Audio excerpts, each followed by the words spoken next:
ripple of distorted space twisted around Raziel's form, and in the blink of an eye, he reappeared outside the massive gates of Woth, staggering slightly on impact, catching himself just before his boots fully touched the floor, muttering to himself, "Damn, time's already up," as his gaze flicked upward toward the setting sun, casting a bleeding orange hue across the field of survivors, the warmth of which contrasted harshly with the cold reality around him, where others began appearing in pulses of glowing light, teleported just like him, dumped outside the trial grounds with no fanfare, no applause, some stumbling forward with haunted eyes, others limping, bloodied, limbs wrapped in hasty bandages torn from their own clothes, surrounded by mud, ash, blood, and despair. The air reeked of iron and exhaustion, and silence.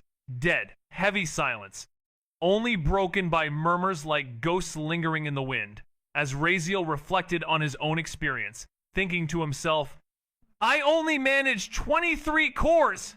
A boy hissed under his breath, his hands shaking as he tried to count the bloody bag strapped to his hip, uttering a desperate curse, and then he exclaimed that he almost died in the test and didn't even pass. Meanwhile, a panicked girl called out, her voice rising in desperate pitch, asking if anyone had seen her brother, describing him as wearing a red scarf and green shirt, but her search of the crowd yielded no answer. Raziel stood there quietly, observing everything, his eyes catching the trembling lips, the muttered curses, the age, the disbelief, and worst of all, the numb acceptance, as most of the candidates failed, which was expected, given that the test wasn't difficult, but brutal, designed to break even those labeled as genius. And as Raziel exhaled slowly, he watched as another candidate collapsed to their knees beside a tree stump, clutching a torn arm and sobbing quietly, with no one coming to their aid. The scene was one of despair and desperation, with the candidate struggling to come to terms with their failure, and Raziel's calm demeanor only served to highlight the chaos and devastation around him, as the reality of their situation sunk in, and the candidates were left to pick up the pieces and try to make sense of their shattered dreams. He thought that killing a single third-rank beast was already an achievement, one that would earn recognition in a guild or mercenary group, and would likely result in a minimum D rank, maybe even C rank, depending on how clean the kill was. And as he narrowed his eyes at a boy vomiting into the grass, barely able to stand upright, he considered that most people spend years just trying to reach that level of strength, with some only getting there in their late 20s, maybe early 30s if they're lucky, especially if their talent is mediocre. And yet, here stood dozens of youths, most barely past 16, bloodied but alive, each one having taken down at least one third-rank beast, which by normal standards made them monsters in their own right. And he mused that every single one of them had the potential to go far, maybe even rank 4 or 5 if nurtured properly, which was no small feat, and yet they came here willingly, gambling everything. And he glanced at the towering gates, dark and unfeeling, and thought, for what? The advantages of joining the academy, of course, and he clicked his tongue in disapproval, thinking greed, as he pondered the situation, taking in the scene before him, where these young individuals, with their impressive abilities, were willing to risk it all, and he couldn't help but think that it was all driven by a desire for power and advancement, and he looked on, a mixture of emotions, as he tried to understand what made them tick, and what the true cost of their ambition would be. The urge to rise rapidly, the desire to leap over years of hard work and resource starvation, was the driving force behind their decision to come. Despite being aware of the risks, and sadly, some of them didn't survive, with only a third of the monsters being manageable.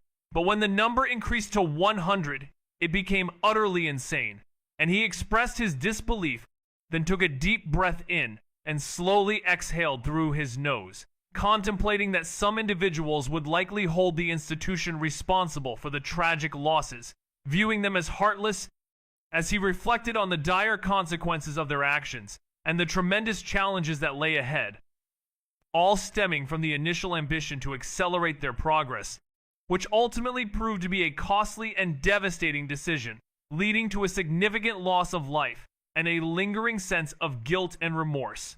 As the harsh reality of their situation began to sink in, and the true extent of the devastation became increasingly apparent, with the institution's reputation likely to suffer as a result of the tragic events that unfolded, and the lives that were lost in pursuit of rapid advancement, leaving behind a trail of sorrow and regret as the consequences of their actions continued to manifest, and the pain of their loss remained, a constant reminder of the risks and the costs of their ambition, and the importance of caution and careful consideration in the face of uncertainty and risk. He reflected on the situation, lamenting that they could have employed better, safer testing methods, given their vast resources, such as simply distributing teleportation tokens, and as he gazed out towards the tower beyond the gates, where spectators watched from their high stands, sipping wine and smiling, he couldn't help but think that they wouldn't change their ways, not because they couldn't, but because they had no reason to,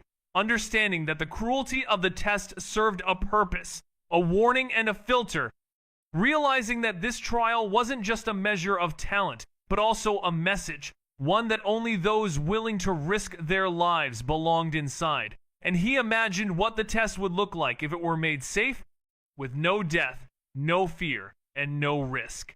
Thinking to himself that if that were the case, the whole world would swarm to it. Every weakling with a dream would show up, and the very idea of it was almost too much to contemplate. In a world where the strong prevail, every hopeful with nothing to lose once thought they had a chance, but now the arena is flooded with the notion that only the worthy will rise, and the blood on the floor ensures that this isn't a place for the faint of heart. It's a proving ground, where the flames of adversity weed out the weak, a forge where only the toughest are refined. And if you can't survive the heat, you're discarded like scrap metal, a cruel yet effective rule that has skyrocketed the quality of participants, eliminating the need for cannon fodder and arrogant fools who waste instructors' time. Now only those confident in their strength dare to step forward.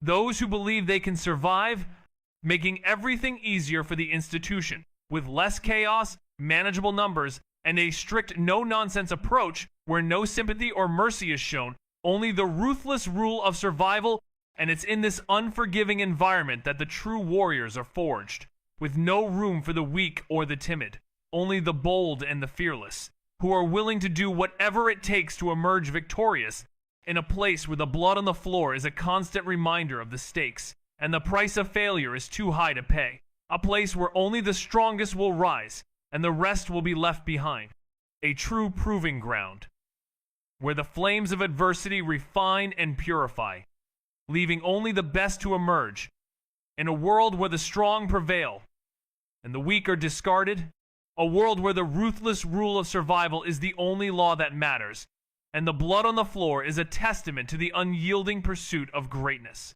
Raziel surveyed the Colosseum with a dispassionate gaze, his eyes scanning the scattered crowd of survivors, their faces pale, eyes hollow, and some limping or wrapped in bloodied cloth in a feeble attempt to stop the bleeding. A stark contrast to the eager hopefuls who had once stepped inside, now replaced with sobs and pleas for lost companions, names being called out that would never be answered again. As he turned away, his expression unreadable, and made his way slowly towards one of the assessment stations, small desks set at every corner of the massive Colosseum, perhaps 40 or 50 of them, each manned by a solitary instructor, designed to process and verify the results of the trial without wasting time. Efficient, he thought, as the other candidates remained caught in their personal storms, tending wounds, mourning companions, or basking in relief that they had made it through. And reaching one of the desks, Raziel stopped in front of the seated instructor and placed his spatial bag on the table with his left hand, his right arm still injured, blood seeping down his fingers, dripping silently onto the stone floor. The instructor glancing up, narrowing his eyes at the sight of him. A flicker of surprise, perhaps that he hadn't expected Raziel to make it out alive. But he said nothing, silently taking the bag and placing it into a small, square, white container, a cold, clinical selection, as Raziel had initially thought. A process that seemed to prioritize efficiency over empathy, as the instructor's expression remained stoic, devoid of any emotional response to the scene unfolding before him. The pod burst into a soft blue glow, with arcane inscriptions shimmering across its surface. And Raziel's gaze remained fixed on the device, his mind whispering verification pod, a tool that wasn't just for show, as it not only confirmed the authenticity of the bag and tied it to the unique candidate number, but also scanned and counted the monster cores within, automatically and precisely, eliminating the need for manual inspection and the risk of cheating. With all data being transmitted directly to the head assessment instructor, the vice headmistress, and even the headmaster himself, ensuring there would be no mismatches, bribery, or manipulation, just numbers. Cold, clean truth, a brutal but fair system, much like the trial itself, and Raziel couldn't help but chuckle to himself, wondering if the head instructor or principal would attempt to manipulate the results to pass someone, highlighting the transparency and fairness of the system, where the outcome would be determined solely by the numbers. A truly impartial and honest evaluation process. And when the time comes, a direct attack will be launched, specifically from the Church of Light. To make matters worse, a certain individual who was previously offended will likely be involved. A pause ensued. Then a warning was issued. With the current strength, total defeat is inevitable. Raziel's lips curved into a faint smile. He didn't even flinch. He acknowledged the warning, raising his eyes to watch the golden banners fluttering high above the arena. The announcement had yet to be made. He reassured Villy in a calm tone, saying not to worry, as everything was already planned. He confidently stated that he would walk out of there unscathed, and no one would dare lay a hand on him. Villy remained unresponsive, at least not with words. The silence was palpable as the tension continued to build. With Raziel's unwavering confidence and the impending doom that was to come, the situation was precarious, to say the least. With the Church of Light and the previously offended individual waiting in the wings, it seemed that a fierce battle was on the horizon.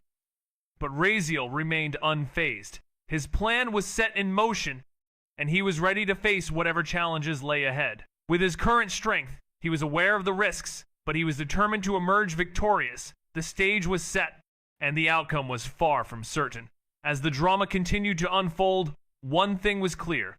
Raziel was ready for the fight of his life, and he was determined to walk out of the arena unscathed, despite the odds being stacked against him. The system's digital demeanor would have been grim, suspicious, and perhaps even a little scared, if it had a face, because from everything it knew, every scrap of data, every calculation, it simply couldn't see a path forward, as there was no logic to the claim made by the individual.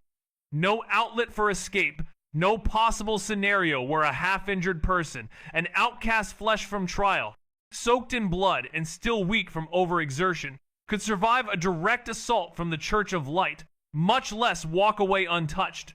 And yet, the person in question seemed confident, which made the system want to say that the host was being very arrogant.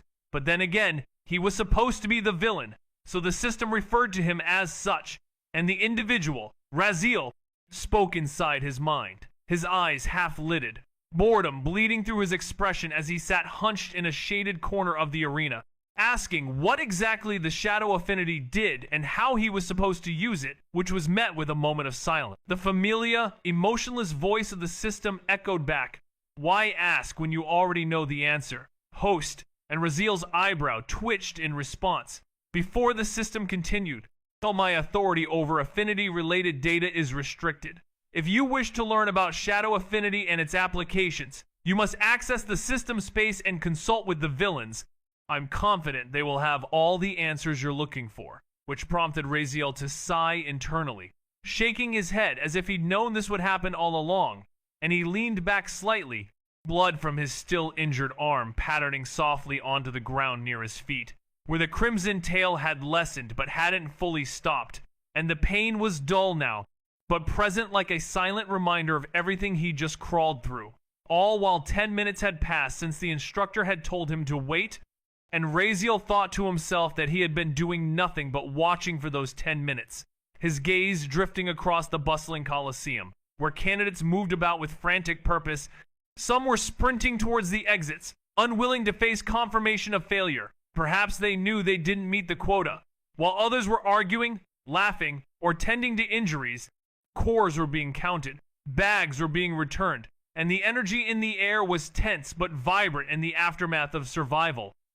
And slowly, steadily, the scene unfolded before Raziel's eyes, a mix of emotions and activities, as he stood there, waiting and observing, his mind still trying to process the events that had just transpired. The crowd began to shrink as more and more people left the grounds, some in groups and others alone, their faces heavy with disappointment. Yet they carried their weight with the kind of silence that only near death could bring, and eventually, the filtering was complete, leaving only those who had passed, a mere 700 candidates scattered in small groups, and despite their injuries and the exhaustion that still weighed down their limbs, most wore quiet smiles. Not born of pride, but of relief and belonging, and the flicker of dreams that felt finally within each, bright futures and glorious prospects, as they were now part of an elite, evident in their expressions, a shared understanding that these individuals would one day become generals, leaders, famed mages, or elite nobles, and the socializing had already begun, with connections being formed and words exchanged with gravity, as they weren't just making friends, but securing alliances for the future, and Raziel observed it all with passive interest, unmoving, thinking to himself that they had already started playing the next game, and he didn't move to join them, preferring to remain detached from the scene unfolding before him. He never would, for he had no need for friendships. Not yet, not here, but just as the social warmth was peaking, a sudden, sharp, commanding voice sliced through the Colosseum like a blade, as attention was demanded from the candidates, and the air froze,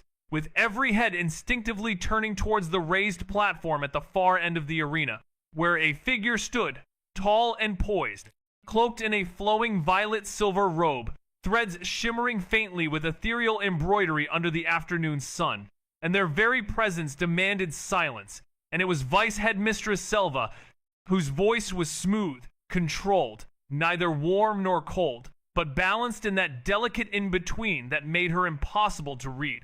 As her gaze swept across the battered survivors below, her sharp silver eyes pausing only for brief seconds on different faces, measuring, weighing, judging, and she began to speak, extending her congratulations and stating that they stood there because they survived, and a beat passed before she continued, saying they earned that survival, not by luck, cheating, or any accident, but by clawing their way through a trial meant to break them, and they didn't break, and it was noticeable that several around them straightened instinctively, as if responding to an unspoken challenge. With Raziel noticing this reaction, his eyes narrowing in observation. As the announcement was made, a surge of pride swelled within the crowd, with some individuals even clenching their fists in exhilaration, for from this moment forward, they were no longer mere wanderers, no longer hopefuls or nameless candidates, but officially students of the esteemed Akan Vale Academy, and a ripple of breath swept through the crowd, accompanied by a few gasps and tears held back, as smiles widened in joy, although one face remained impassive, that of Raziel. While Selva continued, her tone undergoing a slight yet perceptible shift, as she reminded them that the ordeal they had endured was a reflection of the world outside, brutal, unfair, and unforgiving.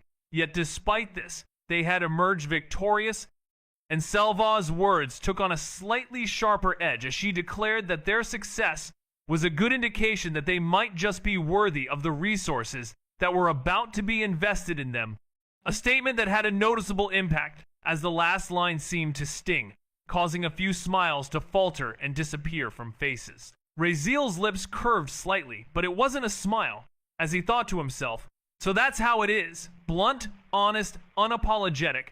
The Academy wasn't here to pamper anyone. You were a calculated investment and nothing more. Vice Headmistress let her gaze sweep once more across the small sea of survivors, battered, bloody, but unbroken, standing with pride.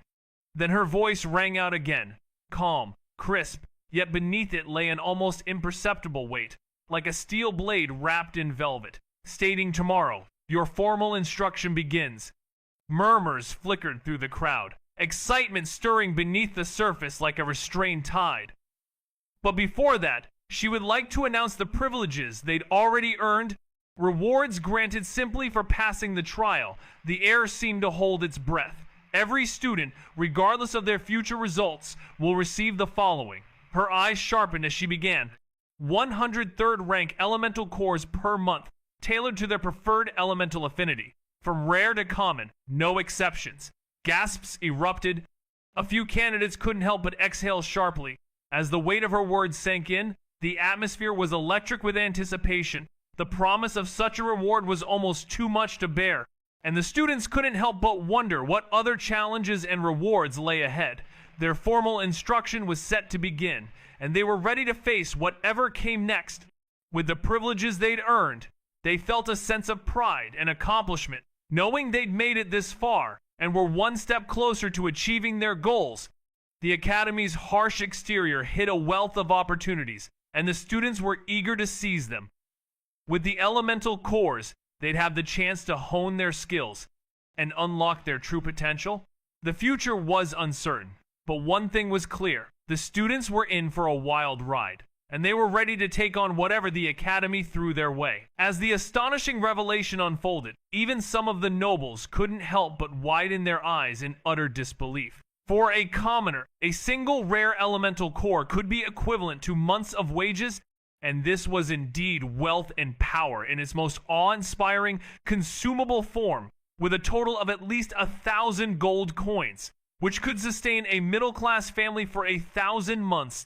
And to make matters even more extraordinary, there was also free access to the fabled Vault of the Grand Library, containing extensive knowledge across every major magical discipline, including spellcraft, enchantment, alchemy, elemental theory, mana control, cursecraft, summoning, and more, which sparked a ripple of excitement among the students, as knowledge was indeed power, especially for those whose families had never had access to such elite-level theory. And for some, this was even more valuable than gold, not to mention the monthly resource packs, potion sets, mana recovery elixirs, low-tier artifacts, and ritual scrolls, all provided at no cost, which left the crowd in a stunned silence, with eyes flicking sideways and whispers beginning to rise. And, as if all that was not enough, there was also access to training chambers reinforced to withstand Tier 6 magic, which caused even more heads to turn, with some students audibly gasping in amazement, for this was the kind of facility that even major noble houses couldn't afford to construct, leaving everyone in a state of utter bewilderment and astonishment. In a rather astonishing turn of events, it was announced that one-on-one evaluation sessions with advanced instructors would be held every 2 months, alongside medical care at no charge, including limb or organ growth up to Tier 3 loss, which left some students, like the single injured student sitting near the front, dropping to his knees, covering his face with a trembling hand, utterly speechless. The Academy's generosity seemed to know no bounds, with perks such as free meals, housing, uniforms, and clothing tailored specifically to mana compatibility, which had some students nodding in disbelief, as if trying to convince themselves this was real, particularly the more scholarly students whose eyes lit up like stars as they contemplated the full education coverage, comprising combat theory, history of mana, beast lore, noble etiquette, war strategy, and magical ethics. However, it was the next words that truly froze even the most jaded of hearts, as it was revealed that not only the students, but also their immediate families, if applicable, would be placed under the direct protection of the Academy, with their housing, education, and safety guaranteed, prompting a wave of stunned silence to blanket the arena, before it eventually broke, leaving everyone reeling from the sheer magnitude of the announcement. Gasps filled the air as some students clutched each other, overcome with emotion, with one girl falling to her knees, sobbing quietly, repeatedly whispering the words, "My brother. He'll be safe now." Even a few noble-born individuals tilted their heads in grudging approval, while some others clapped softly, respectfully, as the weight of what they had gained began to sink in, already eclipsing their imagination. And this was it. This was why people gambled their lives for Aikenvale.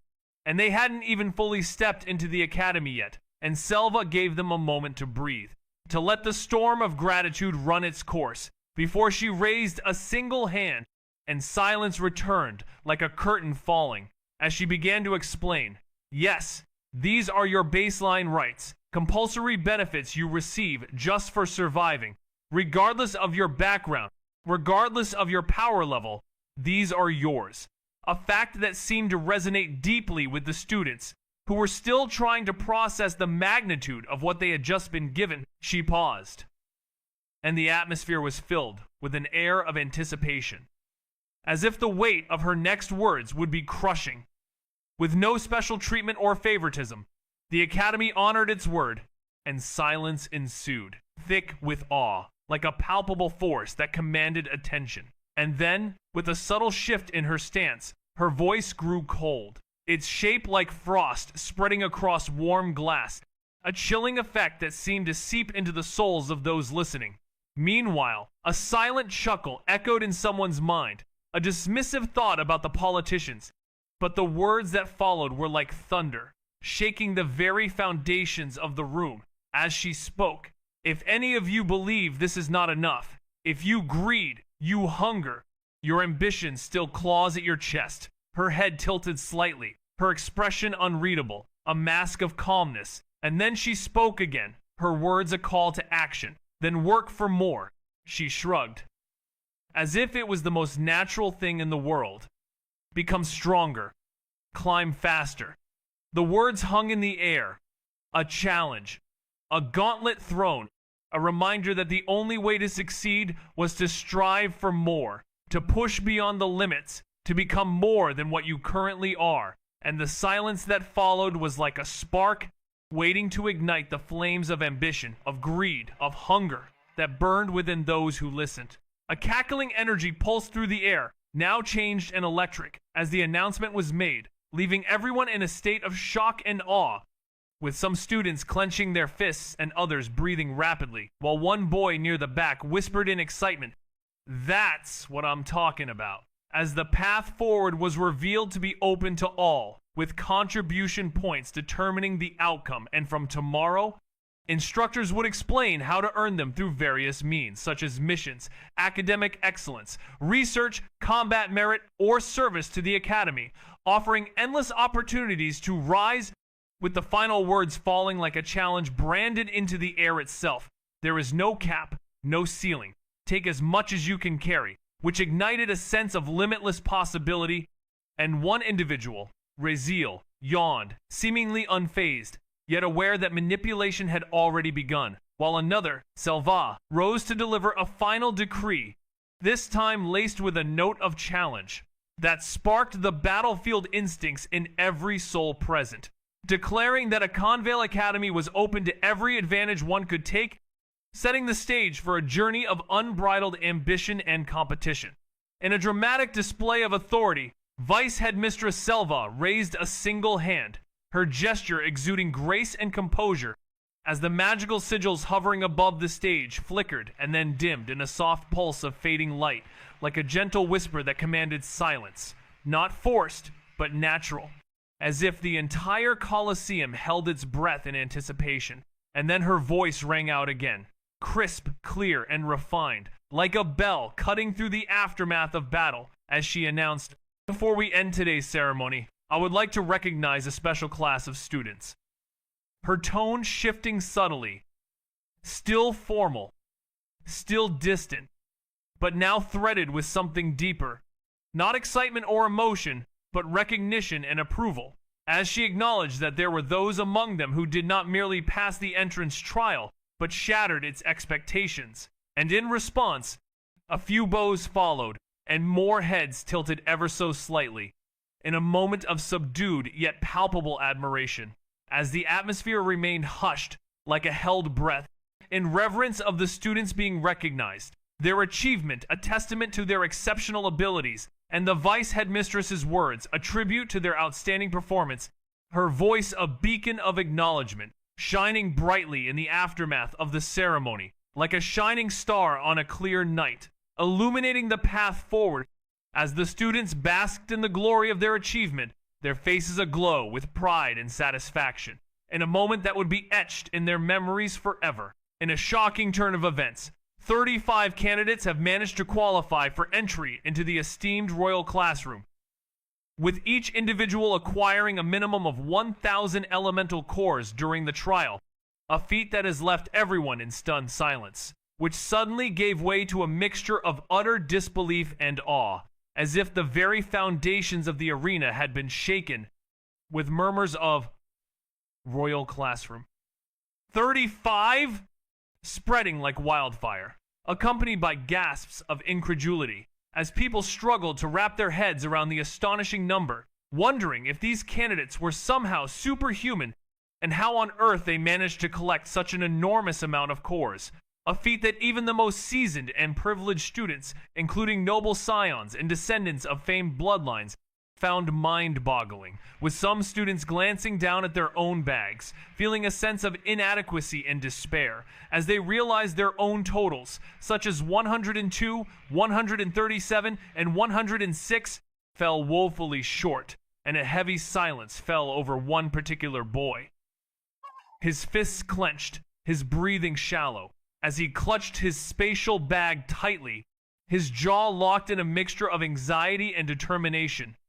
Having barely scraped together exactly 100 cores, just enough to qualify, leaving him teetering on the edge of uncertainty, his emotions raw and exposed, as the weight of his own limitations threatened to crush him. One lucky kill away from ejection. And then he had to hear this, which made his hands tremble. But in stark contrast, Selva's voice was undisturbed, smooth like iron beneath velvet, as she announced that the Royal Classroom is a tier above all other divisions, with its members receiving access to resources and instruction unavailable to the general student body, including classified spell formations, Tier 5 dungeons, legacy techniques, and direct mentorship from high instructors. Speaking in a tone that made it sound like routine, but the weight of her words wasn't lost on anyone as eyes snapped towards him. Even those trying to keep a calm face found their throats dry, because it wasn't just the perks that were significant, but the implication that these 35 students were now untouchable. And then her tone dropped lower, as she mentioned perhaps the most important part, which many of them may already know, but it bears repeating. Her gaze sweeping across the stunned crowd, neither gloating nor kind, simply truthful, as she revealed that the Royal Classroom does not follow the standard 8-year progression, with no fixed grade levels and no year-by-year advancement. All students, from first year to fourth year or even 8th, studied side by side in the same hall, where a few students exhaled audibly and one even muttered something under their breath, trying not to look too rattled, as Selva didn't pause, and instead let the truth hang in the air like a guillotine blade suspended, stating that if you're strong enough and your contribution points are high enough, you can graduate in 1 year, a fact that no one laughed at because they knew what graduation from a convale meant, a status that no family name or noble blood could ever match. And among the crowd, postures had changed. The air was heavy but more focused, as students gulped not from fear but from reality setting in, realizing that there would be no easing into greatness, and Selva allowed the tension to settle before continuing. Her words leaving a profound impact on the students, who were now more determined than ever as the atmosphere in the hall became increasingly intense, with every student aware of the challenges that lay ahead and the significance of graduating from such a prestigious institution.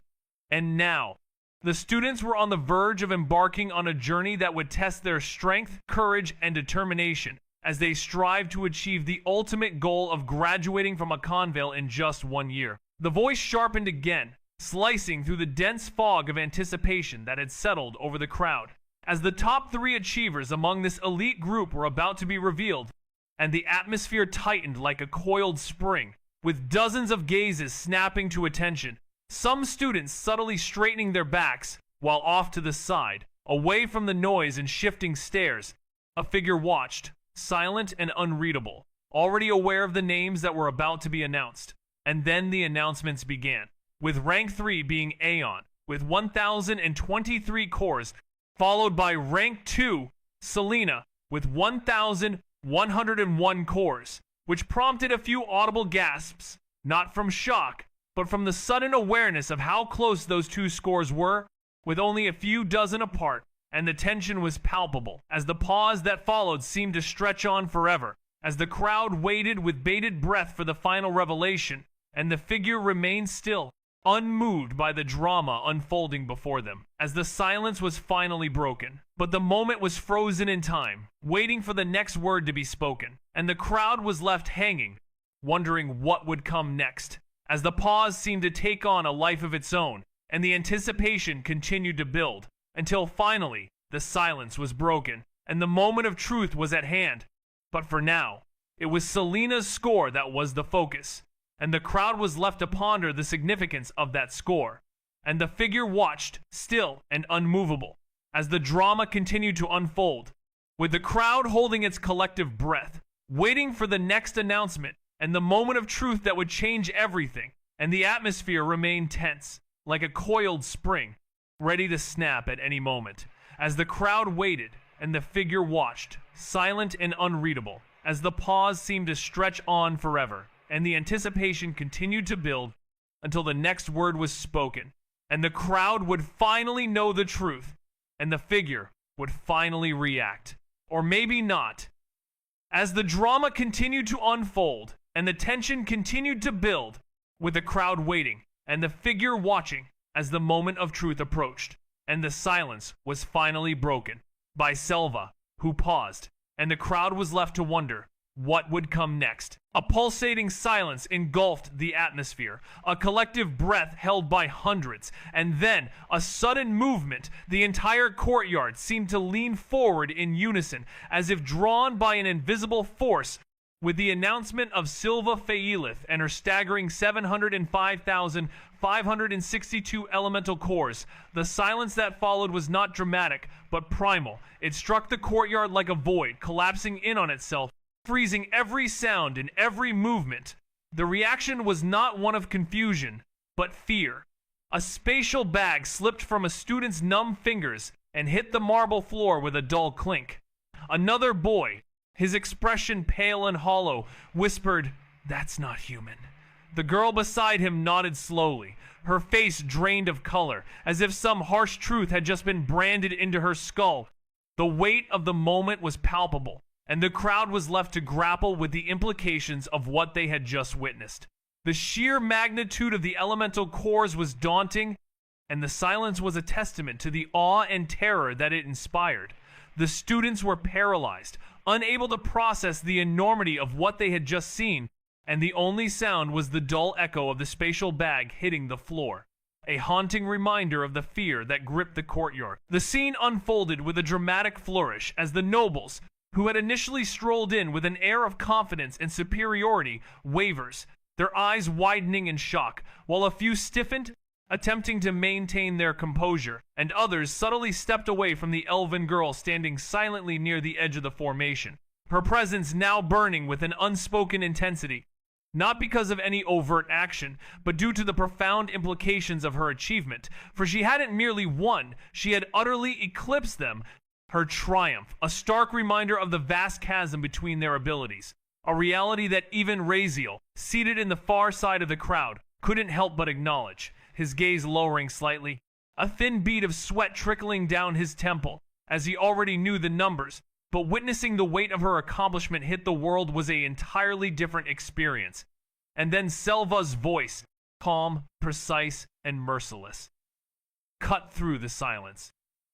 Her words, a stark reminder of the gulf between them, as she pointed out that the rest of them had struggled to gather 100, while she had bought back over 700,000, a staggering amount that surpassed all of their combined efforts several times over, her voice softening just enough to be heard clearly as she drove home the point. This is the difference between passing and truly ruling.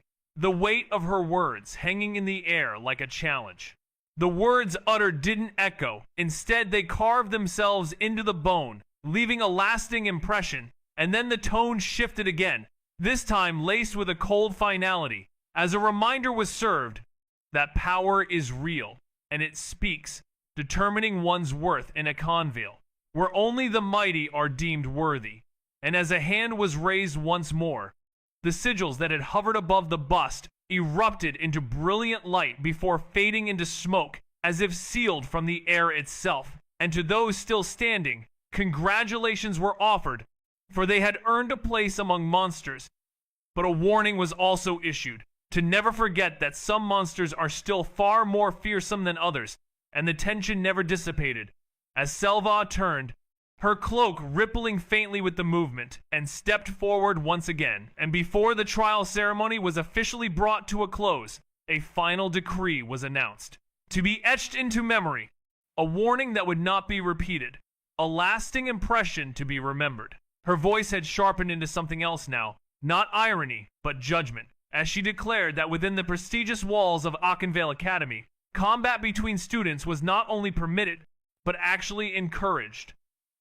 The words rippling through the crowd like thunder wrapped in silence, allowing students the freedom to challenge, to scheme, to duel, to humiliate, and even to break bones if they so desired, prompting some students to suck in quiet breaths, while others let out low chuckles, their emotions a mix of nervousness and thrill, though it was impossible to tell, as the atmosphere was electric with anticipation, and the warning was clear. No instructor would intervene, no hand would protect them, for in this academy, conflict was an integral part of the curriculum, and strength was a privilege, a fact that was driven home by her pause, as she stopped speaking, leaving the weight of her words to sink in, the silence that followed a testament to the gravity of the world she had described. A heartbeat echoed, followed by another, but the serene atmosphere was abruptly shattered as a voice sliced through the air like a blade falling from the sky, proclaiming a single, unyielding truth. Within the Academy's walls, there existed one absolute, inviolable line. Killing was strictly forbidden. A rule that could not be broken, not even once, lest one face the ultimate consequence. For to violate this sacred law would result in not facing trial, but in being erased, obliterated, regardless of one's background, family, or name. A principle etched in stone, unyielding and unrelenting. As the gaze swept across the sea of faces, reiterating that everything else was permissible, that the only constant was the ruthless, unwavering law of the land. And then, in a quiet, measured tone, yet with each syllable ringing out like scripture, the voice continued, articulating a fundamental tenet. Power is privilege, a notion that governed the dynamics of the academy, where the strong took what they desired, and the weak served. A stark, unvarnished truth that hung in the air, a reminder that if one desired more, they had to be willing to seize it. Inside a world of unyielding ambition, respect is not earned, it's seized. And the only language that holds sway is that of strength, a mantra that echoes through the hallowed halls of a prestigious institution, where the strong rise and the weak falter, as a figure of authority lowers their hand, signaling the end of an era, and with a final, resounding welcome to Akenvale. The students are bid farewell, their families and friends surrounding them for what may be the last time, as they're instructed to report to the academy gates the following morning. The vice headmaster's parting words hanging in the air like a specter, his abrupt disappearance leaving only an unsettling silence and the reverberations of a newfound reality which the students struggled to grasp, their emotions swirling in a maelstrom of excitement, confusion, fear, and disbelief. As they erupt into a cacophony of voices and murmurs, like a dam bursting, with some hastening to reunite with their loved ones, while others remain frozen, attempting to make sense of the life-altering events that have just transpired, their minds reeling from the aftershocks of a threshold crossed and a journey begun, one that will test their mettle, push them to their limits, and forever alter the trajectory of their lives. 700,000. A number that seemed utterly impossible, even if one were to leap 20 years into the future, prompting whispers of disbelief among the onlookers, who didn't even bother to lower their voices, as they struggled to comprehend how anyone could possess such an astonishing figure. Considering that 100 was deemed a success and 1,000 was elite, but 700,000 was simply unfathomable, feeling not just unfair, but wrong. as if the very laws of reality had been bent to favor one girl. And then there were the rules. Everyone had heard the rumors, whispers about the brutality of Akenvale's academy grounds, where violence was allegedly encouraged, but to hear it delivered so coldly and clearly from the vice head herself was a completely different story.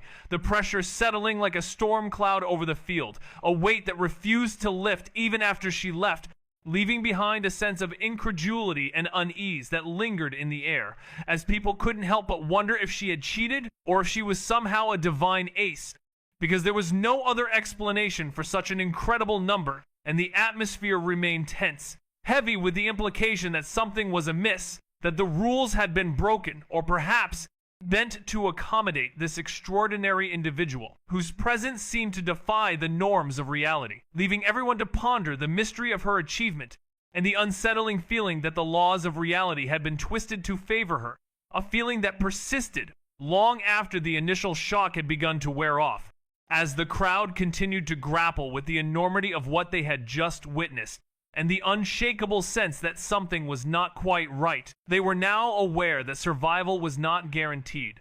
But one thing brought them comfort, and that was the healing division, where in the distance, a green light started to bloom like fireflies across the broken marble.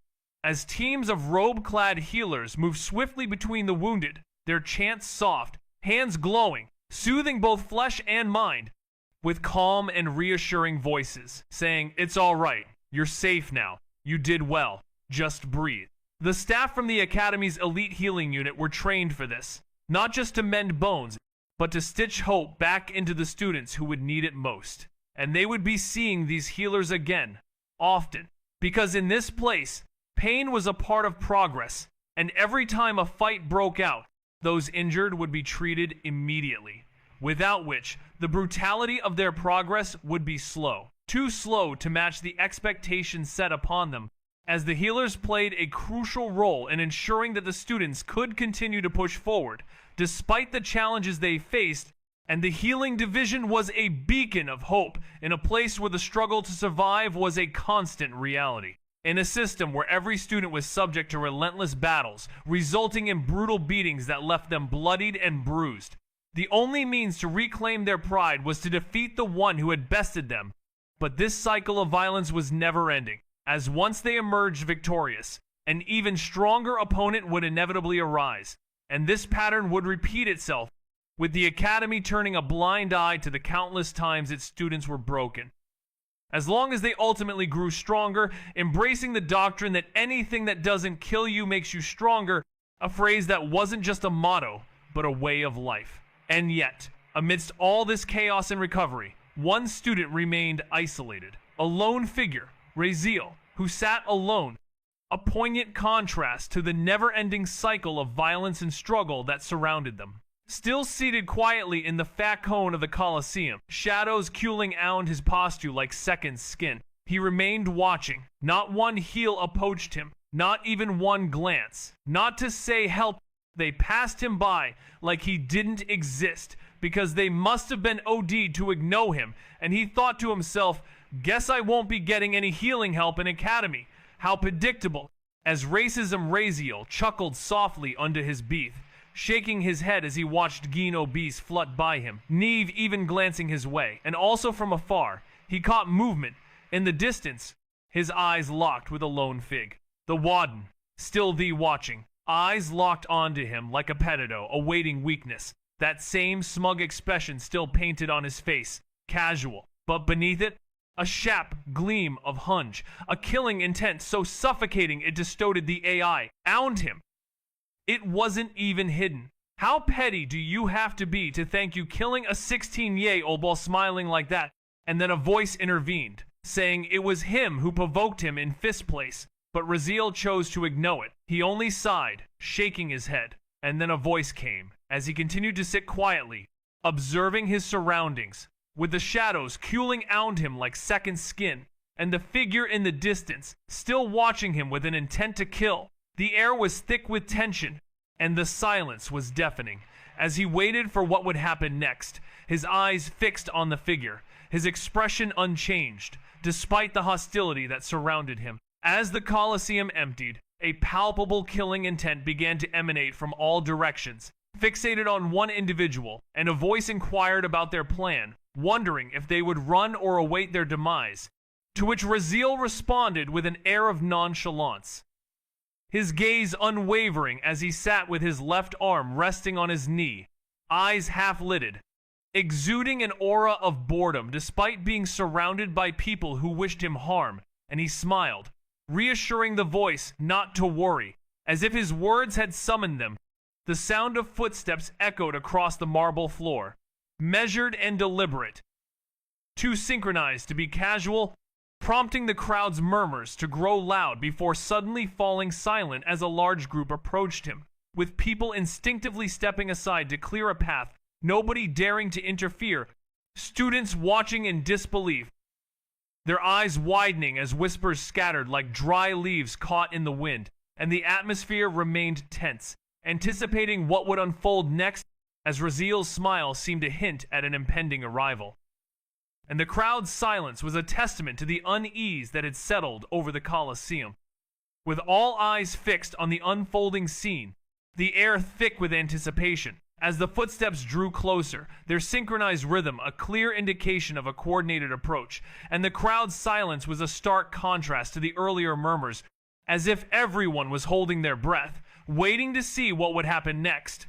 With Raziel remaining seated, his expression unreadable, yet a smile still plastered on his face, as the group finally came into view, their presence commanding attention, and the crowd's whispers began to circulate once more, like leaves rustling in the wind. As the tension continued to build, with everyone waiting with bated breath to see what would unfold, and Raziel's calm demeanor seemed to be the only constant in the sea of uncertainty that had engulfed the Colosseum. The scene unfolded, with a murmur of saintess barely audible, as someone's gaze was fixed on the woman walking in front, her golden hair flowing like divine silk in the wind, catching rays of the setting sun and turning them into halos of grace. Her expression was unreadable, cold as steel, serene as a blade mid-flight, and then a whisper of Aeon spread, followed by the revelation that it was Aeon Dagonwith, from House Dagonwith, a name that seemed to command attention, as even the Duke's son came down from the VIP stands, prompting a ripple of confusion and alarm through the crowd, with people wondering what they were doing there, and it became clear that these weren't just spectators, as the crowd's agitation grew, fueled by the unexpected appearance of such esteemed individuals. These were the Empire's future pillars, its chosen elite, and the question lingered as to what business they could possibly have on the lower grounds. But then the realization struck like thunder. They were walking towards him, towards Raziel, and the thought sent a shiver down the spine. They're going to that guy. The uncertainty was palpable. Do you think they'll... A whisper escaped and attack him, right here, inside the Colosseum. The very idea seemed unimaginable. That apostate, someone whispered with a mix of disgust and fear. Yeah, I think that's it. There's no way the Saintess would let him live. But the memory of the Vice Headmistress's intervention earlier echoed. She had stopped the Holy Knights, warned them, said the Imperial Princess was here. Would they still attack him? The tension was suffocating. Idiot. The Empire's elite. With their eyes fixed on Raziel, their intentions unclear, the air was thick with anticipation, as the crowd held its collective breath, waiting to see what would unfold. The chosen elite, with their sights set on Raziel, their actions, a mystery, the Empire's future, hanging in the balance, the lower grounds, a stage for a drama that was about to unfold, with Raziel at its center, and the elite closing in, their intentions, a ticking time bomb, waiting to explode in a maelstrom of chaos and destruction.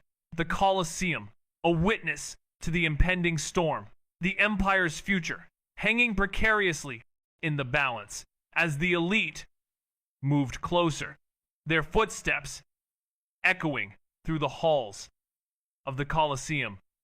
The sound, a death knell, tolling the fate of Raziel and the Empire forever, intertwined in a dance of fate and destiny.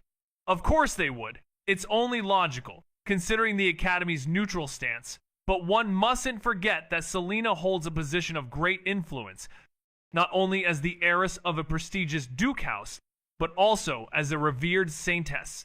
And Aeon, the future duke of House Dagonwev, one of the strongest factions within the empire, their combined power is a force to be reckoned with. Even the imperial princess wouldn't dare to stand in their way. Thus, the academy has no choice but to acquiesce to their demands. Yet, one can't help but wonder, why not wait until he leaves the grounds?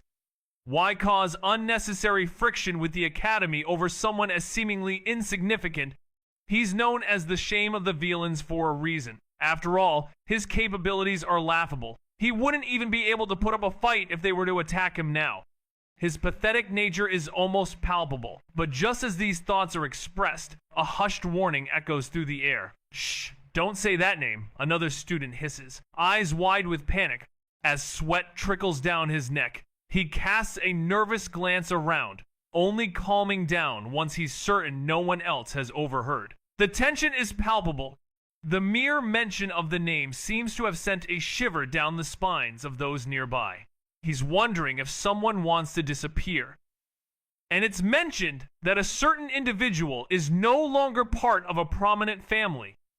And if anyone were to find out, it would be perceived as disrespecting that family, and then there's a pause, as it's considered that if this person is still present, it would mean they have passed some kind of trial, which seems impossible, and there's a tone of disbelief, as it's thought that someone of their nature couldn't possibly have succeeded. But doubt has already begun to creep in, and soon dozens, then hundreds of hushed voices are speculating, forming a complex web of theories, each one more absurd than the last, with fears, denials, and uncertainties swirling about, much like maggots feeding on a decaying corpse of certainty.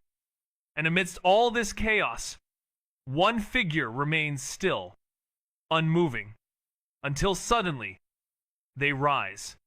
Doing so in a calm and slow manner, he stepped forward, 1 foot ahead, then stopped, his gaze steady, as if the weight of the world on his shoulders was nothing more than air, with two sides standing a breath's distance apart, no more than 2 steps separating him from the approaching storm, Aeon and Selena. Behind them, a disciplined procession of nearly 80 elite students, each one of whom had passed the trial, each one deadly, stood in perfect silence, their expressions unreadable, waiting for whatever judgment the two at the front had come to deliver. Further back, the Holy Knights remained frozen in place, held at bay by the Saintess's direct command. They didn't like it. Their hands twitched against their weapons. Every instinct screamed at them to move, to protect their divine vessel from that abomination. But they didn't, because she had ordered them not to. That piece of blasphemy was standing before the Saintess, and they couldn't move. Their jaws clenched. Their pride bled, but they obeyed. Aeon stared at Raziel, his lips parted slightly, but no words came. The weight of the moment hung in the air as the two sides stood there, waiting for something to happen. The tension was palpable. The Holy Knights were torn between their loyalty to the Saintess and their desire to protect her. But they remained still, frozen in place, awaiting the outcome of the standoff. Aeon's gaze remained fixed on Raziel, his expression unreadable, as the silence stretched out. The only sound, the quiet breathing of the assembled crowd. The anticipation was building. Something was about to happen, but what, only time would tell. The scene was set. The players were in place. All that was left was for the drama to unfold, and it would, soon enough. As the silence finally broke, and the words that had been unspoken for so long were finally uttered, the consequences of which would change everything, forever. His brows furrowed, and something flickered behind his eyes, a mix of conflict, doubt, and hesitation, as the image of the Dagon spirit resurfaced in his mind, with the words the spirit spoke echoing repeatedly inside his head, talking about a certain someone, describing them as a heroic figure, a passionate and generous person, but also someone who is too stubborn to admit it. And amidst all the thoughts and emotions, he almost had the illusion that the Dagon spirit liked this person, but in the end, he didn't know what to believe anymore. And beside him, Selena stood silently, her gaze lingering not on the person's face, but on their arm, Their right arm, which was completely ruined, disfigured, and charred beyond recognition, with a bite wound inhumanly large that tore through flesh and sinew, and blood still dripped freely despite the white handkerchief tied tightly over it, now dyed entirely red. Raziel remained utterly unfazed, not even batting an eyelid, as if the arm in question didn't belong to him, or he was completely numb to the pain. His stoic demeanor was quite perplexing. Meanwhile, Selena's golden eyes narrowed, but her face was a mask of calmness, devoid of any emotion, no pity, no disgust, or any other feeling. She simply stood there, serene and unreadable, yet somehow fully present, as if she was carefully measuring something. Then Raziel finally looked up. Their eyes met, and in that instant, a smile began to spread across his face, a smile that seemed to embody sin itself, blooming effortlessly, instinctively and naturally, across his lips. It wasn't forced, nor was it intentional, but rather a genuine, spontaneous expression. One that was undeniably dangerous, charming, and beautifully villainous. A smile that perfectly captured the essence of a villain, leaving a lasting impression, one that was impossible to ignore or forget. He couldn't help but smile. It was just a result of his natural talent, and he couldn't hide it even if he tried, as his expression was simply a reflex, and Raziel came to a sudden halt, his gaze slowly settling on the two figures standing ahead, the protagonist and the heroine, and a calm smile tugged at his lips, noble yet unreadable, the kind that concealed far more than it showed, and his plan was dangerous. Risky, even by his standards. But it would work. It had to work. Just as he lifted one foot to move, ready to initiate the sequence, an arm uninvited wrapped itself around his shoulder from the side, and Raziel's body froze mid-step, and a soft, cheerful voice came along with it, saying, "Hey, friends, you didn't miss me." Right, and the sudden intrusion broke the tension like a slap across still water, and Raziel turned his head slowly, eyes narrowing, and a face came into view, Riven, with that infuriatingly sweet smile on his lips, as if they were lifelong companions just reunited. And that same friendly grin, teeth gleaming as if nothing in this world could ever bother him. The divine clown, the trickster, the comic relief of this world. And without waiting for a reply, he lifted his left arm, his only good one, and shoved Riven's arm off his shoulder like one would brush off an insect, and his eyes, however, drifted downward. A subtle shift in expression, just the flicker of realization, crossed his face, but he, as always, didn't mind. He just kept smiling, his eyes twinkling with mischief that almost seemed genuine. Almost, as he said, "Come on now, that's no way to treat someone who has no evil intentions toward you, yet." But suddenly he shifted his gaze to the arm, the right arm, still clenched in blood, dripping onto the marble like a ticking clock of mortality, and Riven blinked once, then dramatically covered his mouth in mock shock. "Fiend, you're injured. Don't you feel pain? And no one's healed you yet." He looked around, theatrical concern plastered across his face. His voice rose a little, addressing no one and everyone at once. Anyone, any kind soul here. Feel like maybe doing something about that. No healers around. And then silence. No one stepped forward, but the healing unit, they only turned away. It seemed as if the very air around Raziel was cursed, as if healing him would infect them with the same darkness they all pretended not to fear. And this was evident in the way everyone around him was reacting, or rather, not reacting, for Riven turned his head next towards the large group of elites standing behind Selena and Aeon, and they just stared, unmoving, like frozen statues carved from resentment and disdain. Their faces expressionless, and even Selena, at the center, didn't move, her expression unreadable, emotionless as she glanced around, her lips set in a flat line. But she said nothing, cold, distant, willing to let whatever happened, happen, and not a single person stepped forward. Not from her group, not from the hundreds surrounding them. Only cold, unmoving stares met Raziel, judgmental, condemning, distant, as if he wasn't a wounded person, but an abomination, a smudge on their perfect world. And Riven's smile didn't falter. If anything, it grew warmer, as he looked at the church's people within the group next. Surely the faithful would not let a wounded soul suffer, right? He asked sweetly, his tone laced with bared irony, his head tilted with feigned innocence, lips curled into that same damnably kind smile, as he raised his eyebrows at them, as if inviting a moral display, his gaze seemingly asking them to step forward and show some compassion. But still, no one moved.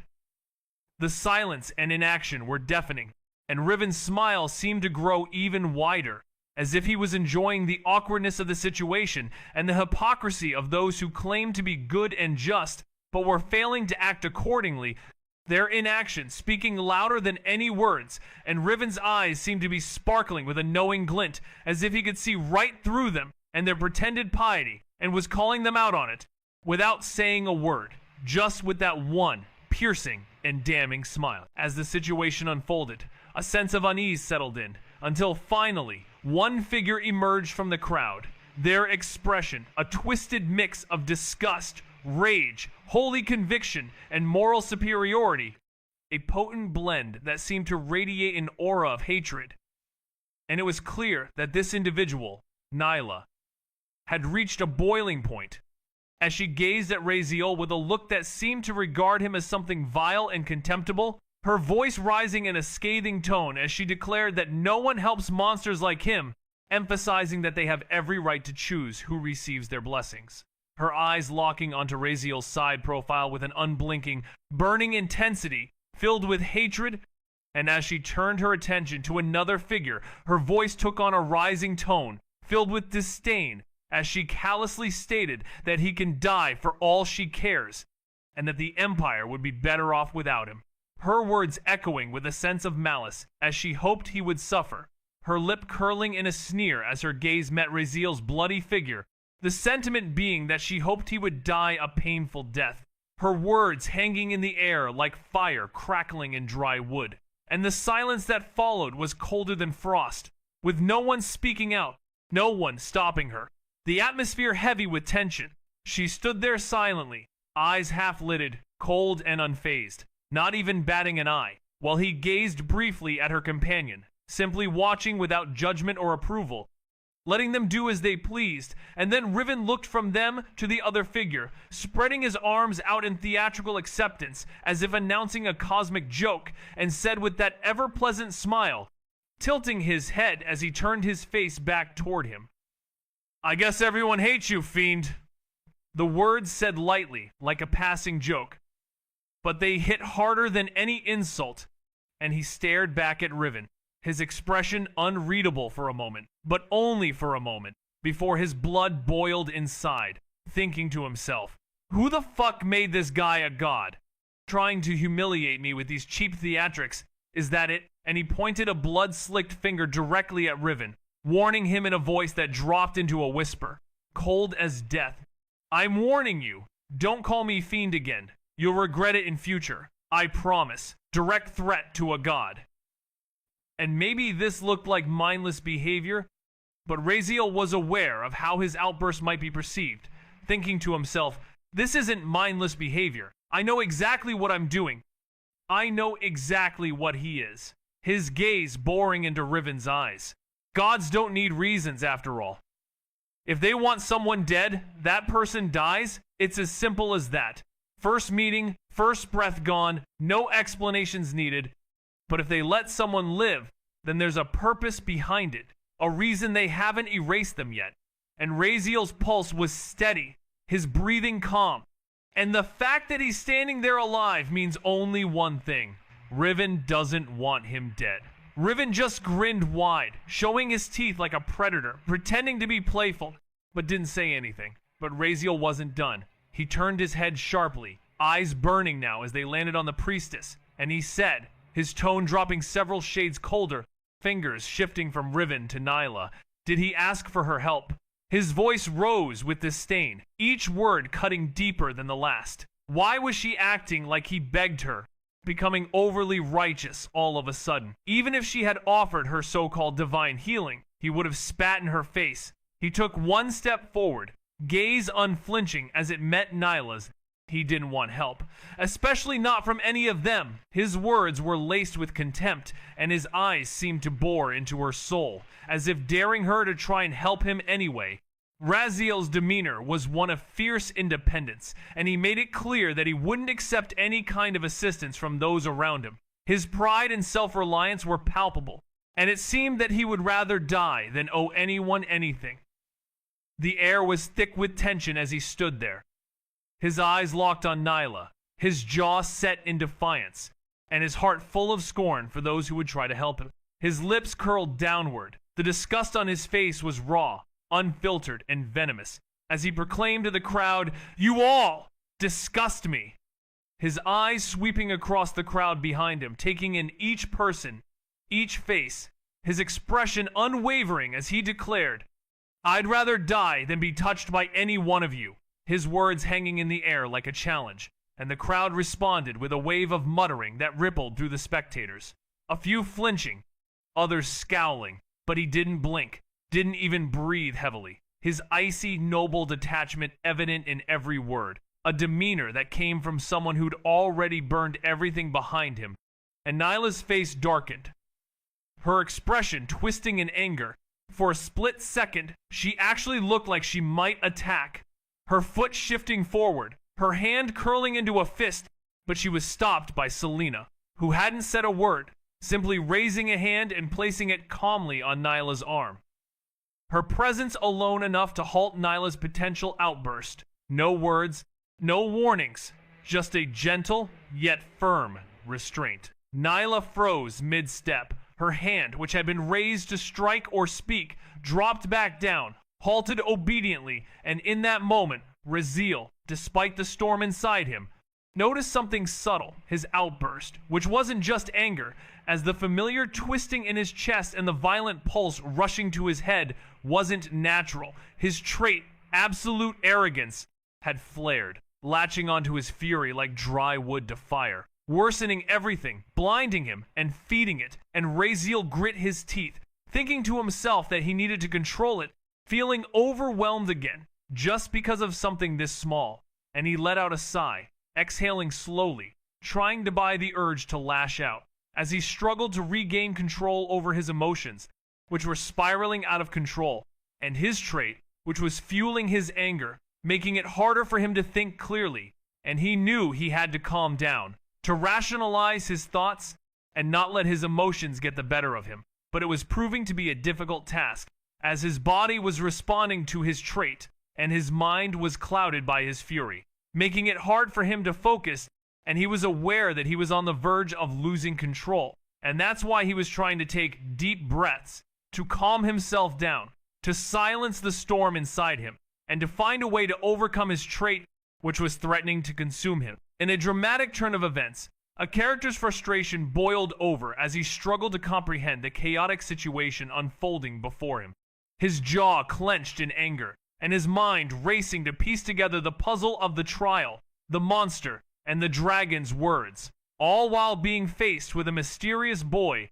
And just as he was about to speak up and ask the burning question on his mind, a delicate and measured hand reached out, gently wrapping around another character's injured arm, bringing him to a halt, his blood-slicked fingers freezing in midair, the touch soft yet impossible to ignore. And as he looked down, he saw that it was Selena who had moved forward, her actions stopping him mid-motion, leaving him speechless and unsure of what to do next, the tension palpable as the scene played out, with Aeon shifting where he stood, his own jaw clenched in a mixture of confusion and desperation, trying to understand what was happening, and the character whose arm had been grasped, known as Raziel, standing there, his emotions frozen in time, as the hand that had wrapped around his arm seemed to hold him in a silent grip, the only sound being the quiet breathing of those present, the atmosphere heavy with anticipation and uncertainty.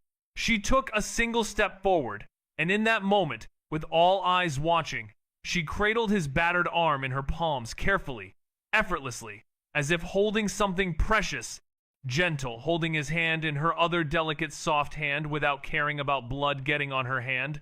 The silence around them deepened, like even the surroundings themselves forgot how to breathe. Her voice was barely above a whisper, "Let me heal it," she said, "since no one else wants to." Her tone was flat, so quiet it nearly vanished, but the intent behind it was unmistakable.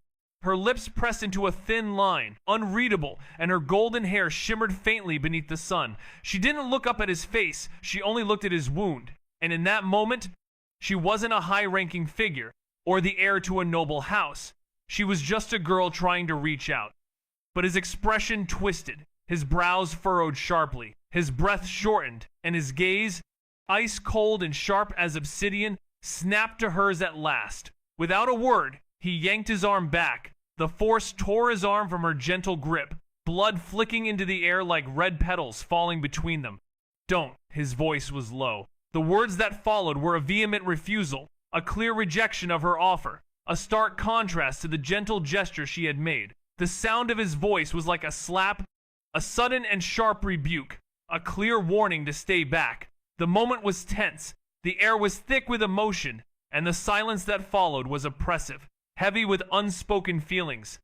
The only sound was the faint whisper of his voice, still echoing in the air, a low, rough sound that seemed to convey a deep-seated warning, a clear message that he would not be touched, that he would not be healed, that he would not be helped, at least, not by her.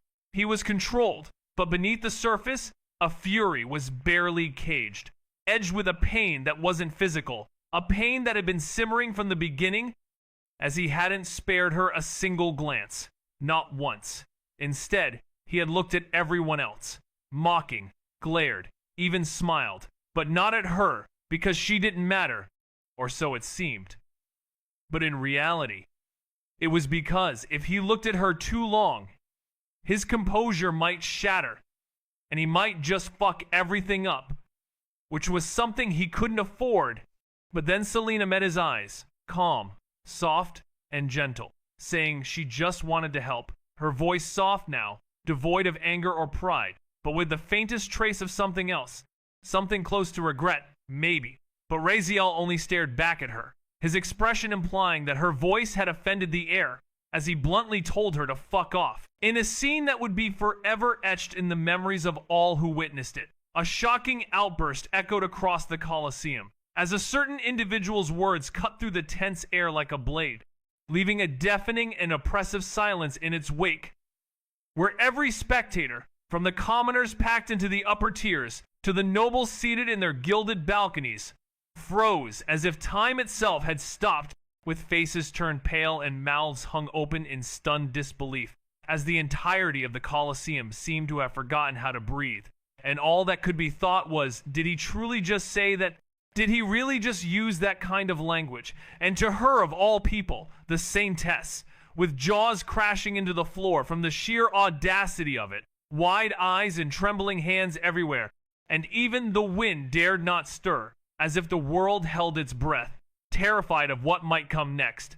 And the question on everyone's mind was, how could someone be this reckless, this brazen, with the saintess being the target of such a verbal attack, leaving everyone in a state of utter astonishment and bewilderment, with the only sound being the echoes of those infamous words, which seemed to hang in the air like a challenge, or a gauntlet thrown, as the world waited with bated breath to see what would happen next, and how the situation would unfold, with all eyes fixed on the individual who had spoken those words, and the saintess, who was the recipient of such a shocking and unprovoked attack, with the Colosseum itself seeming to be holding its breath, as if it too was waiting to see what would happen next, and how the situation would be resolved. He was utterly consumed by his own madness, or so it seemed, as if he had resigned himself to his impending doom, and was now unleashing every last shred of rage bottled inside him, and this thought sent a wild wave of horror spreading through the crowd. For they had already declared him dead in their hearts, and now his words had sealed his fate. For speaking unkindly of the saintess was a sin severe enough to warrant death, and yet he stood there, Raziel, gazing at her with defiance in his eyes, his voice dripping with venom, not just thinking but speaking, shouting his blasphemy aloud for all to hear, and not in the shadows where cowardice might shelter a man, but here, under the open sky, before thousands, and still, the question gnawed at them. Why did the Saintess even try to help a man like him? A man who once tried to force himself upon her. If there was anyone in this world she should hate, it should be Raziel. She, of all people, should have turned her face away in disgust, let him bleed out on the sands without a second thought. But no, that was what set her apart, and the crowd couldn't help but wonder, was he simply resigned to death? Had he decided that since his doom was inevitable, he would unleash every last shred of rage? And this thought sent a wave of horror through the crowd as they watched him, Raziel, standing there, speaking his mind, without fear, without shame, and the Saintess, standing there, trying to help him, despite everything. And the question remained, why? Why did she try to help him? Why did she even bother, when she should have hated him, when she should have turned her back on him? But she didn't. And that was what made this scene so astonishing, so bewildering, so utterly captivating. That was why she was the Saintess, chosen by the divine, as she demonstrated unwavering compassion, stepping forward with open hands when others would turn away in revulsion, and offering her healing light to even the most vile, showcasing her boundless mercy and limitless forgiveness, with her nobility shining like the sun at its zenith, warm, blinding, and pure.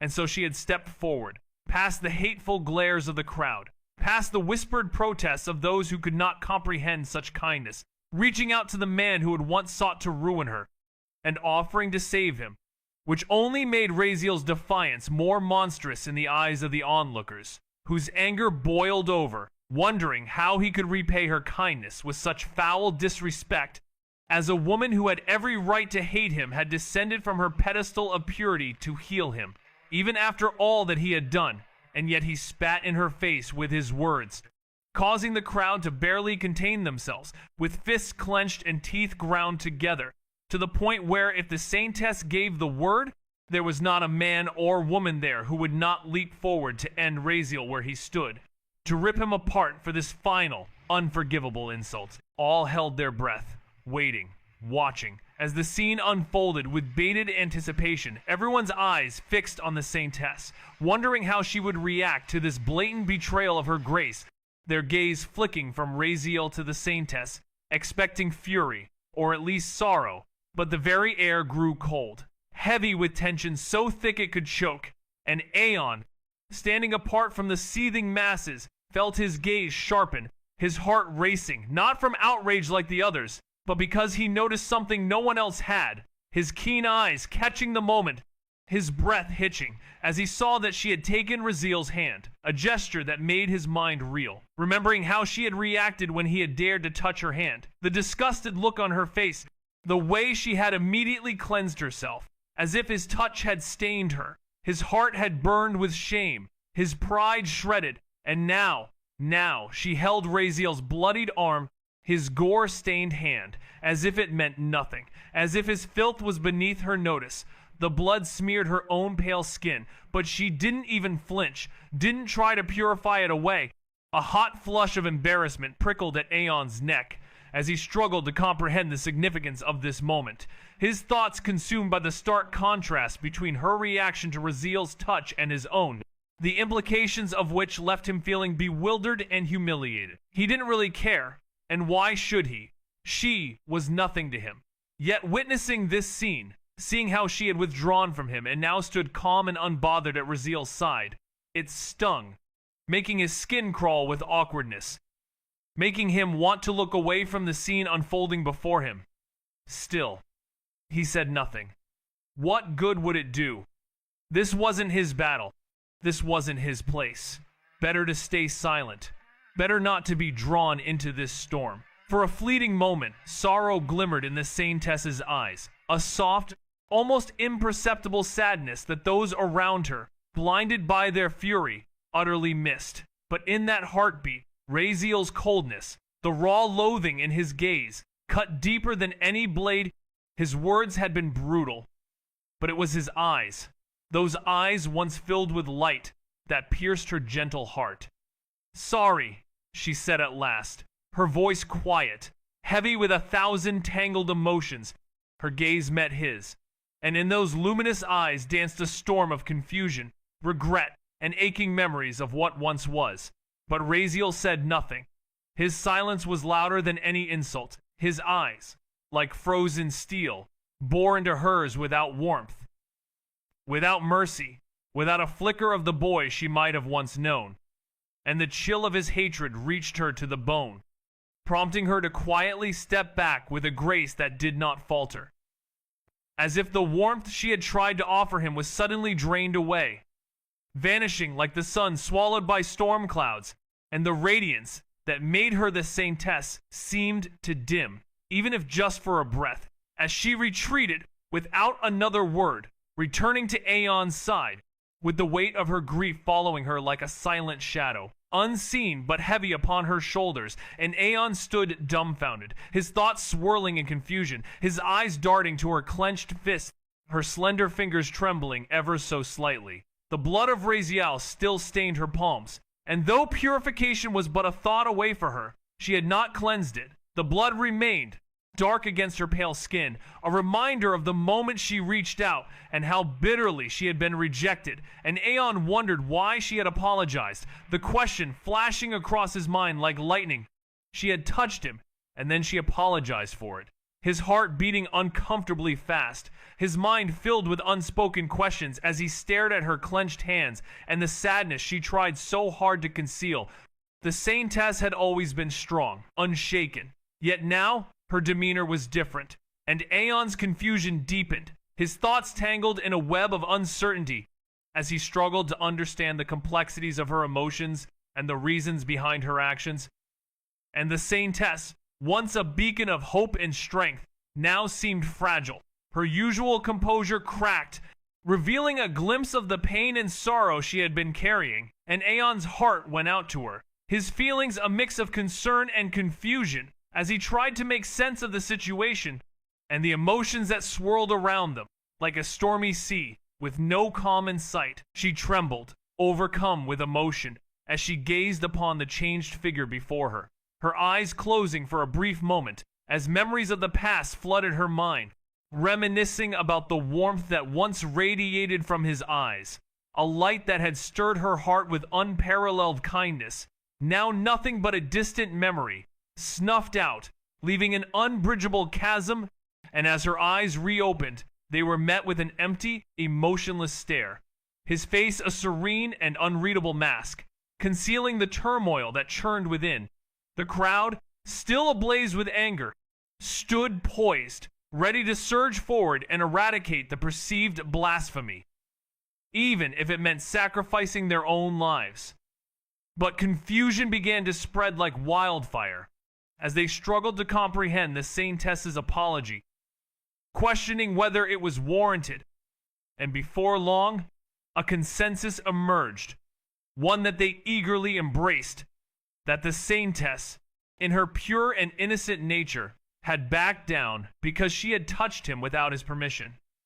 And as this misconception took hold, thousands of misunderstandings blossomed in their hearts, each one further elevating the saintess to an even more divine and virtuous pedestal. While none were privy to her inner struggle, her true emotions hidden beneath the surface, as the scene unfolded, a poignant testament to the gulf between perception and reality. They were completely unaware of the truth, perceiving her as perfect, with her kindness still intact even in that bewildering moment. And as a result, they were at a loss for what to do next, their confidence and certainty of action drained from them, leaving them frozen and glancing at one another in silent confusion as they waited for something, anything, to guide them on what came next. But for him, the word echoed in his mind, bitter and mocking, prompting him to think that was all she had to say, which ignited a fierce anger within him, and he found the situation disgusting as the excitement he had felt moments ago, the thrill of discovering a new system function, the realization that he could finally tap into mana, was shattered, ruined by her, and this encounter, which had come and twisted his mind into knots, stealing whatever piece he had managed to carve out for himself in that cursed moment. And then a voice intervened, urging him to calm down, to focus on his plan, reminding him that they were still under a very fatal threat. This is no time for these games, as a voice of reason echoes in his mind, its words long and its tone trying to fail to soothe him. reminding him that if he wants to be a good villain, he needs control, and he's disappointed in himself. Please, keep that in mind. But his thoughts are a raging storm as he retorts in his mind, "Villain! Villain my ass! I'm human too! Damn it! I have feelings. I have rage. I'll say what I want, to whoever I want, whenever I damn well feel like it. Don't talk to me about villain rulebooks or your twisted philosophies." His anger is a palpable force, directed at everything. The sane tests, the system, the gods, the world itself. This woman fucking ruined my life, shattered it, left me crawling in the mud, and now you want me to smile, to talk to her like I don't despise everything she stands for. His chest heaves with silent anger. She asks to heal me, reaches out, pretends at mercy, and I'm supposed to hide my hatred. No, if I die here, so be it, but I'll make sure they all know how much I loathe them. His emotions are a tempest, as he struggles to come to terms with his feelings and the voice of reason in his mind, trying to guide him. But his anger and hatred are too strong, too overwhelming, as he grapples with the darkness within himself. He vows to never pretend, to never force a smile in their direction, to never utter false words of kindness, for if his demise is to come, it will be as his authentic self, with the burning hate visible for all to see. And as he stands there, his fists clenched tightly at his sides, though outwardly he remains a statue of cold indifference, his face still and expressionless, concealing the storm raging inside. The system's words continue to linger, irritating him, fueling his fury, and in his inner turmoil, he seethes at the system, refusing to let it off the hook, believing it to be just as culpable. For it failed him, its buffs were worthless, and he's standing there, alive, because of his own unyielding will, not due to the system, not due to any divine intervention, not due to anyone else, but solely because of his own resilience and determination to survive. No one has the right to tell him what he should or shouldn't do. And as he stands there, his body as still as stone, the weight of his wrath is palpable, yet he remains silent, seething beneath a mask of frozen indifference, his heart pounding with suppressed rage. But outwardly, not a flicker shows, and then, as if casting off the fire consuming him from within, he slowly lets out a deep, calm breath, his shoulders easing ever so slightly, before a cold, dangerous smile starts to curl at the corner of his lips, a smile that sends a chill through the air more than his earlier outburst ever could. And his gaze shifts, moving calmly across the faces around him, one by one, his eyes meeting theirs, the furious, the hateful, the disgusted, and in every set of eyes, he sees it, pure, unfiltered hatred, not a single soul looking upon him without it, as he stands there, his presence seeming to draw out the deepest,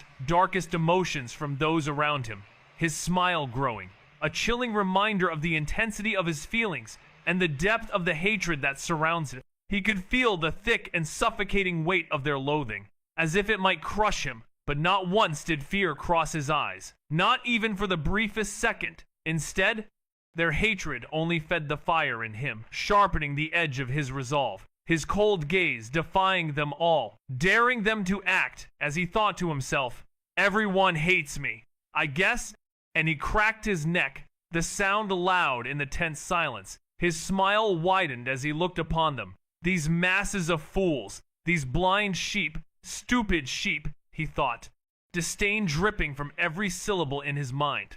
They don't even see beyond their own delusions. He told himself to leave it, pushing back the boiling emotions. No point wasting more time on this. It'll only worsen his mood. His mind shifted, focusing at last on what truly mattered. It was time. The plan was finally set to begin, and all eyes were on Aeon, who had been watching the scene unfold with confusion and silence. But his tranquility was short-lived as Raziel's gaze settled on him, his eyes sharp, unblinking, and cold as winter, a stark contrast to the warmth of the surroundings.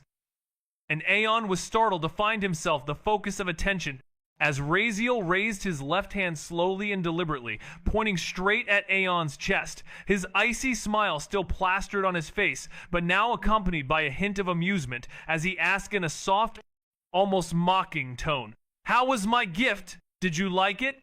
His voice dripping with sarcasm, a grin stretching across his face, and these words hit Aeon like a hammer, causing him to stiffen, his last doubts shattering as the truth finally sank in.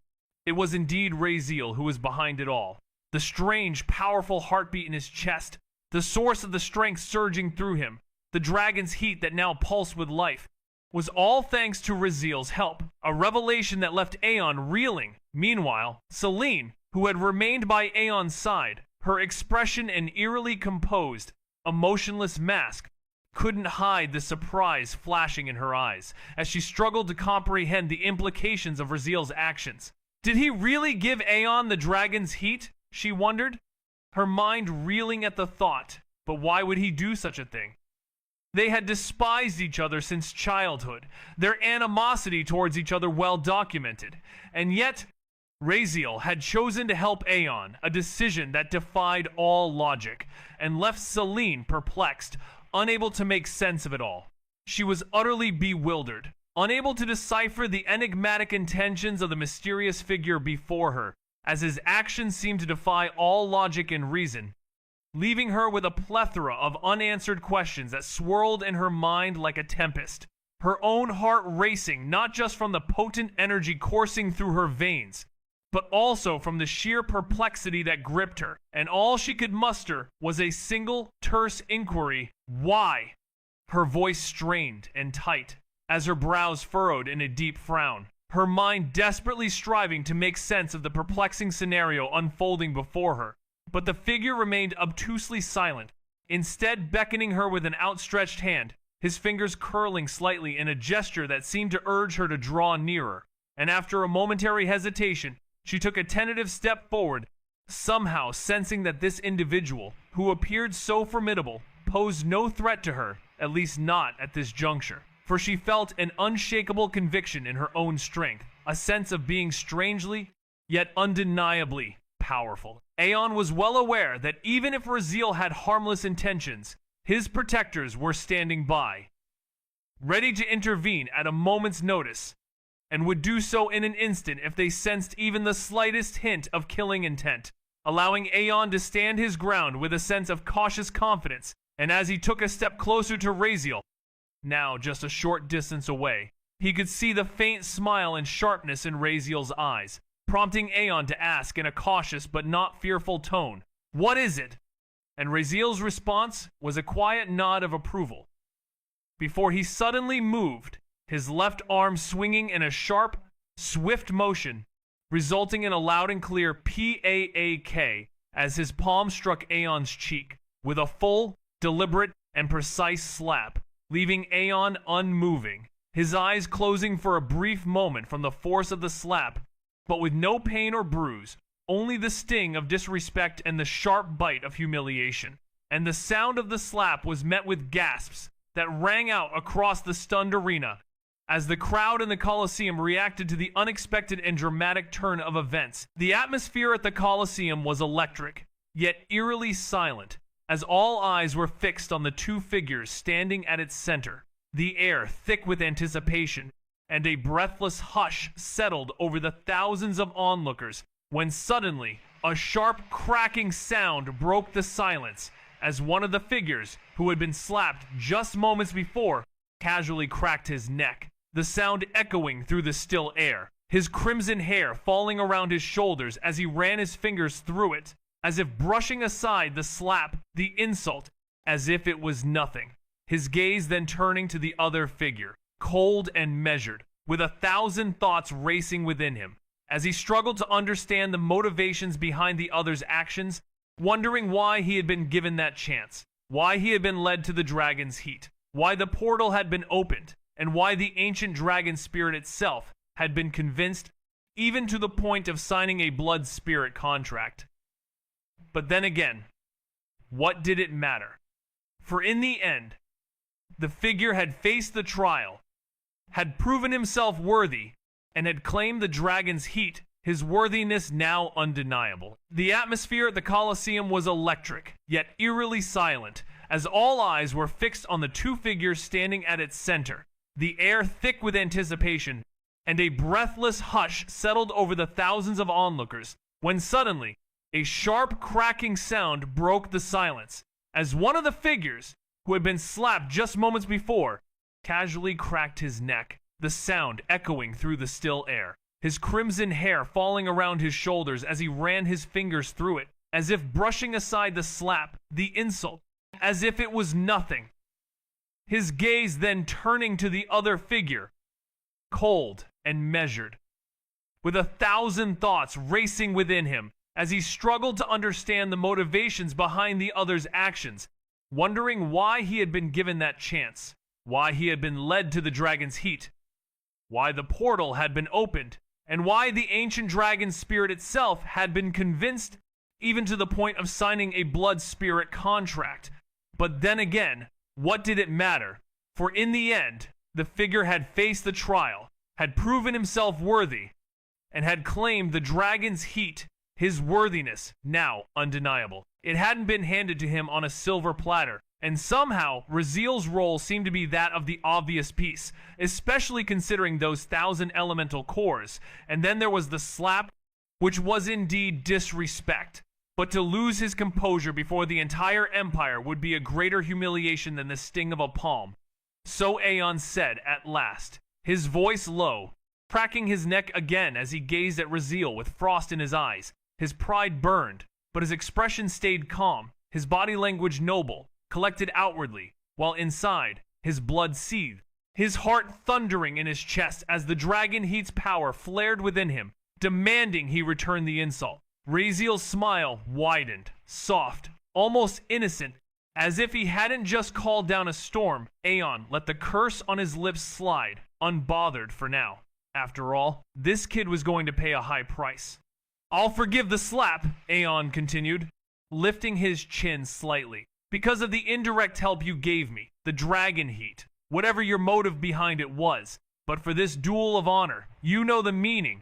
Aeon's words hung in the air, as the tension between them grew thicker, with Aeon's calm demeanor a stark contrast to the turmoil brewing inside him.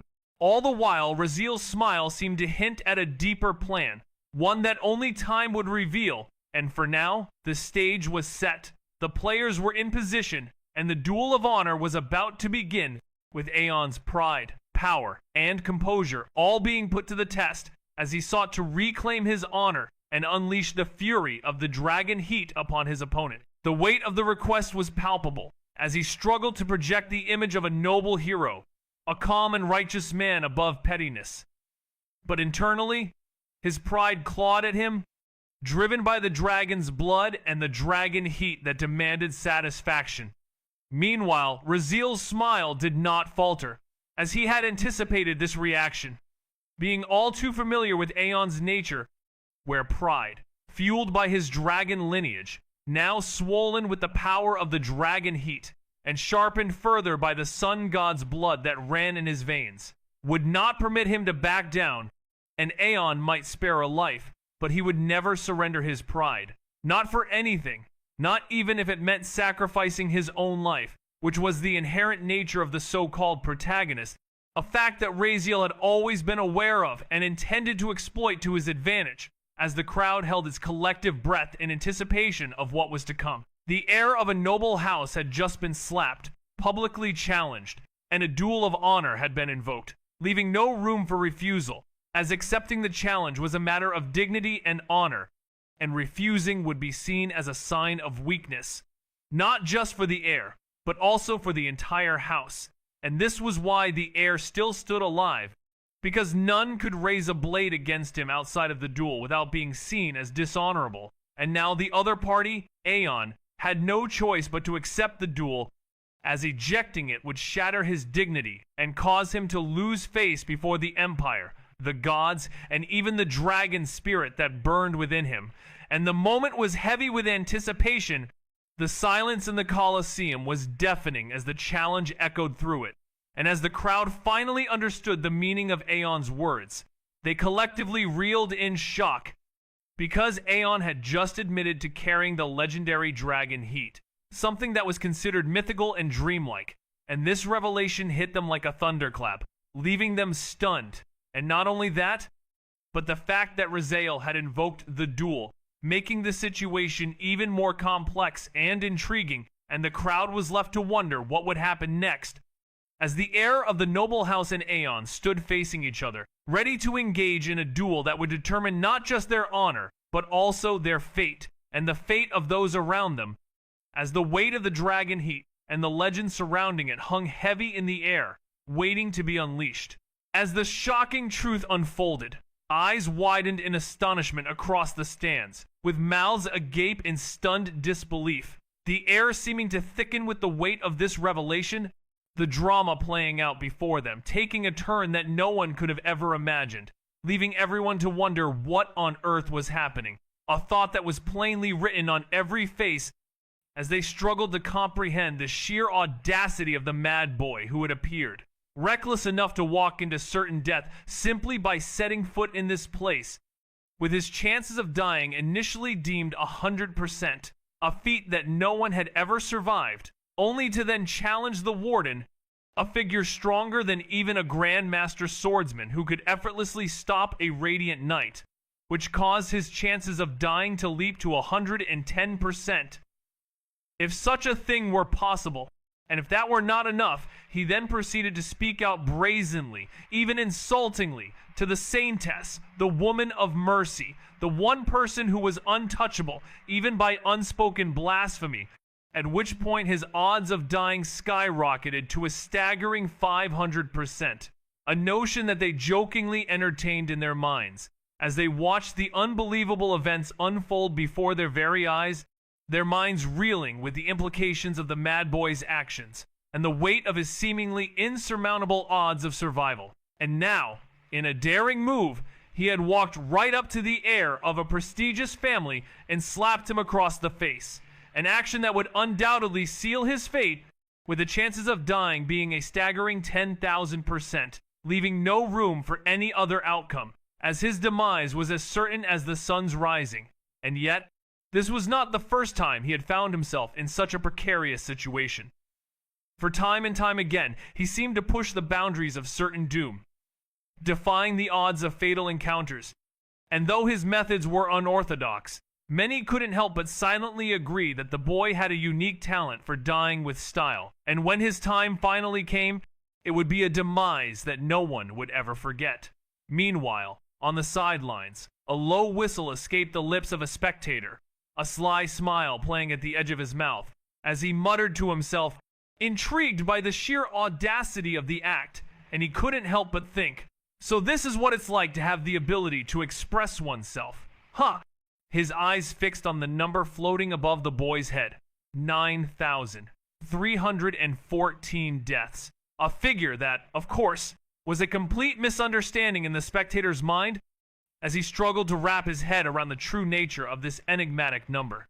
As far as he was concerned, the individual in question was simply someone who had already died thousands of times, now throwing his life around recklessly for fun, venting frustrations, trying to die once more, and it was this carefree attitude that seemed to be the driving force behind his actions, with his powers and abilities being wielded in a manner that was both intriguing and perplexing to those around him, and Riven couldn't help but shake his head, entirely misreading the situation, as he muttered to himself about humans and their powers, and how they never seemed to know how to handle them. Meanwhile, Selena, standing beside Aeon, opened her mouth as if to speak, to stop this, to say something, but then closed it again, her emotions and thoughts clearly at odds with one another, and the tension between the two men was thick, palpable, with Aeon's fingers twitching at his sides, betraying the storm he hid behind his emotionless face. And yet, despite the slap, despite the insult,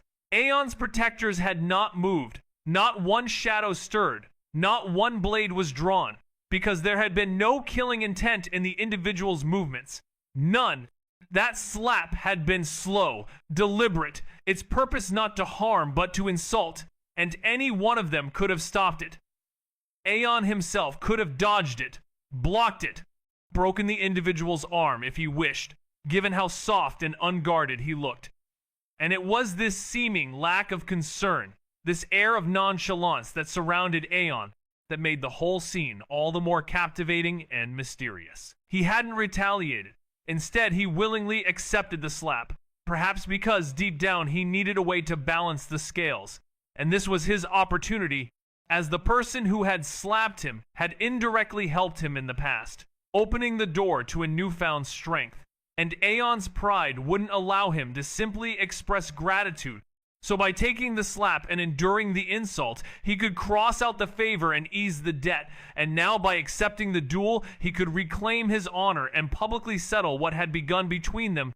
His protectors, trained to the highest discipline, waited in the shadows, not acting because their master had not ordered it. They didn't question. Their task was to protect Aeon from death, not to intervene in matters of pride and honor. And until he commanded otherwise, they would remain still, as they had been instructed to prioritize his safety above all else. And Aeon's decision to accept the duel was a way for him to settle the score and restore his honor, which was a crucial aspect of his being. And by doing so, he could finally find a sense of closure and move forward, with his protectors watching over him, ever vigilant and ready to defend him if necessary. But for now, they remained in the shadows, waiting for their master's command, as the situation continued to unfold, with Aeon's honor and pride hanging in the balance, and the outcome of the duel still uncertain.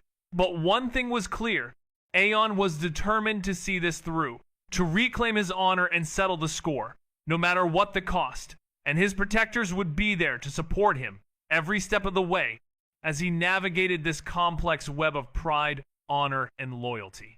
The scene unfolded like a comic book come to life, with the Colosseum watching in silence, its thousands of spectators holding their collective breath as they awaited the next move, knowing they were witnessing something that would be etched in memory for generations to come. Aeon finally broke the silence, his voice low and menacing, a growl beneath his calm and collected exterior. His fists clenched tightly at his sides as his pride burned intensely, yet his face remained a mask of icy calm, hiding the storm raging within. He spoke, his words simple yet laced with anticipation. "Name your terms." And the air seemed to vibrate with tension as Raziel's smile grew, twisting his face with an unhinged energy, his eyes gleaming with a fierce light as he met Aeon's cold gaze. His response soft yet cutting: "I want the holy promise." The words barely leaving his lips before the entire Colosseum seemed to freeze, the atmosphere turning to ice, the breath of thousands stolen away, leaving a deadly silence that spread over the arena like a pall. Even the wind hesitant to stir, as if the very air itself had been snatched away, and Aeon's heart skipped a beat, his composure faltering for a brief moment, his eyes narrowing in response to Raziel's bold and daring demand. "Holy promise?" he repeated, the weight of the words hanging in the air like a challenge. He almost staggered under the sheer audacity of the request, as a voice laced with a mocking kind of certainty echoed, urging him to relinquish something of immense value, with a wild smile fixed on his face, demanding that it be given to him, leaving the crowd stunned beyond words. For what was being asked for was the holy promise, a divine favor bestowed only upon those deemed worthy by the Church of Light, a single wish, a promise from the Church that anything, absolutely anything, would be fulfilled as long as it did not harm the Church or its doctrine, an oath backed by faith, history, and the will of the God of Light, said to be a gift that originated in the age of myths, a tradition born from the God himself, sacred beyond measure, honored by all who believed, and it was something that Aeon had earned 4 years ago when he had asked for everything to save the Saintess from a calamity that could have destroyed not just her, but the Church itself, a momentous occasion that had granted him this extraordinary privilege, now being demanded of him with an air of entitlement and expectation, leaving all who witnessed the scene in a state of utter bewilderment. As a reward, the Church had given him the holy promise, one wish to be claimed when the moment came, and now Raziel wanted to take it, knowing the truth that it wasn't anything divine, but rather one more piece of the incredible luck that clung to Aeon like a plot armor of the so-called protagonist. Heavenly luck, absurd fortune, the kind that let men like Aeon glide through life, blessed by the universe itself. But now Raziel would strip it away. He would make Aeon give it to him with his own hands. The crowd could barely process what they'd heard. The sheer audacity, the blasphemy of asking for such a sacred gift as if it were just some prize to be won, some trinket on a gambler's table. No one, in all the long, storied history of the Empire, in all the lands beyond, had ever dared to think this way, let alone speak the words aloud, and the sound of thousands swallowing had echoed faintly all around the arena. As no one knew what to say, the crowd was left in stunned silence, unable to comprehend the magnitude of Raziel's request, and the weight of his words hung in the air, like a challenge, a gauntlet thrown, waiting for a response. As the crowd struggled to come to terms with the sheer enormity of what they had just witnessed, and the implications of Raziel's bold move, and the question on everyone's mind was, would Aeon give in to Raziel's demand, or would he refuse? And what would be the consequences of either choice? As the tension continued to build, and the crowd held its collective breath, waiting for the next move, and the outcome of this unprecedented showdown. Astonishingly, no one was able to decipher what this enigmatic individual truly desired, what intricate scheme was brewing behind those icy stare. As Aeon opened his mouth to articulate his thoughts, yet no words escaped, prompting him to shut it again, his mind reeling, stunned by the enormity of the demand. For the holy promise was not merely valuable, it was truly priceless, sacred, and the notion of putting it up as a wager in a duel was, to say the least, utterly obscene. Akin to placing a beloved on a bet, it's not about the worth, but rather the sheer disrespect, as if something so precious didn't deserve to be treated in such a disdainful manner. Raziel raised his eyebrows at him, a hint of mockery dancing in his gaze, as he asked, "Are you afraid?" His voice laced with challenge, daring him to respond in the affirmative. Aeon took a slow, deep breath, willing the tempest inside him to subside, his heart pounding, his blood running hot as he struggled to regain his composure. Faced with the daunting prospect that lay before him, he refused to back down, his gaze locked in a fierce stare, like steel clashing with steel, as a flicker of wildness danced in his eyes, driven by a pride that would not allow him to retreat, and he stood there, unwavering, as he stared at the boy before him, a boy who seemed utterly ordinary, without even the faintest hint of aura, no discernible strength, no contact marks, just frail flesh and bone, and he wondered if this boy truly believed that by simply naming a price, he could force him to give it up, if he thought that mere words could grasp victory, so that a holy promise could somehow bind him. But Aeon's inner fire was rising, fueled by his determination. It's not going anywhere. He wouldn't lose, couldn't lose, not to this boy, who was, in his eyes, nothing but a weak fool.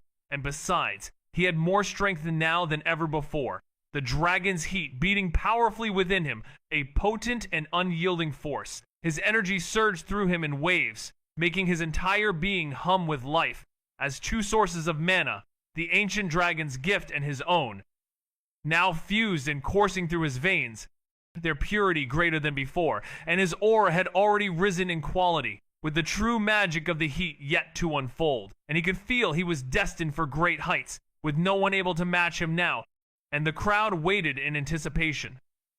The tension crackling in the air like lightning before a storm, and Aeon's pride made its choice, as he declared, "A light then, let's do it," in a voice that cut through the charged air, now bearing a grin just as crazed as Raziel's.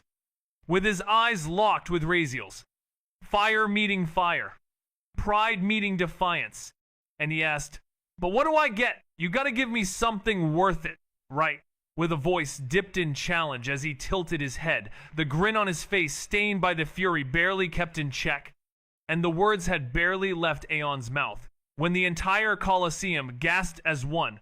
A shudder ran through the stands, a sound like the collective heartbeat of thousands, stopping for a moment as the crowd held its breath in anticipation of what was to come. He refused to back down, his gaze locked in a fierce stare, like steel clashing with steel, as a flicker of wildness danced in his eyes, driven by a pride that would not allow him to retreat, and he stood there, unwavering, as he stared at the boy before him, a boy who seemed utterly ordinary, without even the faintest hint of aura, no discernible strength, no contact marks, just frail flesh and bone, and he wondered if this boy truly believed that by simply naming a price, he could force him to give it up. If he thought that mere words could grasp victory, so that a holy promise could somehow bind him. But Aeon's inner fire was rising, fueled by his determination. It's not going anywhere. He wouldn't lose, couldn't lose, not to this boy, who was, in his eyes, nothing but a weak fool. And besides, he had more strength now than ever before. The dragon's heat beating powerfully within him, a potent and unyielding force. The radiant knight straightened at once, his fingers relaxing on the hilt, his eyes shutting for the briefest moment as he mastered himself, before falling back into stillness. A statue hidden in plain sight, positioned where none would think to look, his entire focus now on Selena, where every breath she took, every smallest gesture, his life was hers to protect, as he had been ready to act, because silence in the face of such insult would be cowardice, and cowardice would be a stain upon him, upon the church, upon his oaths, and he would not have let that happen. And if in dying someone touched the saintess without his protection, let the world burn, for the next meeting of those sinful people would be on the battlefield of holy war. But then Selena's voice came, cold and steady, saying, "I allow it," which sparked another gasp louder than before, rolling across the stands like thunder.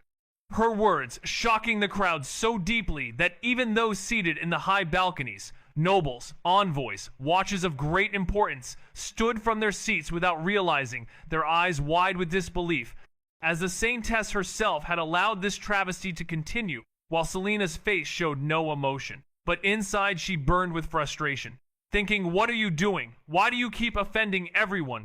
Again and again, what is he trying to do?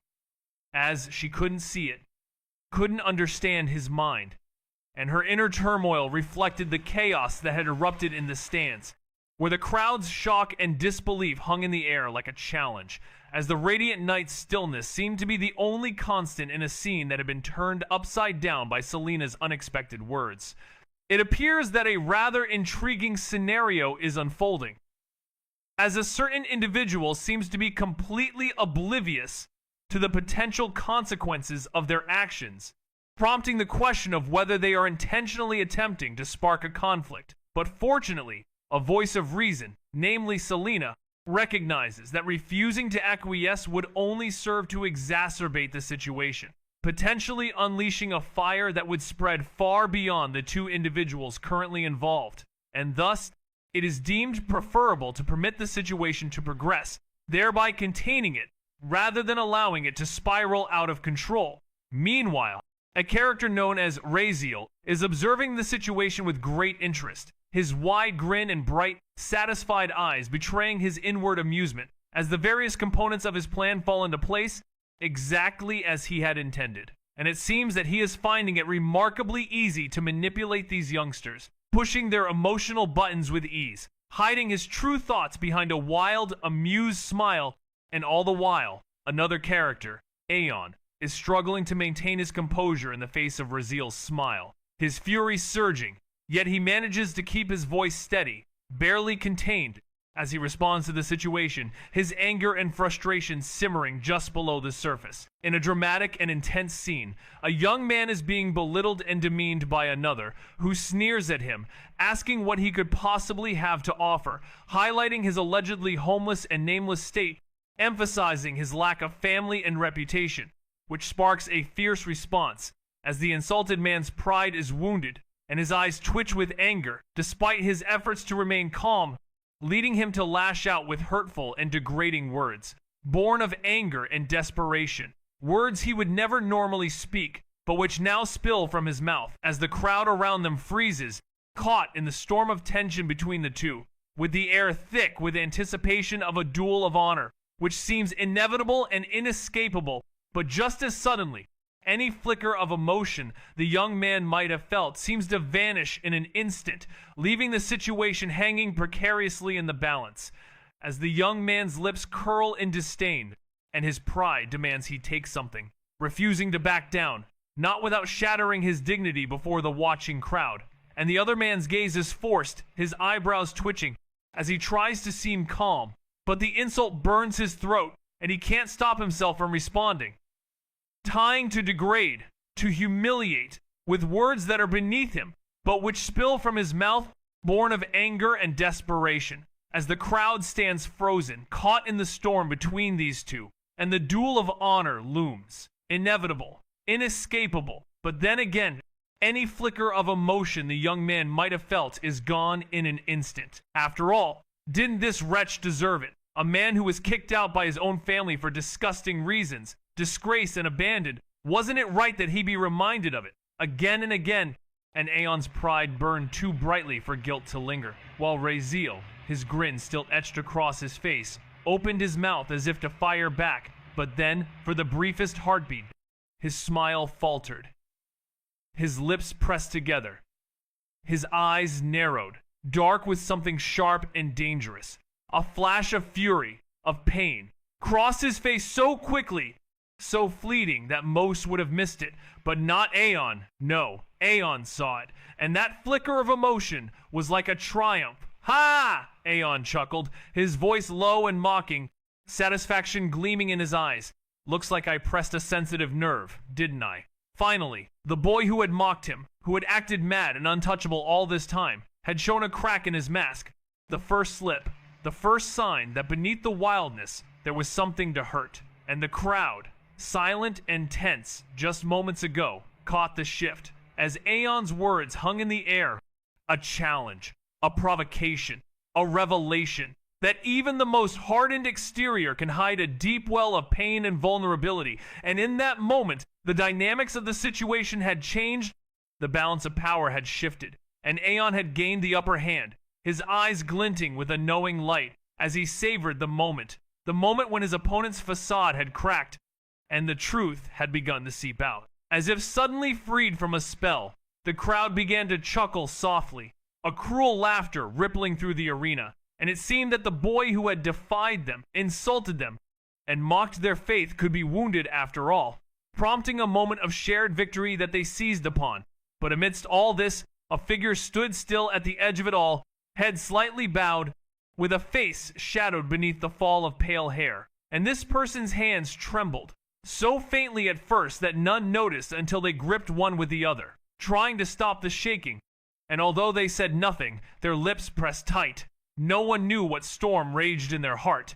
And meanwhile, another individual simply shrugged, letting the laughter of the crowd wash over them, their smile returning, their voice cool and unbothered, as they uttered a phrase that was nauseatingly light. Who cares? Their tone implying that the mockery meant nothing, and their eyes scanned the arena, calm and detached, before they added, "Yeah, you're right. I don't have a home." A statement that seemed to convey a sense of resignation and acceptance, all while maintaining an air of detachment and calmness. In a shocking turn of events, a character boldly declared their lack of wealth, having nothing worthy of offering at a certain level, which sparked a chorus of amused chuckles from the crowd, who seemed to relish in the admission. But then the atmosphere took a dramatic shift as another character, with a grin sharpening their features and eyes gleaming with reckless resolve, stepped forward with a staggering proposal, offering their royal bloodline essence, a move that left everyone aghast, as the entire arena fell silent, with laughter dying on every tongue, choked off in collective shock. And just as it seemed like the room would remain frozen in stunned silence, an astonished exclamation erupted. But not from the expected source.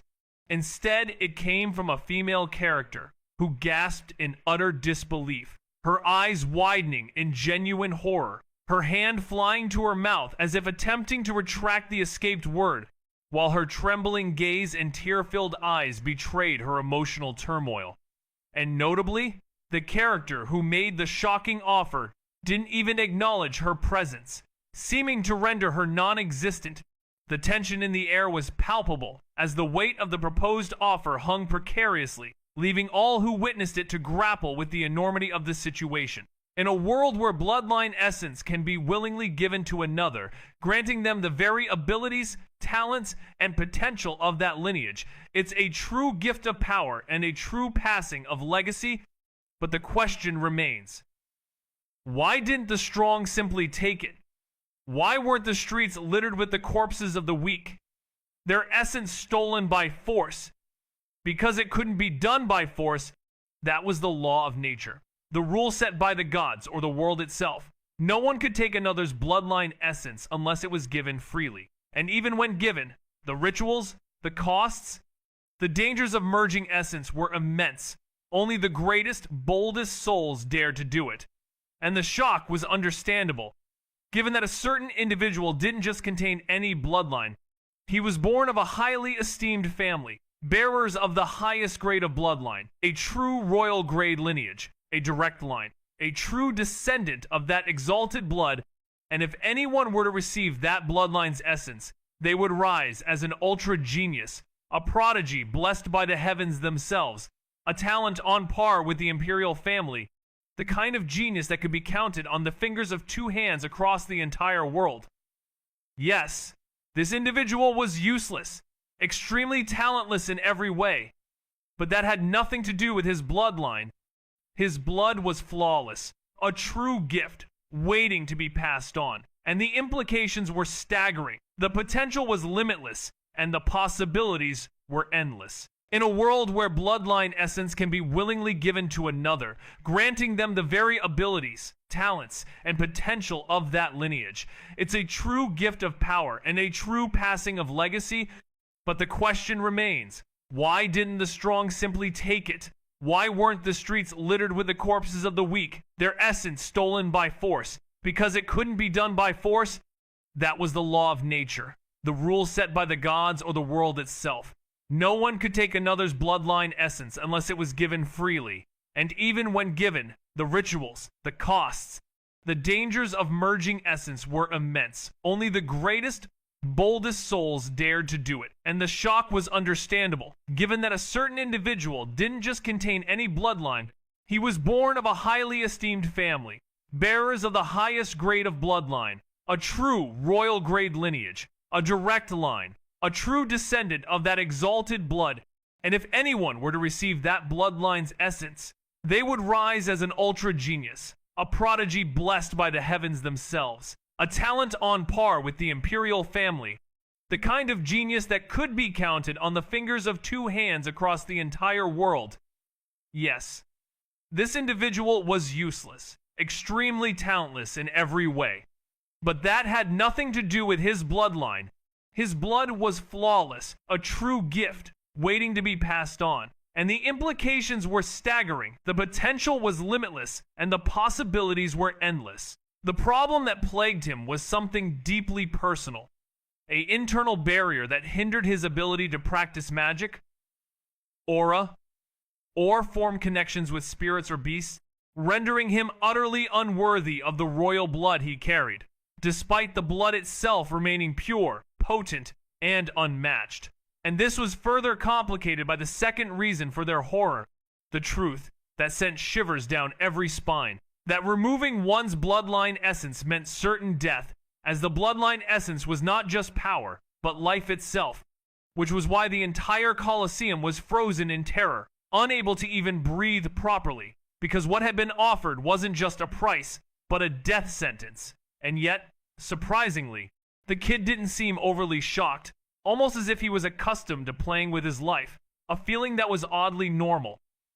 And Aeon stood in deep thought, his mind racing, as he contemplated the proposal, and to his surprise, he found himself thinking that this wasn't even a bad idea. As his heart pounded with rising ambition, his thoughts fueled by the prospect of what could be. In a typical scenario, obtaining the essence of a royal bloodline would be utterly impossible, as no family, particularly one of high stature, would ever permit such an act, and even mentioning it would be enough to spark outrage, since it's not like one could simply take it by force. The donor would have to willingly offer it, a nearly impossible feat, and if someone dared to suggest taking a royal bloodline essence, their entire family would face destruction in retaliation, making it a taboo, sacred, and untouchable concept. But this situation was different. The boy in question was no longer part of the royal family, having been cast out and erased, which meant the family wouldn't care, rendering the usual rules and consequences obsolete. Aeon's eyes widened as he realized the enormity of the situation, his pulse racing with anticipation, as he thought to himself that it's possible, indeed, to have a royal bloodline essence transplant, and what's more, without any consequences. This revelation transforming the stakes of the duel, elevating it from a simple clash to a once-in-a-lifetime opportunity to acquire something truly unique. A slow, eager smile spreading across his face as the temptation proved too great to resist, the risk seemingly non-existent, while the potential reward was beyond his wildest dreams. And he couldn't help but think that this was worth it. More than worth it, the potential gain so enormous that it overshadowed any doubts or fears he may have had, his mind consumed by the promise of this extraordinary prospect. As he struggled to contain his excitement, the thrill of the possibility coursing through his veins like a powerful elixir, drawing him in with its irresistible allure, and he knew in that moment he was willing to take the leap, to seize this chance, no matter how unthinkable it may have seemed, and make it a reality. The promise of the royal bloodline essence transplant hanging before him like a tantalizing prize waiting to be claimed. The value being discussed was truly beyond measure, as the holy promise that was being wagered now seemed like a small sacrifice in comparison to what was being offered, representing a once-in-a-lifetime opportunity, or rather, a once-in-many-lifetimes chance to possess the essence of a royal bloodline, allowing him to take that power for himself, fuse it with his already mighty potential, and ascend to heights beyond what anyone could have foreseen, causing his heart to race and his pride to burn hot, as this would not just restore his honor, but elevate him to unprecedented heights, even beyond his wildest dreams.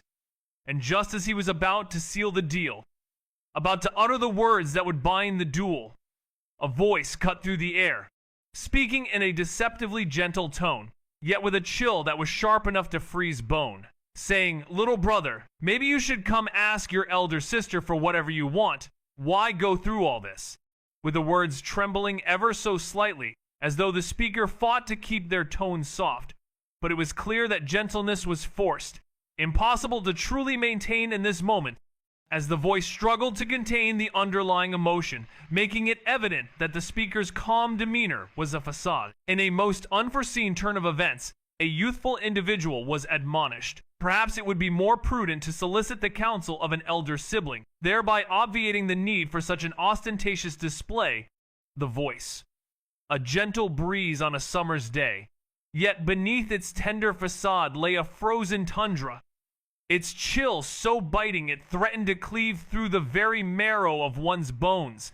As the words hung in the air, the colossal arena fell silent, an unsettling stillness, akin to the world itself ceasing to draw breath. The faces of the onlookers froze, their eyes wide with wonder, as if time itself had been arrested, with every expression being gradually consumed by an encroaching shadow, much like the faint glow of a dying ember being extinguished. Even the normally effervescent Aeon, who had been in the midst of articulating a thought, was suddenly rendered speechless, his mouth agape, the words dying on his lips, as a solitary bead of sweat trickled down his temple, his eyes wide with shock and incredulity, his countenance a picture of unmitigated astonishment as he uttered a single whispered phrase.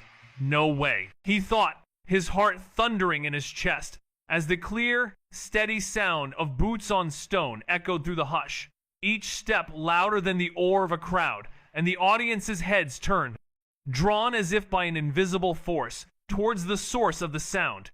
And then they saw him, a figure cloaked in both elegance and menace, with wild royal purple hair cascading down his back like a river of silk, catching the light with every sway, and his matching eyes burned with wild cold fire, as if they saw everything, missed nothing, and at his hip rested a sword, its hilt dark, its edge rumored to have tasted blood countless times, and draped over his shoulders, a deep purple cape flowed behind him, and the black dress clung to his form like a shadow given shape, and he was known as a being of grandeur and mystery, with an aura that commanded attention and inspired awe. His presence was like a storm that demanded to be reckoned with, and the sound of his boots clicking on the stone floor was like a countdown to something momentous, something that would change everything. And as the audience waited with bated breath, he stood tall, his eyes blazing with an inner fire, his heart pounding in his chest, and his spirit shining like a beacon in the darkness, and the air was electric with anticipation, as if the very fate of the world hung in the balance, and he was the one who would tip the scales. And the audience was frozen in awe, unable to look away from the spectacle that was him, a true marvel of elegance and power, with a presence that was both captivating and terrifying. And his name was whispered in reverence and fear, as a being of legend, a hero, a villain, or something in between. But one thing was certain: he was a force to be reckoned with, and his arrival was like a harbinger of doom or a bringer of hope, depending on which side you were on, and the audience was left to ponder. Who was this mysterious figure, and what was his purpose? As the sound of his boots faded away, leaving behind a trail of wonder and a sense of foreboding that something big was about to happen, and the stage was set for a drama that would unfold like a grand tapestry, with him as the central figure, and the audience was eager to see what would happen next and how the story would unfold, with him as the main character and the world as his stage, and the fate of everything hanging in the balance, and the sound of his boots still echoing in their minds, like a reminder of what was to come, and the image of him, forever etched in their memories, like a painting of a grand masterpiece, with him as the subject, and the world as his backdrop, and his name, forever linked to the drama that was about to unfold.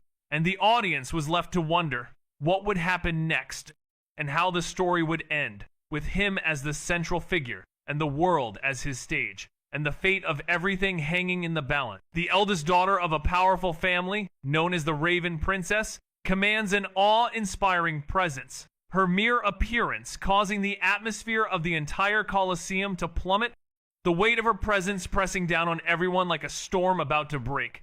And with every measured step, the tension grows thicker, as people part before her path instinctively, driven by fear, some dropping to their knees, bowing so low their foreheads nearly touch the stone floor, not out of respect, but out of sheer terror, trying not to look at her, the kind of fear that makes one's blood run cold, born of knowing what she is capable of, as everyone is aware of the kind of woman she is, notorious for slaughtering without hesitation at the slightest provocation, where disagreement or disrespect are met with death.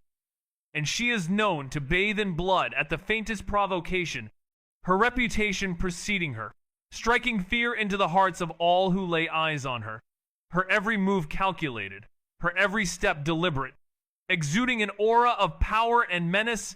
As the Raven Princess moves through the Colosseum, her presence is a stark reminder of her ruthless nature, leaving a trail of intimidation in her wake. She didn't even glance at them, her gaze never wavering, piercing, locked onto one face from the moment she appeared, as if she could see no one besides him, and she stopped before him, close enough that he could hear the faint sound of her breath, her eyes traveling his face slowly, deliberately, as if studying him, searching for something only she could see.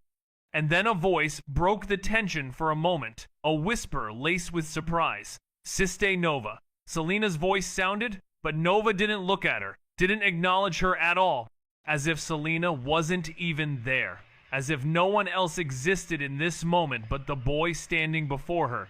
And Raziel, for his part, didn't return Nova's gaze, his attention fixed on her, the air thick with an unspoken understanding, the moment hanging precariously in the balance, with Nova's focus solely on the boy, her eyes drinking in every detail of his face, and Selena's whispered words hanging in the air, a stark contrast to the intensity of the moment unfolding before them, as Nova stood there, frozen in time, her gaze locked on the boy, her presence both captivating and unsettling, leaving everyone else to fade into the background, insignificant in the face of her unwavering attention. And the boy, seemingly entranced, didn't flinch, didn't look away. His eyes locked on hers, the two of them suspended in a world of their own, where nothing else mattered, and the sound of Selena's voice was just a distant memory, a faint whisper lost in the intensity of the moment. His eyes remained on Aeon, steady, cold, as if Nova herself wasn't even there, nothing but air, and a heavy silence fell over the scene, until Raziel spoke up quietly, his voice cutting through the stillness, asking Aeon to make a decision, his gaze unwavering on Aeon, who stood awkwardly, as if caught between two storms, unsure of what to do, and Aeon blinked, as if waking up from a nightmare, his body feeling stiff, weighed down by the storm of emotions crashing over him. And he tried to speak, but his voice faltered, as his eyes darted between Raziel and Nova, unable to find the words to respond to the question of whether he was accepting the duel or not, his hesitation palpable in the air, as he struggled to make a decision, with Raziel's steady gaze fixed on him, waiting for an answer. And the atmosphere remained tense, filled with anticipation, as Aeon's eyes continued to dart back and forth, his voice still faltering, as he tried to find the courage to give a response, with the weight of the duel hanging in the balance and the silence stretching out like an unbearable burden, until Aeon could finally find the words to say something. But for now, he just stood there, frozen in uncertainty, with Raziel's question still hanging in the air, waiting to be answered. His gaze seemed to plead as he wondered if this was all just a joke. And he couldn't help but think, do you not see who's standing here, as sweat beaded along his brow and his mind raced with thoughts of the past? Specifically the fact that Raziel had been cast out and humiliated, kicked out of the family, and yet now she was calling him brother, which was utterly confusing and made his throat feel dry, with sweat gathering at his temples as he thought to himself, what's happening? And recalled how he had just called him homeless moments ago, and now this sudden change in tone was making him question his luck, and he couldn't reconcile the gentle tone she was using now, with the same woman who had whipped him in public countless times with an iron-spiked whip, tearing him apart in front of everyone in the name of teaching him discipline. And he couldn't help but think, how could that same person speak so softly, so gently now? And the thought that she might be serious about calling him brother was bewildering, making him think, if that is so, I am so messed up.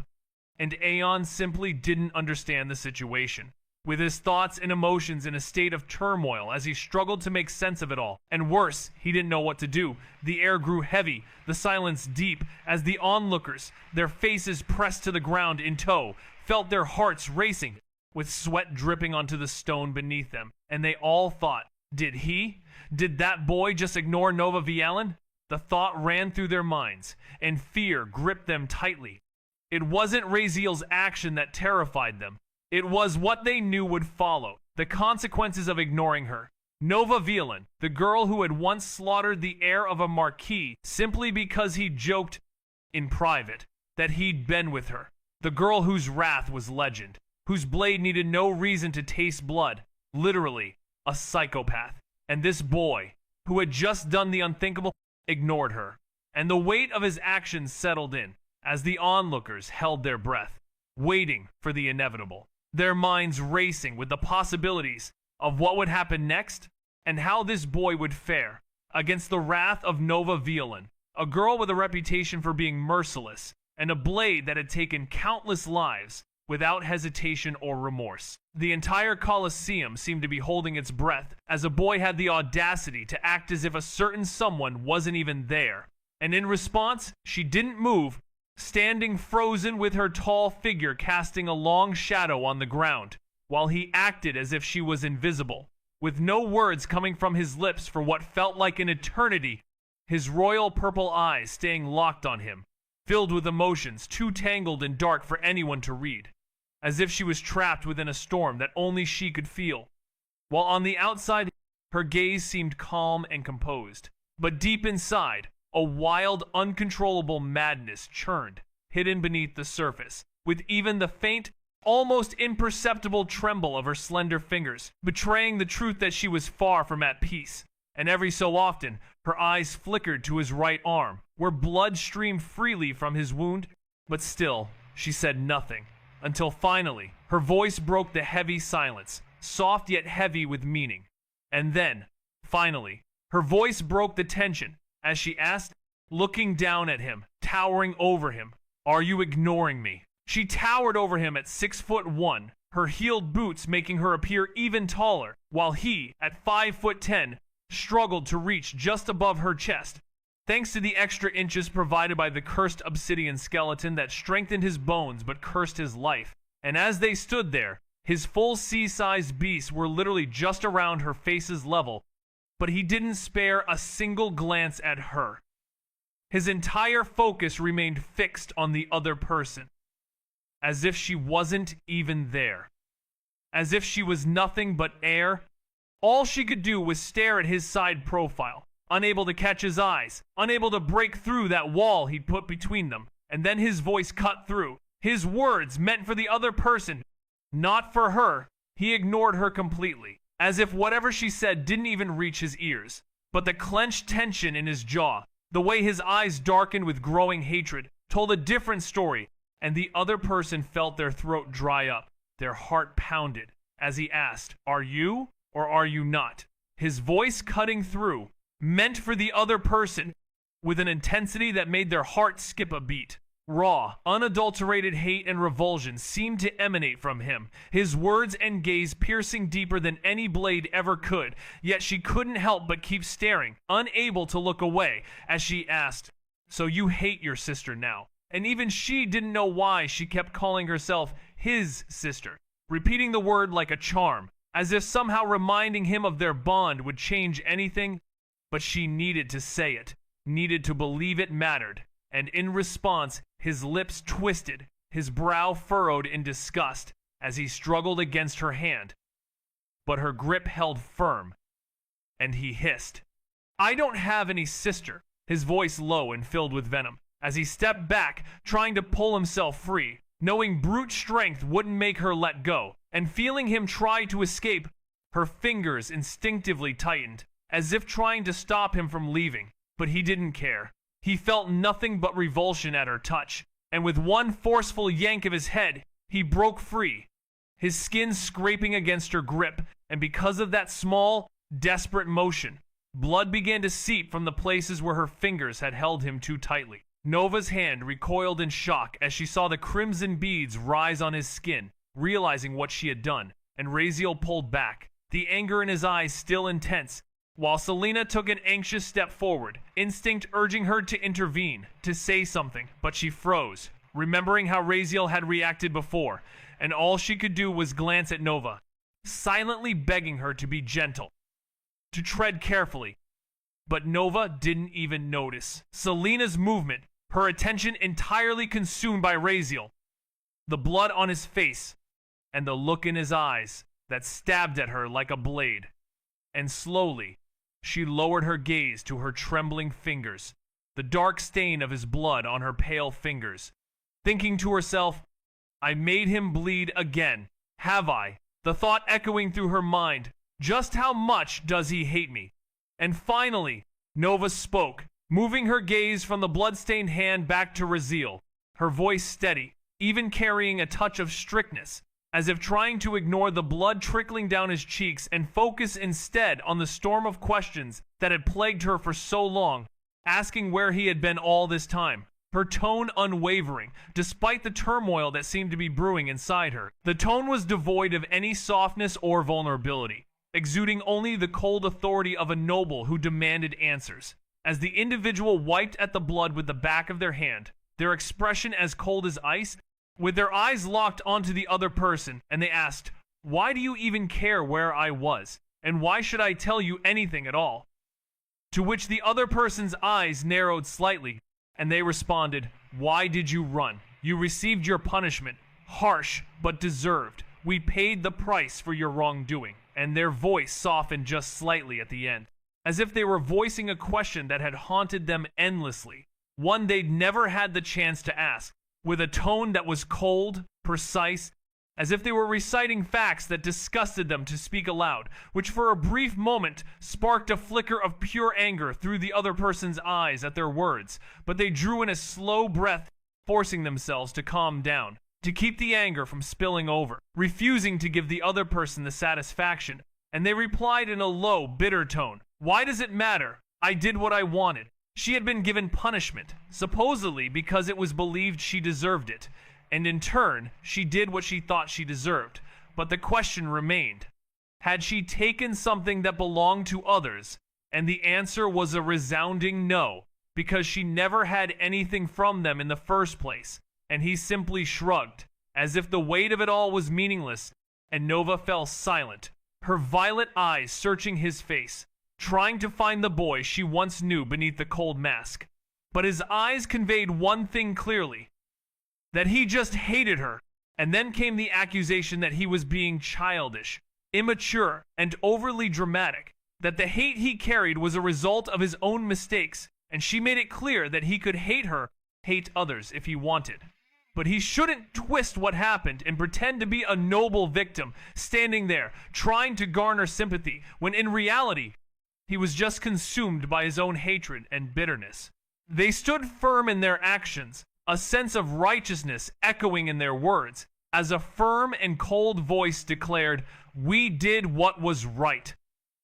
A statement repeated with emphasis, "We did what was right," the tone unwavering, and the speaker's voice was firm and cold to say the least. Also, remember, the weight of their actions hung in the air, as they condemned the other's actions.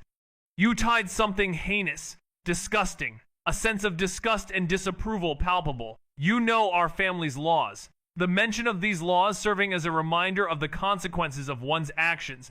Kicking you out was necessary. The other punishments, they were necessary too. The speaker justified. And don't you forget, we paid for your sins. The sacrifice made by the family, a burden they bore. Do you have any idea how much the family sacrificed for you? She was very cold with her words, the chill of her tone, a stark contrast to the warmth of familial bonds, now strained as the conversation hung in the air, heavy with the weight of past actions and their consequences. She took a small breath, steadying herself, then continued in that cold, icy explaining tone, as if hoping he would finally listen, and in the end, what did he do? He ran away. Not a word. Not even a thank you to mother or to her, and she warned him not to dare act like they abandoned him, acknowledging that yes, there were no ties to the family, but that didn't mean they wouldn't have cared for him. They had enough power to ensure he had food, clothes, and everything he needed. The pain and hurt evident in her voice as she spoke, the weight of his actions settling heavily on her words, her tone a mix of sadness and frustration, a sense of loss and longing, as she struggled to understand why he would leave without a word, without looking back, and the question hung in the air. What did he do? Why did he run? And what did he hope to achieve by leaving behind the people who could have helped him? The people who could have given him a sense of belonging and security. Her words a poignant reminder of the complexities of family relationships and the difficulties of navigating the intricate web of emotions and expectations that come with them.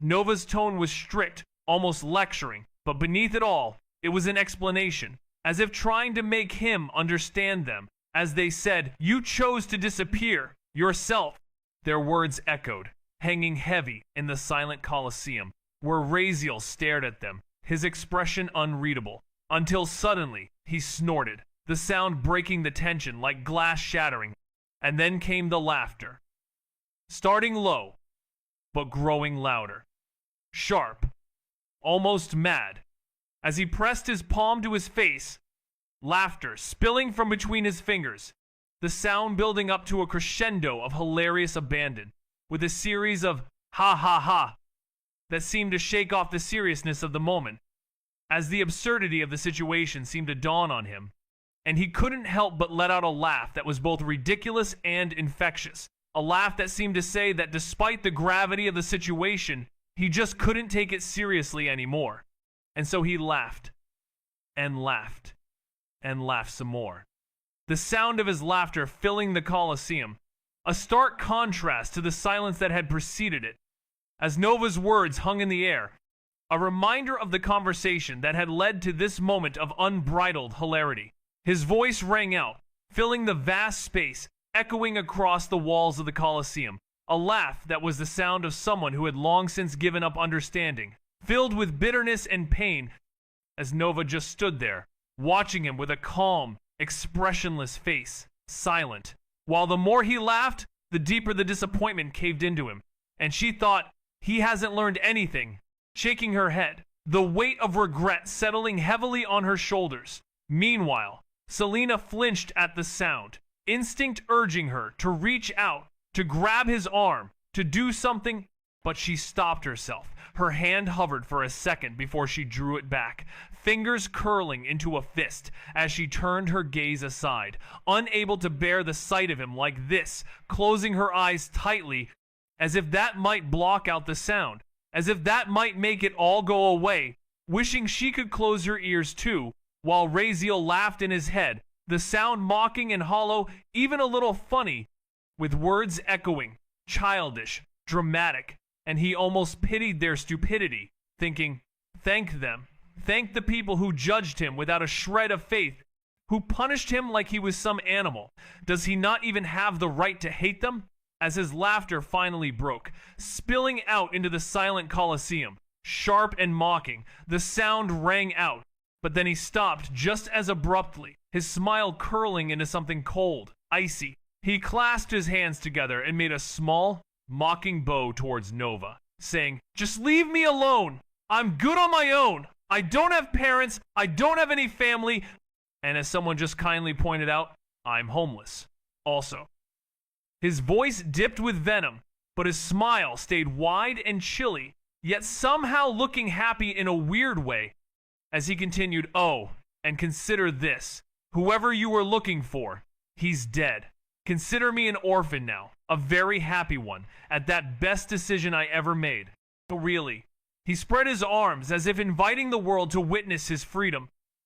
"I'm a rapist, a despicable, disgusting person, right? I'm not even worthy of saying thank you to the people who helped me." His voice twisted the word with cruel sarcasm. "It's better if everyone stays far, far away from someone like me." He seemed to be embracing his newfound solitude, with a sense of dark humor and a twisted grin as he conveyed his message of self-imposed isolation, his words laced with a mix of bitterness and liberation.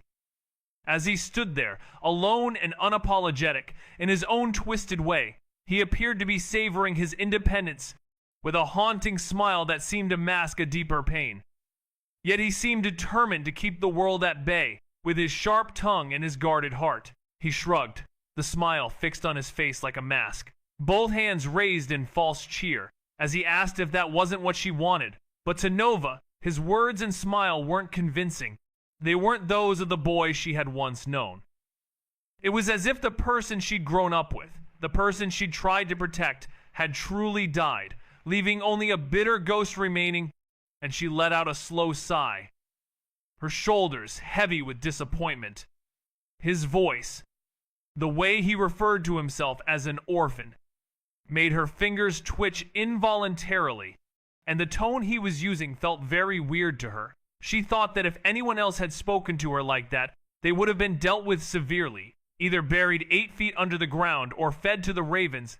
But instead, she stood there, doing nothing, not even threatening him, her inaction a testament to the complicated emotions she felt towards him, a stark contrast to how she would have reacted to anyone else who dared to speak to her in such a manner. She didn't silence his mocking tongue, and that, more than anything, showed just how much she still cared. It was a clear indication of the depth of her emotions, and it was puzzling to see that he couldn't see it, not even a little.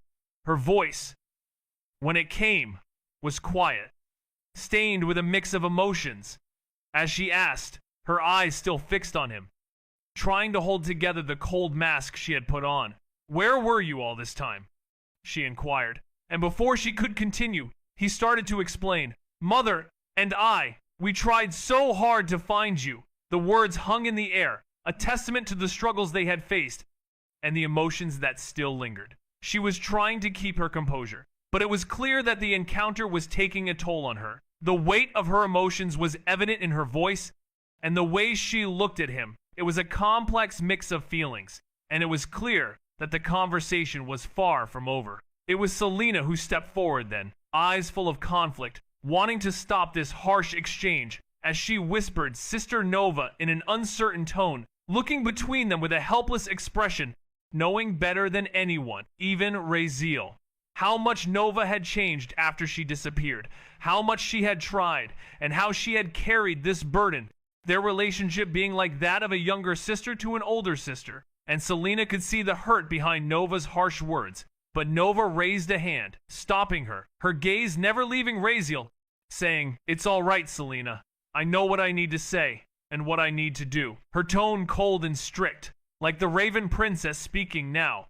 But inside, she was holding back an ache she couldn't show, as the weight of her emotions threatened to surface, revealing the depth of her feelings and the pain that had been building up, all while maintaining a strong and composed exterior. A testament to her strength and resilience, as she stood her ground, determined to see this through, with a sense of conviction and purpose that only she could understand, and that Selena, despite her concern, could only try to comprehend.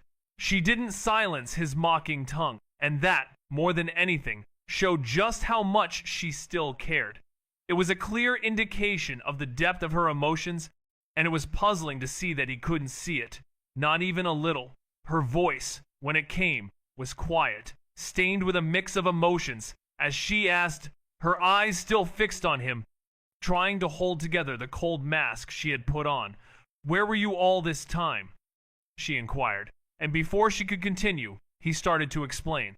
"Mother and I, we tried so hard to find you." The words hung in the air, a testament to the struggles they had faced and the emotions that still lingered. She was trying to keep her composure, but it was clear that the encounter was taking a toll on her. The weight of her emotions was evident in her voice, and the way she looked at him, it was a complex mix of feelings, and it was clear that the conversation was far from over. She had just tried to help merely moments ago, and yet all that was reciprocated was hate, not just towards her, but towards him as well, which prompted the question, how could this behavior not be seen as childish, not be viewed as disgusting? And what exactly did he see when he gazed at his own reflection? Was it not a hollow, empty smile, a facade that concealed the true depths of his emotions? And as for her, she was met with complete indifference. Not even a glance in her direction. No shred of attention, as if her presence was of no consequence. His hatred serving as a shield. His scorn, his sole weapon.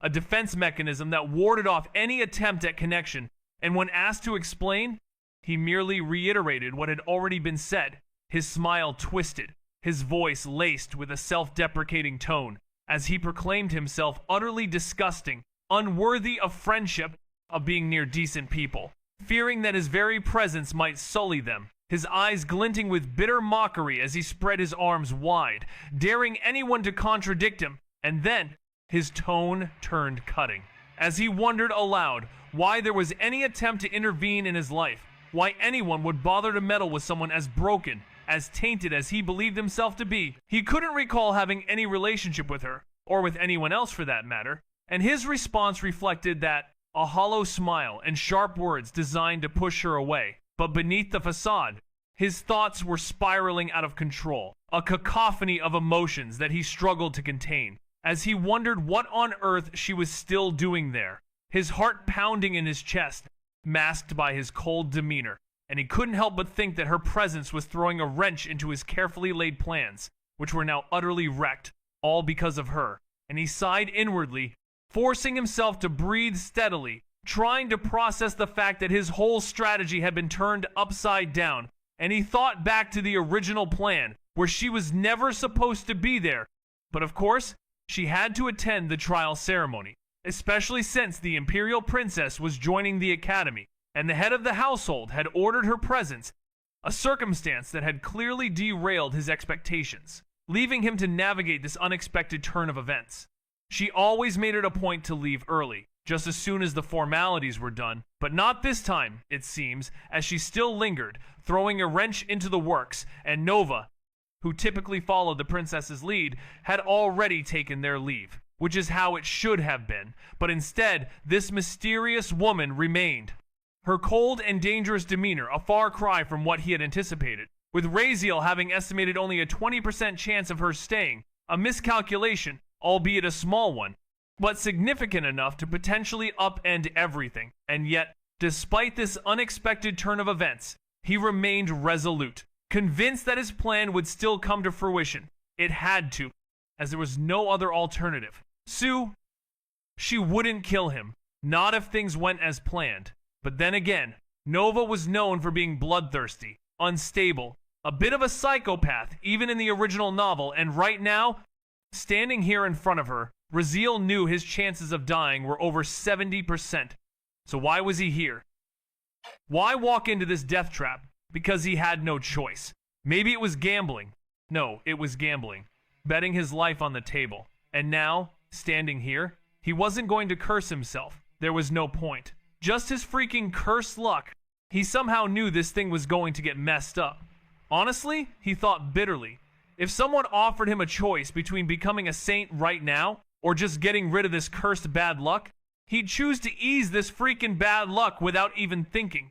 His mind was consumed by the thought of his own misfortune, and the fact that he was willing to do anything to get rid of it, even if it meant giving up something precious. But for now, he was stuck in this situation, facing Nova, with his life hanging in the balance, and all he could do was hope that things wouldn't go terribly wrong. But deep down, he knew that his luck was never on his side, and that this encounter could end in disaster, and all he could think about was how he ended up here, and how he could escape this predicament alive. But the thought of his bad luck lingering over him like a dark cloud made him wonder if he would ever be able to break free from its grasp. Nova's voice broke through his thoughts, echoing his words back to him in a low and cold tone. As a figure stood before him, shaking her head with an expression as sharp as steel, uttering words that cut deep. "You're the one throwing your life away. If I hadn't stepped in, you might as well have written the date of your own death," I thought. "Maybe I'd give you a chance to live, since once again you are my brother." Her tone stayed cold and strict, as if it was all she knew how to be. The venom in her voice wasn't hate, but the weight of her position, of the authority she carried. Gentleness wasn't something she could do. And in response, a voice boomed back, "I was never going to die anyway." Raziel rolled his eyes, his voice bored, dismissive. He wanted to be done with this conversation. The air was thick with tension, as the two engaged in a battle of words, with no room for emotion, only the harsh reality of their situation. The figure's words were laced with a sense of responsibility, of duty, while Raziel's response was one of defiance, of disregard for the danger that had just passed, and the role this figure had played in saving his life. The dynamic between them was complex, layered with a history that was not immediately apparent, but the undercurrents of their relationship were palpable. As they spoke, their words hanging in the air, like a challenge or a gauntlet thrown, waiting to be picked up and responded to in kind. He wanted to leave, but he couldn't, not until he got what he came for, and that coward Aeon still needed to agree, the so-called heir of the Duke family, who didn't even dare glance in Raziel's direction, not since Nova appeared, as if terrified she'd kill him just for looking, which made Raziel think bitterly that this was not the pride of a duke's heir. And if that bastard had even a drop of courage, he wouldn't be standing there dealing with this mess, and he found these people disgusting. Meanwhile, Nova's eyes narrowed slightly, her voice cool and unyielding, saying, "Never going to die, you say? Let me guess. What were you planning? Trying to goad him into agreeing to a duel of honor?" His words cut through the tension like ice, because, by the rules, a duel of honor can't be fought the same day. There's always a preparation period of a week to 1 year, and he would have chosen the longest possible, a year or 2 months maybe, something like that. which made it clear that he was trying to stall for time, and Raziel was not having it. He was fed up with the games and the cowardice, and he just wanted to get to the point already, but Aeon was still too afraid to even look at him, let alone agree to a duel. And Nova was just watching with an air of superiority, enjoying the show, it seemed.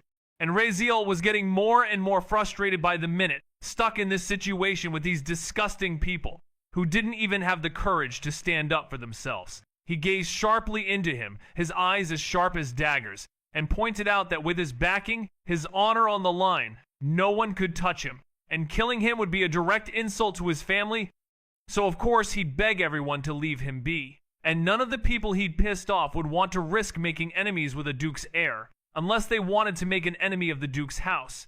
And so what? He'd buy himself a few more months to breathe, but she shook her head, disgust and disappointment mingling in her eyes, maybe trying to run away in the middle. But Nova yawned, his voice laced with cold indifference, as if the entire situation bored him, and he stated that all in all, he could say that he'd be dead. Whether it was today or that day, his words delivered so casually, revealing the plan in full, and she hadn't needed to think too hard. As the chief head of the organization, his words revealed the true nature of the situation and the reality of his predicament, and the fact that he was doomed, no matter what he did, and his attempts to escape or negotiate would only prolong the inevitable. And his nonchalance was a stark contrast to the gravity of the situation, and the danger that lurked beneath the surface, and the fact that he was at the mercy of those who sought to do him harm, and the only thing that could save him was the backing of a powerful family. But even that was not a guarantee, and the uncertainty of his fate hung in the air, like a sword of Damocles, waiting to fall, and the tension was palpable as the consequences of his actions became clear, and the true extent of his predicament was revealed, and the fact that he was trapped with no clear way out, and the only thing he could do was wait and see what would happen next. And the anticipation was agonizing, as the clock ticked away, and the fate that awaited him drew near, and the question on everyone's mind was, what would happen next, and how would it all end? And the answer, much like the future, was uncertain. And the only thing that was clear was that nothing would ever be the same again, and the consequences of his actions would be far-reaching, and the impact would be felt for a long time to come, and the memory of this moment would stay with him forever, a stark reminder of the dangers of his world and the unpredictability of his fate. VEN, the secret intelligence force that operated solely under his command, was no stranger to schemes of this kind, and for him, Raziel's plan was child's play, a notion that was reinforced by Nova's analysis, who was one of the strongest characters in the world, and seeing through Raziel's plan wasn't even worth breaking a sweat, which didn't surprise Raziel, as the moment Nova had appeared, he'd known she'd piece it together, and even if she hadn't hit every point, she'd grasped at least 35 to 40% of what he had been aiming for. And around them, the crowd gasped, as the weight of understanding seemed to hit them all at once, realizing that this was what that kid had been plotting, people understanding how dangerously clever the plan was. And a few smart spectators, maybe 4 or so, nodded, impressed despite themselves, acknowledging that Nova's analysis was right. The plan could have worked, no doubt about it, given that the Davins were a powerful house. Aeon's potential acceptance of a duel of honor would have rendered Raziel untouchable until the duel's date arrived, with the only exceptions being the Imperial family, the other 3 ducal families, or the Church, and even then, there was a chance the Davins could negotiate their way out by citing the sanctity of the duel, which explains why Raziel was acting so wildly, trying to die but knowing he wouldn't be killed, as Aeon could have persuaded Selena to restrain her followers for a time, and she would have agreed, leaving people to blink in surprise, realizing the kind of guts it took to try a gamble like this, playing with Duke families and standing on the edge of death with a smile.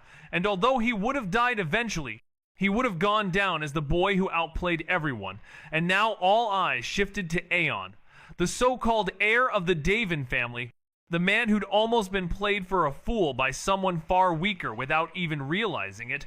Aeon kept his face neutral, but inside, he clenched his fists. Now that everything was laid bare, he fully understood the trap he'd nearly stepped into, but still, the weight of the situation was not lost on him. In a most thrilling and unconventional turn of events, a character is faced with a tantalizing proposition, where the potential for a little embarrassment pales in comparison to the rewards that could be gained as he contemplates winning and claiming the award. And even now, he would gladly accept the challenge, for the advantages are simply too great to pass up. But alas, there is a catch, a rather significant one. For he would much rather not make an enemy of a certain someone, and this is where the dilemma lies.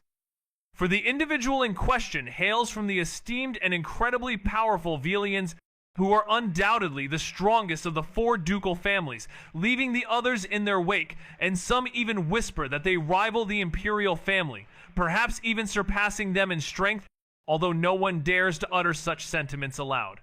And as the tension builds, the atmosphere in the Colosseum begins to shift, with the wind growing heavy and hot, setting the stage for a most unpredictable and intriguing confrontation. The crowd itched to whisper, to gossip, to dissect the brilliant ploy they just witnessed, but no one dared move, dared speak, not with a certain figure standing in the center of the arena, their cold presence silencing them all. And when a particular individual was asked about the plan, they just shrugged, replying with a voice that oozed defiance, but inside, their mind was whirling as they thought, does she really think it's that easy to guess my plan? And they said it out loud, still claiming they wouldn't have been dead, all while rolling their eyes. But then a voice cut through the air, cold as steel, a gaze fixed on the individual, like they could read them as easily as an open book, saying, that's because you were planning to ask for a holy promise, weren't you? Maybe you were thinking if you beat them and claimed the holy promise, you'd use it to force the church to forgive your sin, the one where you tried to harm a certain person, and of course, they would have to accept it. Every single follower out there, as the individual's plan was laid bare, their thoughts and intentions exposed, and they were left to wonder, how did they see through their plan so easily? Because a holy promise is sacred, unbeatable. His eyes narrowed, his tone flat but sharp, dissecting his scheme without hesitation. And once that's done, you wouldn't have to keep living in fear of dying at their hands. No more looking over your shoulder, waiting for a blade in the dark. The crowd blinked, stunned by his words, finally grasping the depths of what had been planned. Even lips parted slightly in realization. So that's why he asked for it all. Nova continued. Voice low, controlled, yet carrying weight that no one could ignore. Everyone knows he is and will always be an eternal enemy of the church for what he did. The only way he survives is either by finding backing strong enough to protect him. His eyes narrowed, his tone flat but sharp, dissecting his scheme without hesitation. And once that's done, the fear of dying at their hands would be gone. No more living in fear, waiting for a blade in the dark. The crowd was stunned by his words, finally grasping the depths of what had been planned. Everyone knows he is and will always be an eternal enemy. The only way he survives is either by finding strong backing to protect him. Nova's voice was low, controlled, yet carrying weight that no one could ignore. So that's why he asked for it all. The realization was stunning. The crowd was left grasping the depths of what had been planned. He is and will always be an eternal enemy.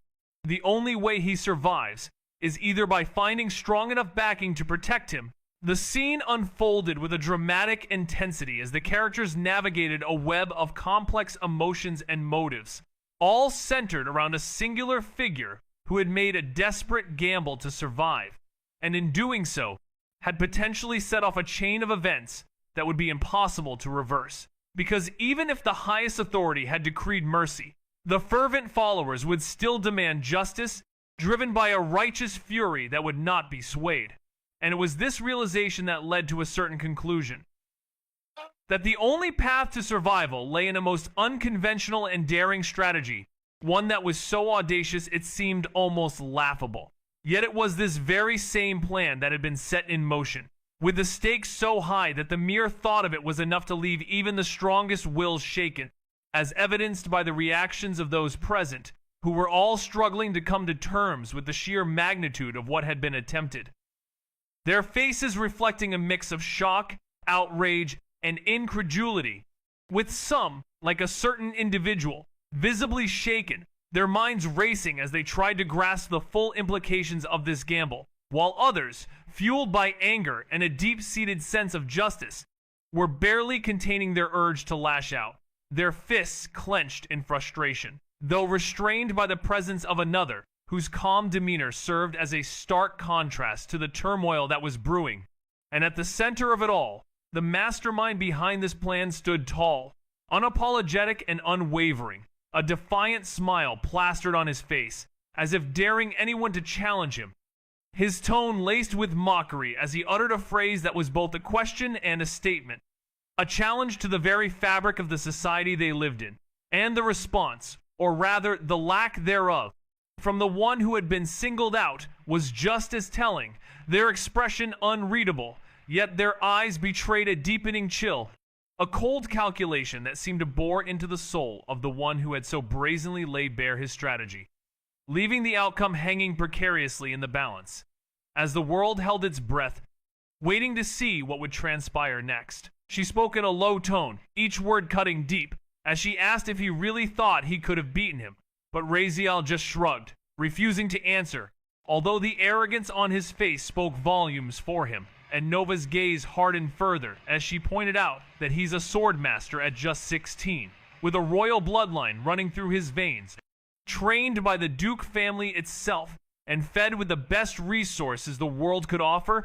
She gestured lightly towards him, as if the facts were obvious, and then turned her attention to him, her words hitting like ice, asking if he really had the audacity to stand there and dream of victory against someone like him, telling him to wake up from his childishness. Her voice, though cold and strict, cracked with the weight of bitter truth, as she reminded him that he didn't even have mana, no aura, no training.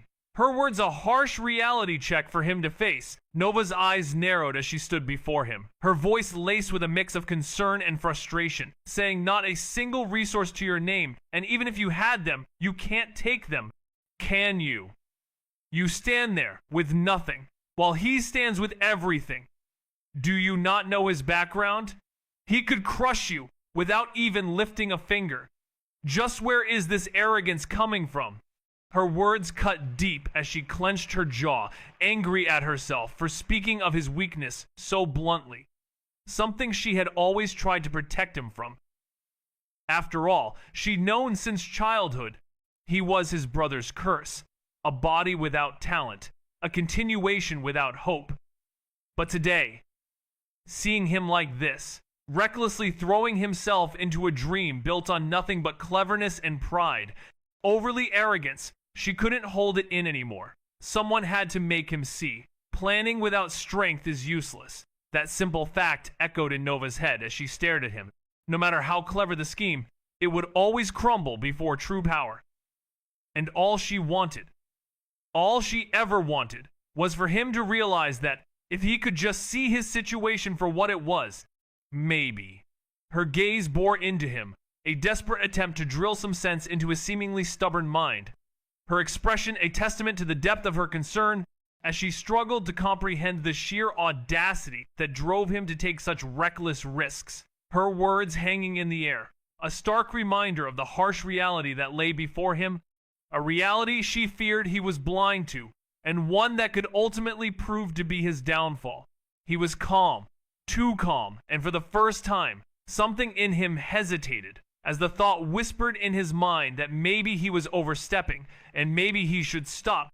Because wasn't this like standing over a man born without legs, lecturing him on why he couldn't run, on why he should just give up? But no, his eyes didn't ask for help, they didn't plead, they didn't even acknowledge trouble. All they said was one thing: I will survive.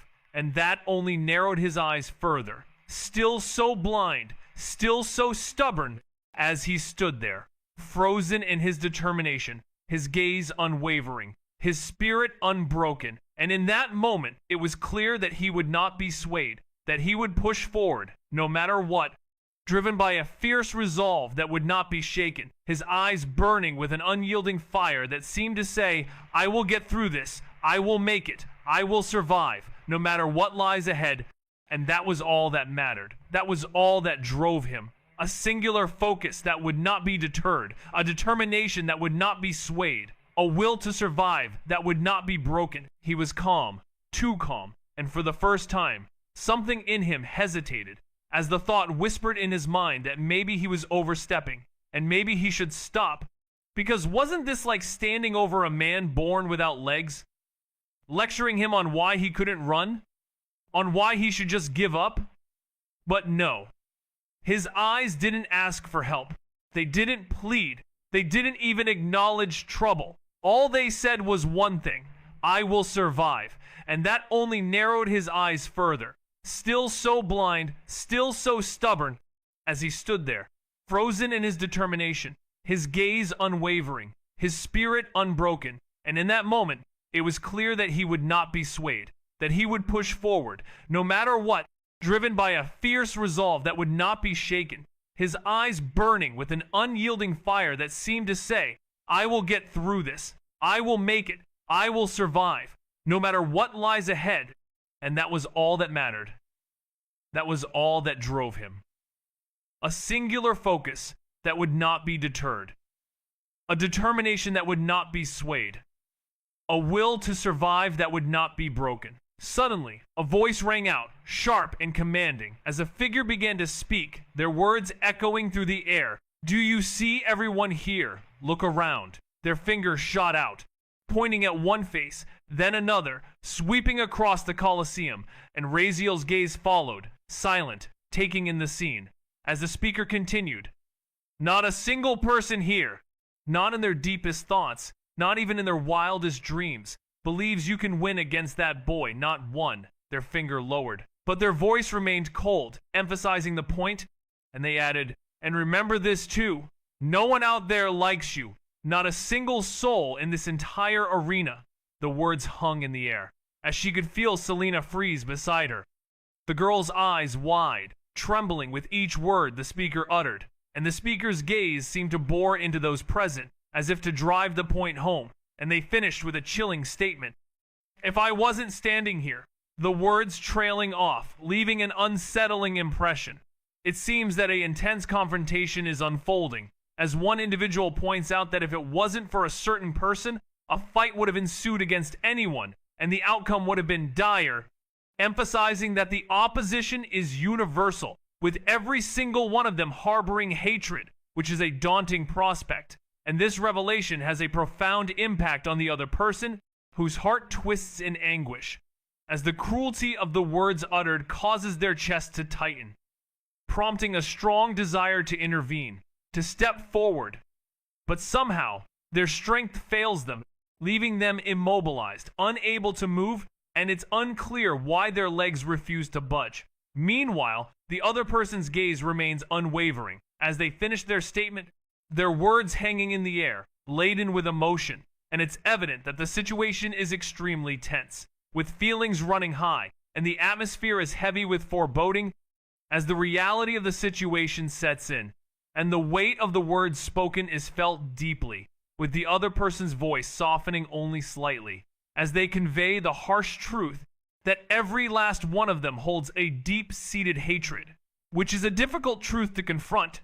And it's clear that this conversation is having a profound impact on both parties involved. Maybe now he understands his position, but Raziel's eyes remain cold and unbothered as he runs a hand through his long purple hair, his voice tight with restraint, as if he's had enough of the words, and he addresses the woman with a sharp, dismissive tone, saying he doesn't have mana, aura, strength, powers, or background. And is that what she's saying? Meanwhile, the system's voice is faint and buried beneath the noise in Raziel's mind, attempting to calm him down, warning him that his emotions are getting out of control.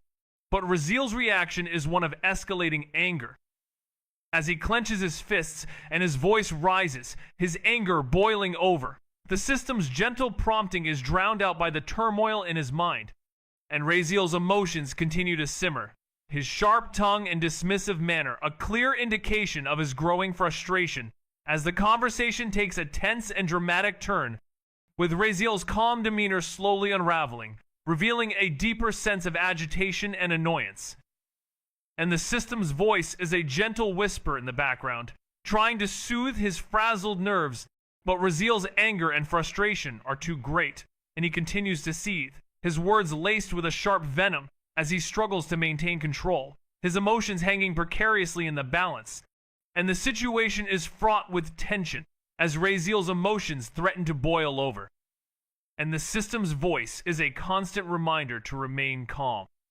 But Raziel's response is one of defiance and anger, and the air is thick with anticipation as the scene unfolds with a sense of foreboding, and Raziel's emotions reach a boiling point. His anger and frustration, a potent mix as he grapples with the weight of his own emotions, and the system's voice is a steady presence, trying to guide him back from the brink. But Raziel's emotions are too raw, and he continues to simmer, his anger and frustration a palpable force that threatens to consume him whole.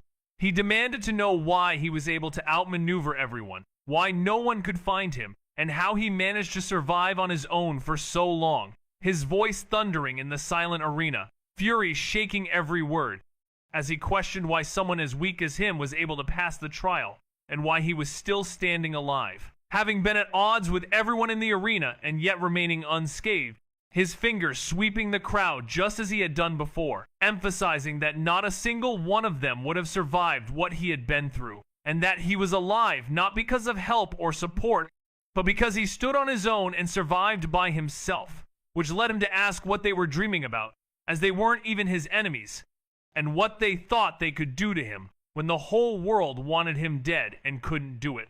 His voice cracking with rage, his body trembling, as he declared that this wasn't a dream and that he would win, pointing directly at her, breath ragged, fury consuming him, and he couldn't even remember losing his composure like this before.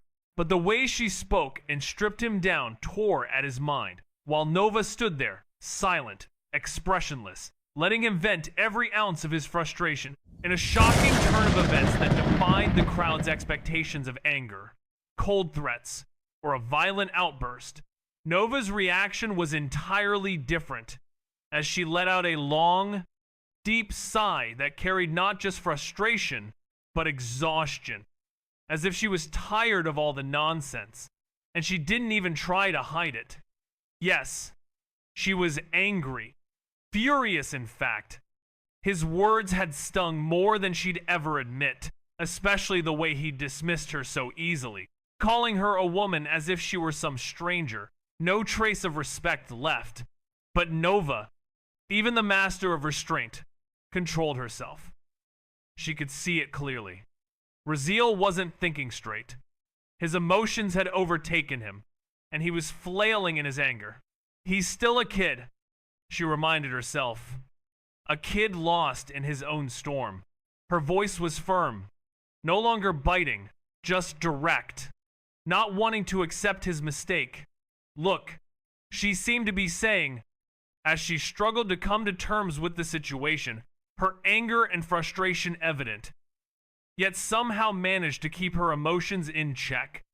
A feat that showcased her remarkable self-control, all while trying to make sense of Raziel's unpredictable behavior, and the words that had cut deep into her. A complex mix of emotions that left her feeling drained, yet determined to find a way forward, despite the challenges that lay ahead. Her sigh, a testament to the turmoil that brewed within her, a deep-seated exhaustion that threatened to consume her, yet she pressed on, fueled by a determination to rise above the chaos that surrounded her. She took a bold step forward, her eyes locked steadfastly on him, as she declared, "You don't need to go through with all this ridiculous planning for your own death or embarrassment. Whatever it is you think you're doing, stop." Her voice rang out, and she pointed, her finger lowering to Selena's feet, guiding his gaze. "I'm giving you a chance right now." Her words echoed in the hushed Coliseum. "Come, apologize to Selena, right now, Call me sister, very respectfully. Do that, and I promise you that no one will harm you from this moment forward." Her words, so clear and direct, sent ripples through the gathered crowd. Eyes widened in shock, mouths parted in disbelief, but no one dared interrupt. The weight of her authority silenced them more effectively than any threat. As she stood firm, her eyes steady, her voice unwavering, her presence commanding attention and inspiring a sense of awe, the crowd remained still, frozen in anticipation, waiting to see what would happen next, as the tension hung in the air, thick and heavy, like a challenge or a promise or a warning. It was all there, in her voice, in her eyes, in her stance. A potent mix of power and conviction that was impossible to ignore. Nova thought grimly, if he can't understand what I was trying to teach him with words, then maybe I just need to be straightforward, lead him in if I have to. Looking at his intelligence, he'll see. This is the smart choice. He'll agree. But before he could respond, Selena took a hesitant step forward. Her face was a canvas of tangled emotions. Guilt, sorrow, confusion. "Nova," she said, as she struggled to find the right words to express herself. Her emotions were palpable, and it seemed like she was searching for a way to break through to him, to make him see things from her perspective. But Nova's expression remained unchanged. His thoughts still fixed on the idea that the other person would eventually come around to his way of thinking, that he would see the logic in his words and agree. But for now, the scene was set, with Selena taking a step forward, her emotions raw, and Nova waiting, his expression a mask of calm determination. As the two of them stood there, the air was thick with tension, the outcome hanging in the balance. As they both waited to see what the other would do next, the silence between them was heavy, and it seemed like time was standing still, as they both struggled to find a way to move forward, to break through the impasse that had been reached. But for now, they just stood there, frozen in time, each waiting for the other to make a move. "It's all right," she said quietly, her voice almost pleading as she tried to reassure him that there was no need for apologies, truly, remembering that they had all already apologized on his behalf back then, and he had received his punishment, so there was no need to force this. And as she stood close enough that any other person would have been cut down for daring such proximity without invitation, but somehow she was able to stand there, her eyes flicking instinctively towards him, her heart pounding, and Nova's sharp gaze softened as she reached out and took her trembling hand, holding it gently, then placed her other hand over it, as if trying to still the shaking, and her strict, almost harsh expression melted for a moment into one of warmth and quiet understanding as she whispered her name, Selena, in a soothing tone, her voice a gentle caress that seemed to calm the air around them. And for a moment, everything else faded away, leaving only the two of them suspended in a world of their own, where the only thing that mattered was the understanding that passed between them, a connection that seemed to transcend words and speak directly to the heart. She didn't have to feel guilty for any of this, as even being his sister didn't excuse his actions, and despite apologizing on his behalf and punishing him, she deserved a personal and sincere apology just for her. And his voice wavered slightly, not with weakness, but with the emotion she struggled to keep buried beneath her cold exterior, as she wondered if she was being selfish, trying to still hold on to hope for him, to still accept him after everything. Maybe he wouldn't be able to change, but as his elder sister, it was her duty to give him at least one last chance, and she squeezed the other person's hand gently, asking them to please understand that, in a heartfelt and emotional plea, as she tried to come to terms with the situation and find a way to move forward, while still being true to her own feelings and sense of responsibility towards her brother. Selena's hands trembled wildly in Nova's grasp, her body betraying the storm inside her, as she struggled to find the words to express herself. But they got stuck, lodged behind the weight of everything she'd endured, and she thought about how far she had come, wondering what good it would do to say anything now. Maybe if only she had done things differently. But she stopped herself, realizing it was too late for if-onlys. So she closed her eyes, forcing herself to stand silently, letting Nova's steady presence ground her. And Nova, feeling the violent tremor in the girl's hands, had his heart ache at the reminder, thinking that this girl was still the same as she was that day, still carrying the same emotional scars.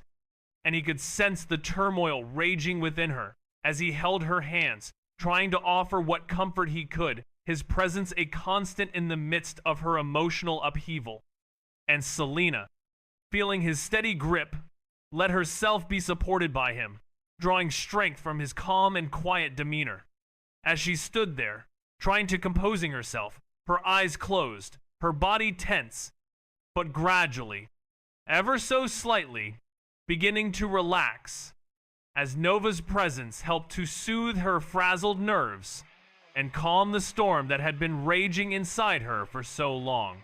The trauma never left him, and as the scene unfolded, a silent observer watched with an intensity that was palpable, his dark and unreadable eyes flicking between two individuals, his gaze fixed on them with an unblinking stare, as one of them waited with bated breath for the inevitable moment when the other's fragile pride and battered ego would finally succumb to the overwhelming weight of survival, a struggle that was all too familiar, a desperate attempt to cling to the last shreds of dignity in the face of humiliation and hate, a feeling that was deeply understood, and it was known that when death loomed large, even the proudest of hearts would consider bowing their head in defeat.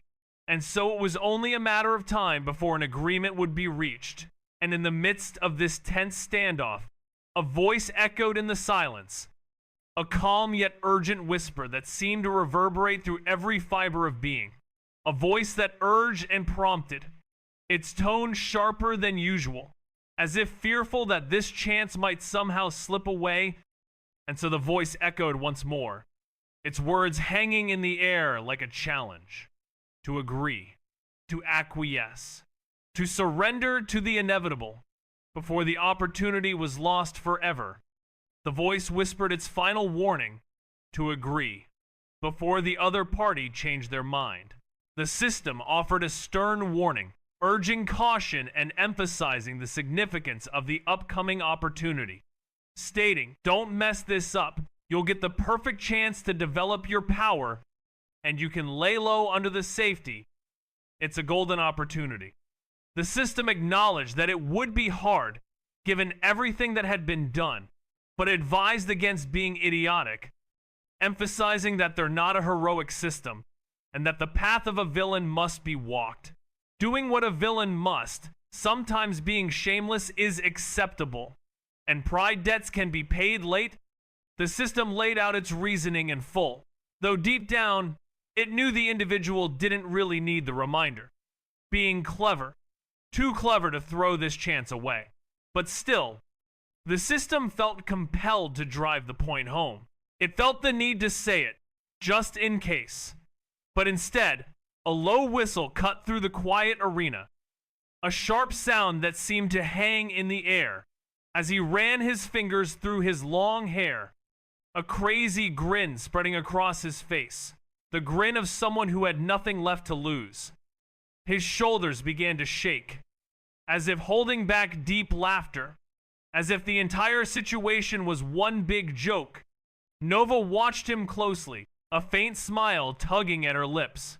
She thought he's struggling with it, trying to burn off that arrogance, act cool before he gives in.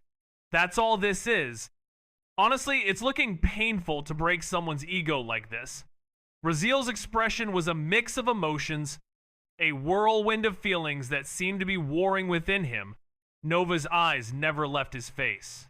She was fascinated by the turmoil that seemed to be raging inside him, the way he was trying to hold on to his pride, even as it seemed to be slipping away from him. It was almost as if he was aware of the fact that he was losing, that he was on the verge of being broken, and yet he refused to give in, refused to acknowledge the truth, that he was no longer in control, that Nova had the upper hand, and it was this realization that seemed to be tearing him apart. The struggle to maintain his composure, to keep his ego intact, was a palpable thing.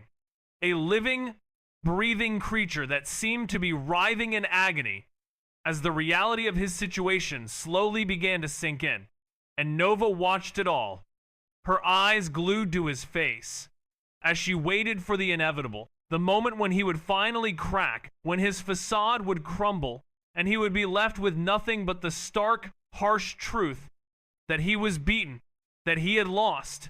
And it was this moment that she was waiting for, the moment of triumph, the moment when she would emerge victorious, and Raziel would be left to pick up the pieces of his shattered ego.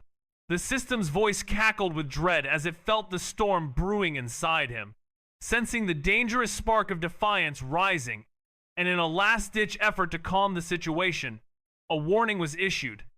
But Raziel wasn't listening, his mind recoiling at the suggestion to apologize, a concept it spat out like poison, refusing to consider it, especially not for standing up for himself.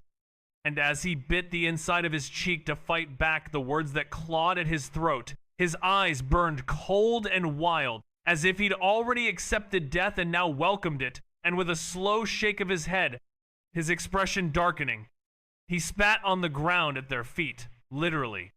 And Noah looked down at the motion emotionlessly, before Raziel's voice cut in, sharp as steel, his gaze daring them to try, his chest rising and falling with heavy, ragged breaths, like a man ready for execution but refusing to kneel.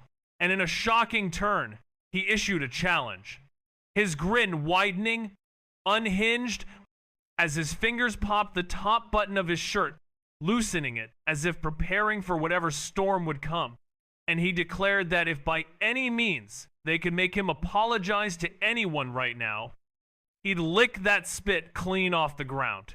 "Come on," the young individual exclaimed, his words echoing through the silent coliseum like thunder, as he seemingly expressed his indifference to his own mortality, refusing to beg or rely on the sympathy of others to survive. And this bold declaration sent a chill through the air, causing the temperature to plummet, much like a winter wind sweeping through the arena, leaving the onlookers in a state of stunned silence, with gulping noises being the only sounds that could be heard, as people were too astonished to speak or even move, and it was clear that they thought this kid had lost his mind. A thought that rippled through the crowd, with utter madness being the consensus, as he had just thrown away what appeared to be his one chance to change his life, to escape the depths of despair and reach for a better existence. But he had rejected it, just like that, in an instant, leaving everyone in a state of shock and bewilderment. And worse, he didn't just eject it, he challenged her, the Nova Villain, the Raven Princess, a moment that left everyone frozen in awe. No one moved, no one breathed.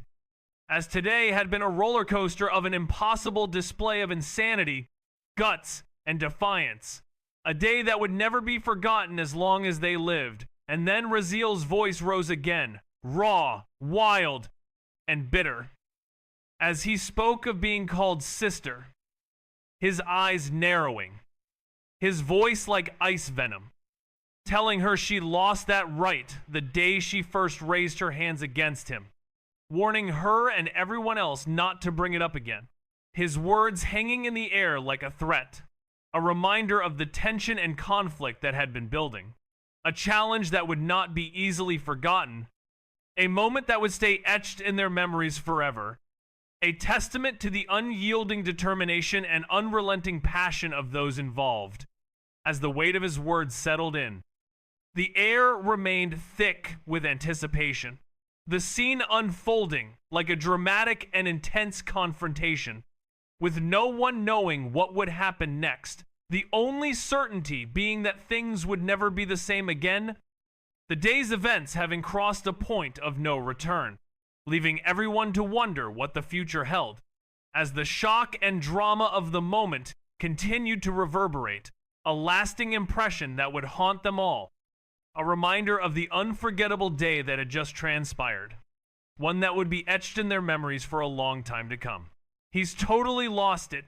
His entire world has been turned upside down, and now he's lashing out at everyone, his long royal purple hair swinging behind him as he lifts his chin in defiance, the blood still streaking his cheek, only adding to his wild and crazy appearance, telling them all to mind their own business, that he never asked for their help, and now the system's voice is echoing in his mind, a mix of fury and despair, with expletives flying left and right as it berates him for his foolishness, reminding him of the opportunity he just threw away, how a simple apology would have been enough to keep him safe, allowing him to grow stronger, lay low, and then pay back whatever debts he owed.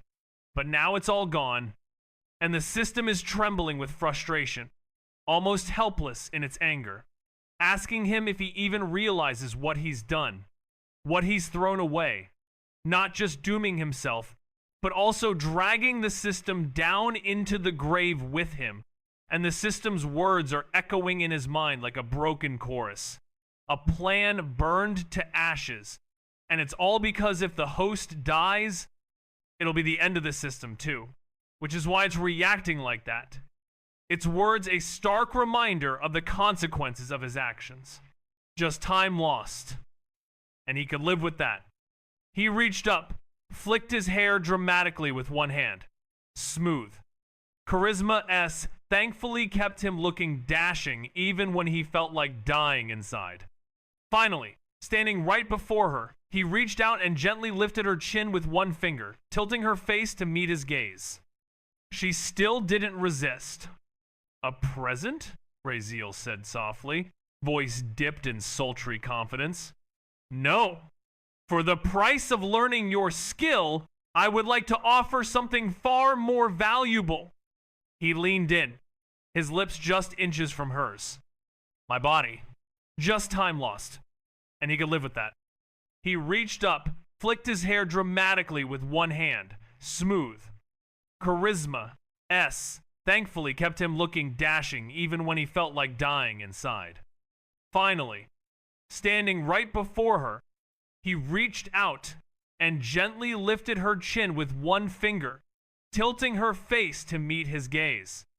She still didn't resist. "A present?" Raziel said softly, voice dipped in sultry confidence. "No. For the price of learning your skill, I would like to offer something far more valuable." He leaned in, his lips just inches from hers. "My body." This is fucking cringy. Where the hell did you learn this? Are you possessed by a trashy web novel? What is this? The system blurted in pure disgust. Raziel ignored it. He thought this was his best shot. After all, the woman in front of him was an SSS ranked villainess, likely older than entire civilizations. Maybe something as bold as this would actually amuse her. Maybe it would even work. As for the embarrassment, please.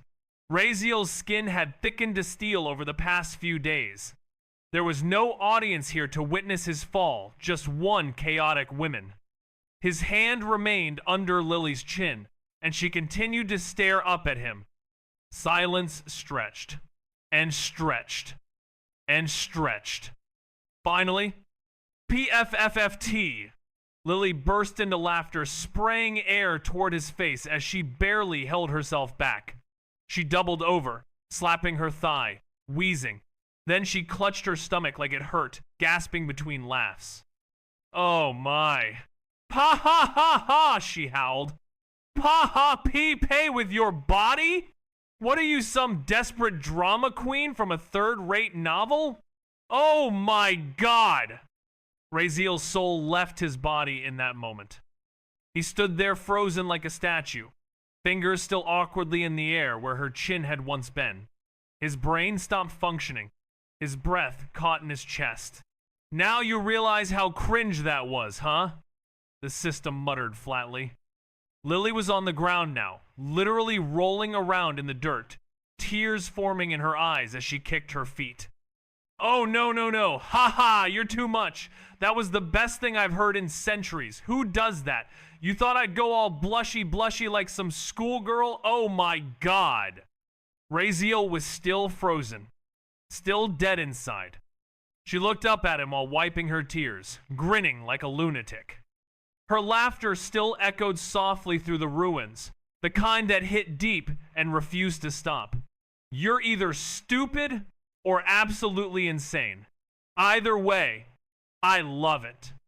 Raziel blinked, unsure how to react. Love it? He repeated slowly, raising an eyebrow. Ahem, as in, you'll teach me? Her grin widened, becoming somehow even more wicked. Maybe, but only if you do one more thing. Raziel tilted his head, and what's that? His embarrassment from earlier? Gone. Burned to ash like a useless old scroll. He didn't care anymore. If shame could be set on fire, his was already incinerated and blown away with the wind. It was just some little sacrifice. Right? Lily leaned in close, her breath teasing his cheek. Her voice dropped to a syrupy, sensual whisper that felt far more dangerous than anything she had done so far. Call me. Mommy. Raziel's soul nearly left his body. What? What? He gasped, stumbling back a full step like he'd been struck by a divine-grade lightning bolt. The air around him cracked with the silent scream of his pride being shattered. Just like protagonist in that Korean drama. Sigh. It's all right, host. I know you won't be able to do it. How could you? Don't worry, I won't remember this moment. I promise. Let's just leave this place. Clearly, this sacrifice is too much. The system's voice rang in his head with the perfect mix of sarcasm and teasing, sounding like it was holding back laughter. You're the kind of guy who'd rather die than apologize. And this? This is leagues beyond that.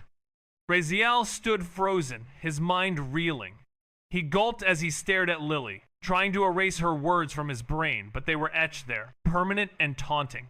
Be quick now, Lily sang, spinning slightly on one heel. You've only got 8 seconds left. Say it, and I'll give you the skill you came for. She started whistling and inspecting her nails, looking utterly unconcerned, though her eyes gleamed with devilish mischief. Raziel remained like a statue. Not a muscle moved, not a thought formed that wasn't screaming. Let's go, host. Enough embarrassment for today, yes? The system whispered again, its smug tone lighting every fuse in Raziel's skull. How about 2 of my skills? Lily added, glancing back. 4 seconds left. His hands clenched. This is so dumb. This is just one word. Just one. 2 skills, and it's over. He could pretend it never happened. Hell, it's better than fighting another 10 insect monsters until his bones break again. Right? Right? Raziel's lips trembled. He could feel the weight of every moment. And finally, Mommy. It was barely audible, more breath than sound, but it escaped his mouth. Lily's grin widened into a full, wicked smile. Good boy, she whispered, tiptoeing closer to ruffle his hair. Her fingers brushed lightly over his head, playful and triumphant. Raziel didn't move. His soul had left his body 10 seconds ago. His mind was a blank landscape, echoing with one phrase. Good boy. Is not no its second. 2 minutes later, outside the system space. Congratulations, host. You have received Skill Shadow Step A rank. Congratulations, host. You have received Skill Keen Hearing. Raziel didn't react. He sat on tree branch, staring blankly into the distance, his face devoid of emotion. He would bury it, kill it, pretend it was a dream, a hallucination brought on by training trauma, anything. But if Lily ever dared to repeat that phrase again, good boy. Raziel stood up with a slow, heavy exhale. The skills he just acquired were powerful, insanely so, worth every piece of the humiliation, even if he'd rather die than admit it out loud. All right, he muttered, clenching his fists. Time to put these skills to use. And next time, he would bury it, kill it, pretend it was a dream, a hallucination brought on by training trauma, anything. But if Lily ever dared to repeat that phrase again, good boy. Raziel stood up with a slow, heavy exhale. The skills he just acquired were powerful, insanely so, worth every piece of the humiliation, even if he'd rather die than admit it out loud. All right, he muttered, clenching his fists. Time to put these skills to use. And next time, no more mommy quests. Ever. Sure, host, whatever you say. Good boy. System. Chapter 62. S-ranked skill in use. Raziel stood silently, still recovering from the embarrassment that had just occurred moments ago, but he quickly shoved it all into the darkest corner of his memory. No way was he going to let something like that define him. Not now, not ever. All right, stop this bullshit and tell me what these skills do? Raziel asked, his voice low and firm, trying his best to sound unaffected. Yes, host. Shadow Step, A rank. Type active, passive, non-upgradable. Effect. When walking on or beneath any shadows, your movements, including footsteps, rustling of clothes, and breathing, emit 0 sound. Consumes mana only when active. Keen Hearing. S rank. Type passive. Effect. Significantly enhances hearing, allowing the user to detect even the faintest of sounds. Also grants the ability to instantly pinpoint the direction and distance of detected sounds, depending on skill proficiency. Raziel raised an eyebrow and rubbed his chin. The first one. Shadow Step, huh? Isn't that a bit too much for an A rank? All it does is remove sound when I'm in shadows. That's it? Even my obsidian skeleton is S rank, and that thing's practically unbreakable. This feels overranked, like a little disrespectful even. Incorrect, host. This skill is not overranked. In fact, by system judgment standards, Shadow Step deserves at least a A rank due to its utility. Not making any noise, including movement, clothing, rustle, and breathing when within shadows makes it an extremely potent tool for stealth, like it's practically broken for infiltration, assassination, ambushes, or even escaping. Unless your enemy has special sensory abilities like mana detection, mental perception, or something equally rare, they won't even know you're there. The system continued without pause. And as for its classification as non-upgradable, this is the full extent of its effect. No amount of usage or proficiency will change or enhance it further. What you see is what you get. Raziel nodded slowly. Makes sense. Active passive. So I can turn it on, and it'll keep working until I turn it off, right? But it eats up mana? Correct. Use it wisely. You have disgusting amount of mana.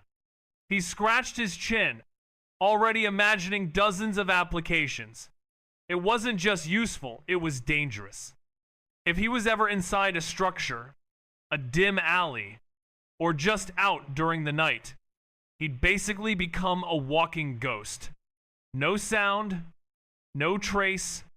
All right, I like it. Sounds fun, he murmured. Then his eyes shifted toward the second new skill, Furthermore, unlike visual or mana-based senses, sound is far harder to deceive or erase. Mental and spiritual perception can be disrupted, and even mana senses can be fooled with illusions or suppression techniques. But sound? Unless your opponent uses extremely rare skills like your very own Shadow Step, you'll hear everything.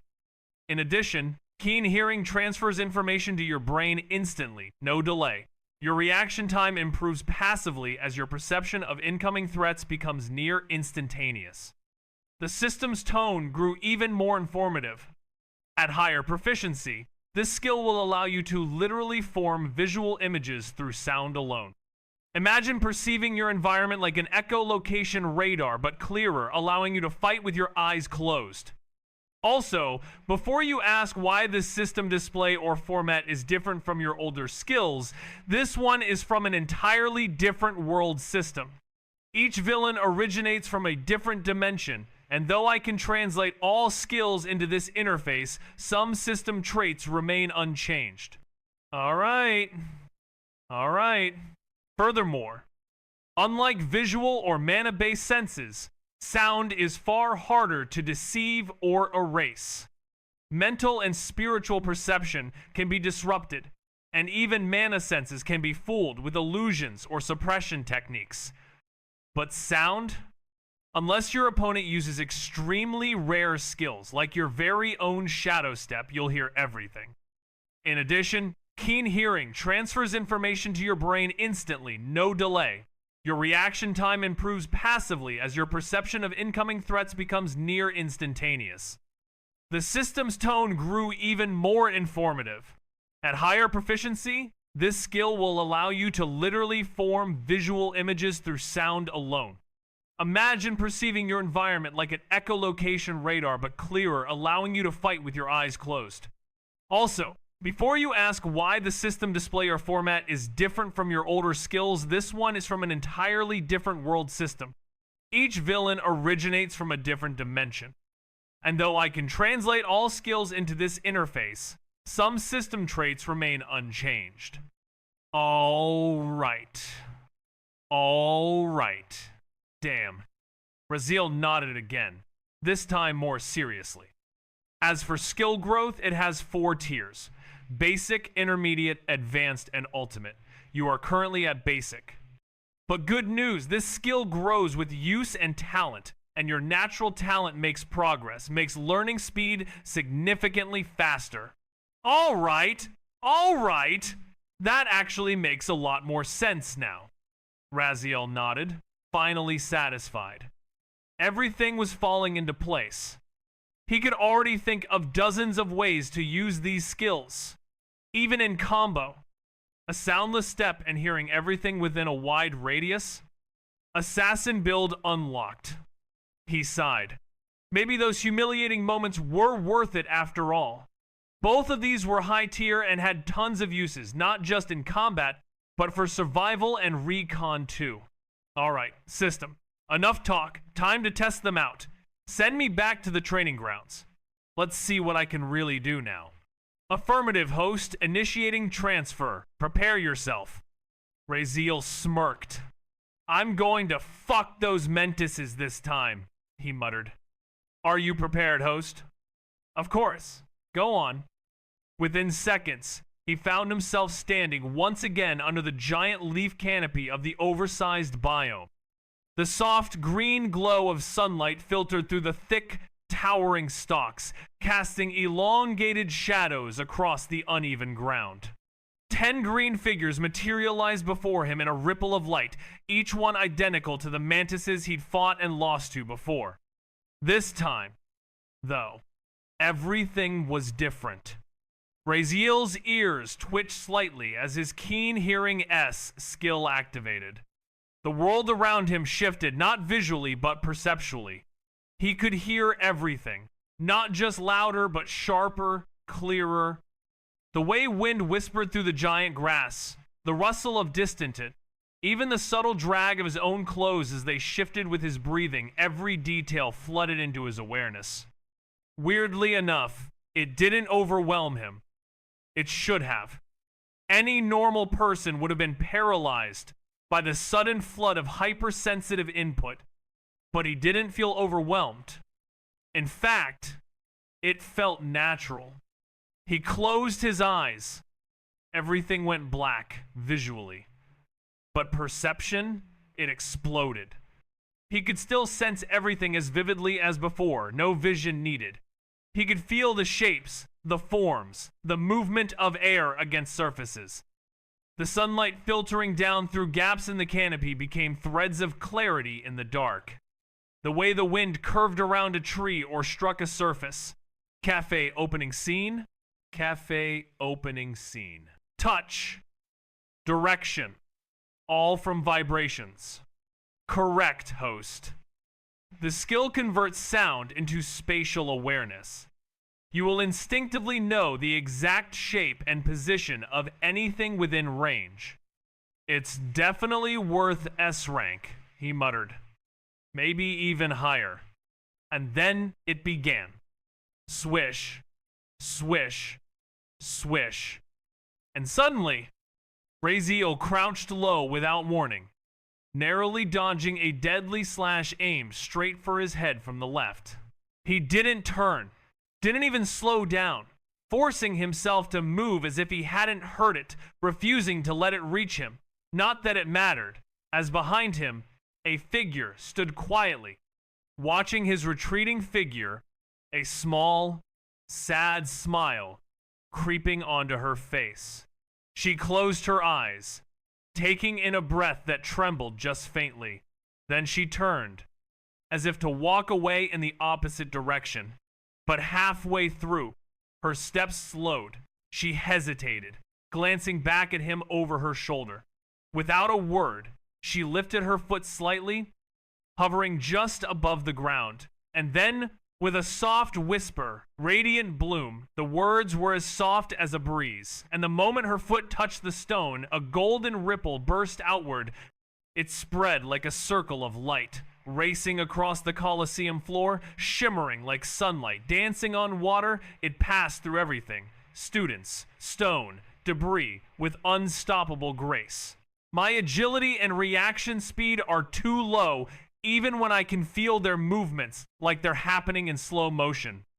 Raziel thought, frustrated. I can literally sense their body positions and predict where the slashes will come from. But if they all strike together and I don't have space to dodge, that was it. That was why he'd been hit. There simply wasn't enough room to maneuver through all 10 simultaneously. But even with that disadvantage, having this skill changed everything.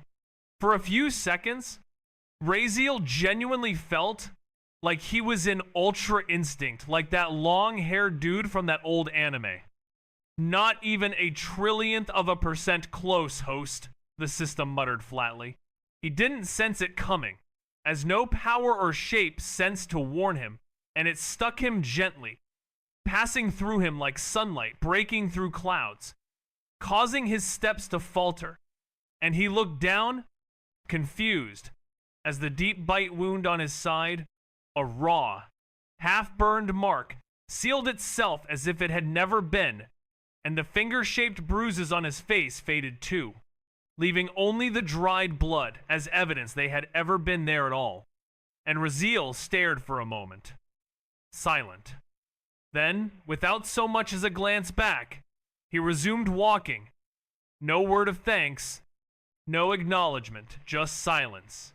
He left unspoken, and Selena watched him go, her gaze lingering on his back as he disappeared among the crowd. And she thought silently, so you're not even going to turn around. Huh. The ache in her chest deepening as she stood there, frozen in a mix of emotions. Her eyes fixed on the spot where he had vanished. The silence between them, palpable, and the only sound being the faint hum of the crowd and the beating of her own heart as she struggled to come to terms with what had just happened and the feelings that swirled inside her. A complex web of emotions that seemed to have no clear beginning or end, and all she could do was stand there, lost in thought, as the world around her continued to move, unaware of the turmoil that churned within her. Doesn't seem so hard anymore, he muttered confidently. The injured Mentis shrieked with a high-pitched, insectoid screech, retreating instinctively. The remaining 9 hissed louder, their slashes growing wilder and faster, clearly furious. Raziel just kept moving, dodging like it was second nature now. His steps flowed like a dance, perfectly in tune with the rhythm of combat. 6 minutes later, Raziel stood tall, staring down at the twitching remains of the final Mentis. With a sharp slash, he severed its small head clean from its shoulders. Congratulations for killing 10 ranked F Mentis, host. Killing intent. F. 1. 10. 100. He wiped the green blood from his blade. System, show me my lesser healing progression, he asked calmly. E rank, lesser healing, 26, 1000. 26 times?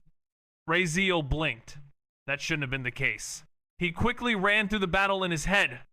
10 direct hits from the first ambush, that much he could understand. But after that, he had clearly started countering, dodging, and even slicing back effectively. So why had he still taken damage 26 times? He exhaled sharply. It must have been those early injuries. They slowed my movement. Made the dodges a second too late, the counters half a beat off. Still, if this had been the real world, without infinite stamina and healing, he might have collapsed from fatigue alone. Even so, it was an immense improvement.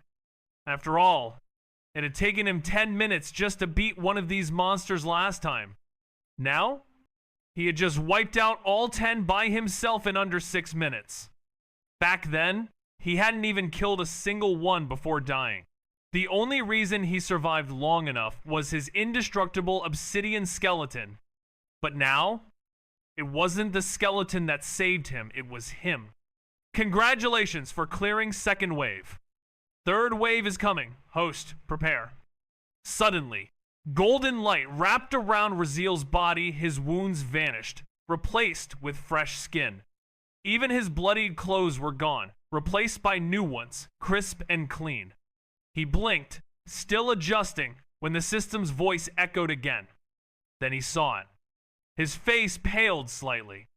From the very spot where the first Mentises had spawned, 100 green lights suddenly flared into existence.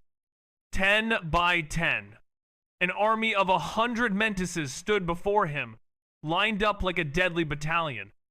He muttered, sweat forming on his brow. Wave 3. 100x F-rank Mentis initiated. System, how much time do I have before the Academy morning starts again?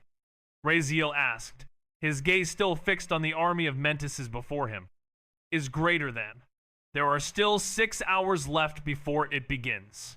Host, do not worry. I will notify you when the time comes. All right. Good, Raziel nodded. He exhaled slowly, stretching his arms.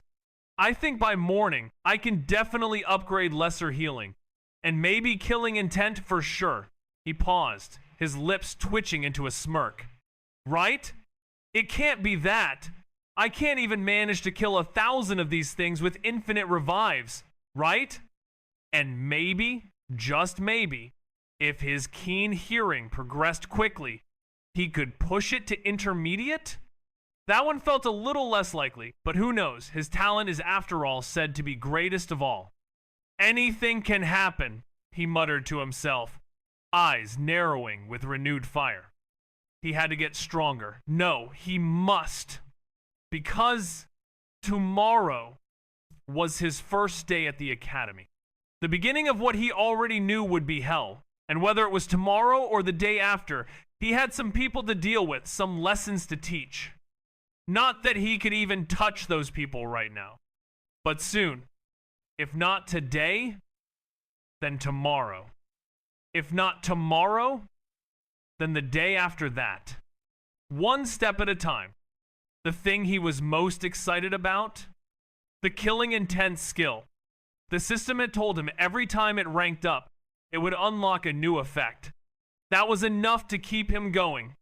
even through death after death. Let's see, he muttered with a dangerous grin. He cracked his neck, stretched his arms once again, and steadied his breathing.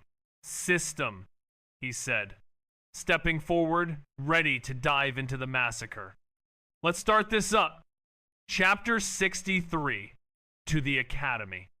Morning sunlight filtered through the leaves as Raziel stretched his arms and jumped down from the tall tree he had made his temporary bed for the night. A relaxed grin stretched across his face, his soaked hair clinging to his forehead, still dripping from a recent rinse. He had just taken a short swim in a nearby river. Why? Because, well, he was homeless. Yeah. Not that he was complaining. The cold water had jolted his senses awake, and after everything he endured last night, it felt refreshing. And why was he jumping out of a tree? Because that's where he just finished his breakfast. Healthy living, healthy killing, he muttered with a smirk, munching on the last bite of an apple. His breakfast? A bunch of crisp, half-ripe apples he'd collected. It wasn't much, but enough to fill his stomach and fuel his next step. As his senses began to dull and his vision darkened, everything became strange, and he felt himself drifting away until suddenly everything went black, but then a breeze swept in, bringing with it a rush of strange foreign air that washed over his face, and a wave of unfamiliar scents overwhelmed his nose, with hundreds of fragrances, some sweet, some earthy, some sharp like steel, assaulting his senses.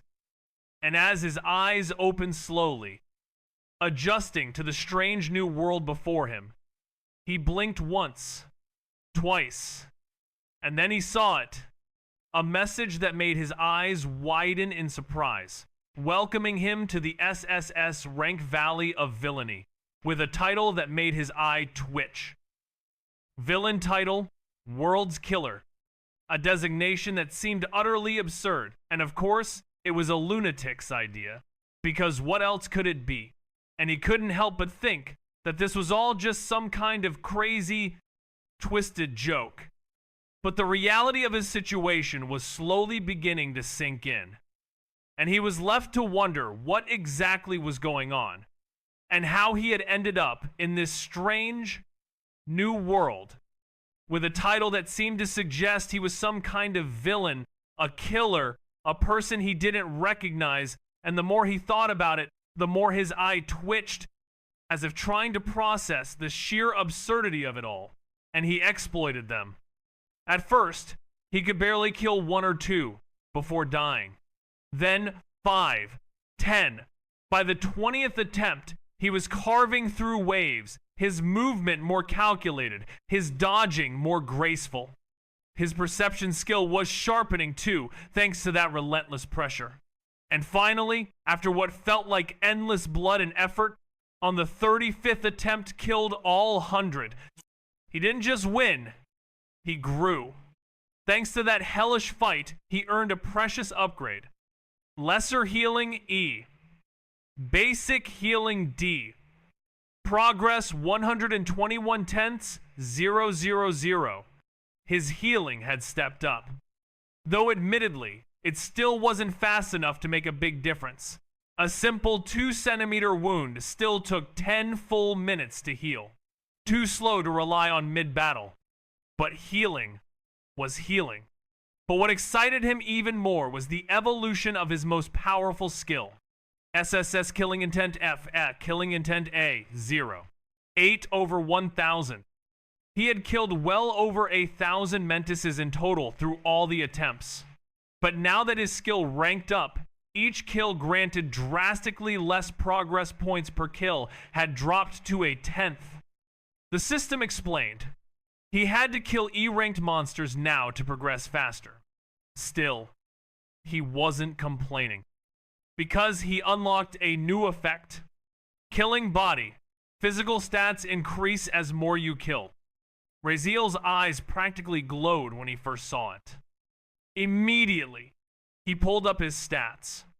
Strength E+, agility. Both had increased. He didn't even do anything other than kill. That effect alone made killing intent feel like a shortcut to raw power. He confirmed with the system, yeah, the stat boost would continue with the skill's progression. If he pushed it to SS rank, would that make his physical stats SS rank too? The thought made his heart pound with greedy excitement. He wanted more power. Maybe just go back and start clutching again, not like he is harming anyone. But alas, time wasn't on his side.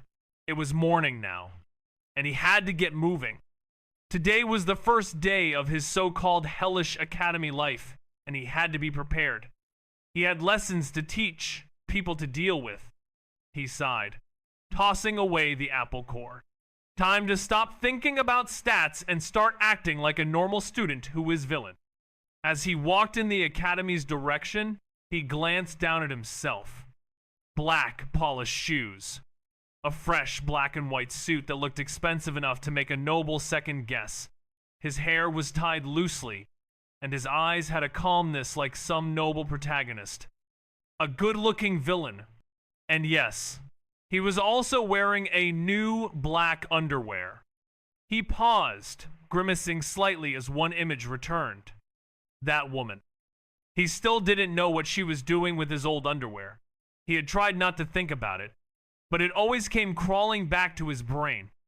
What the hell could she possibly be doing with his old underwear?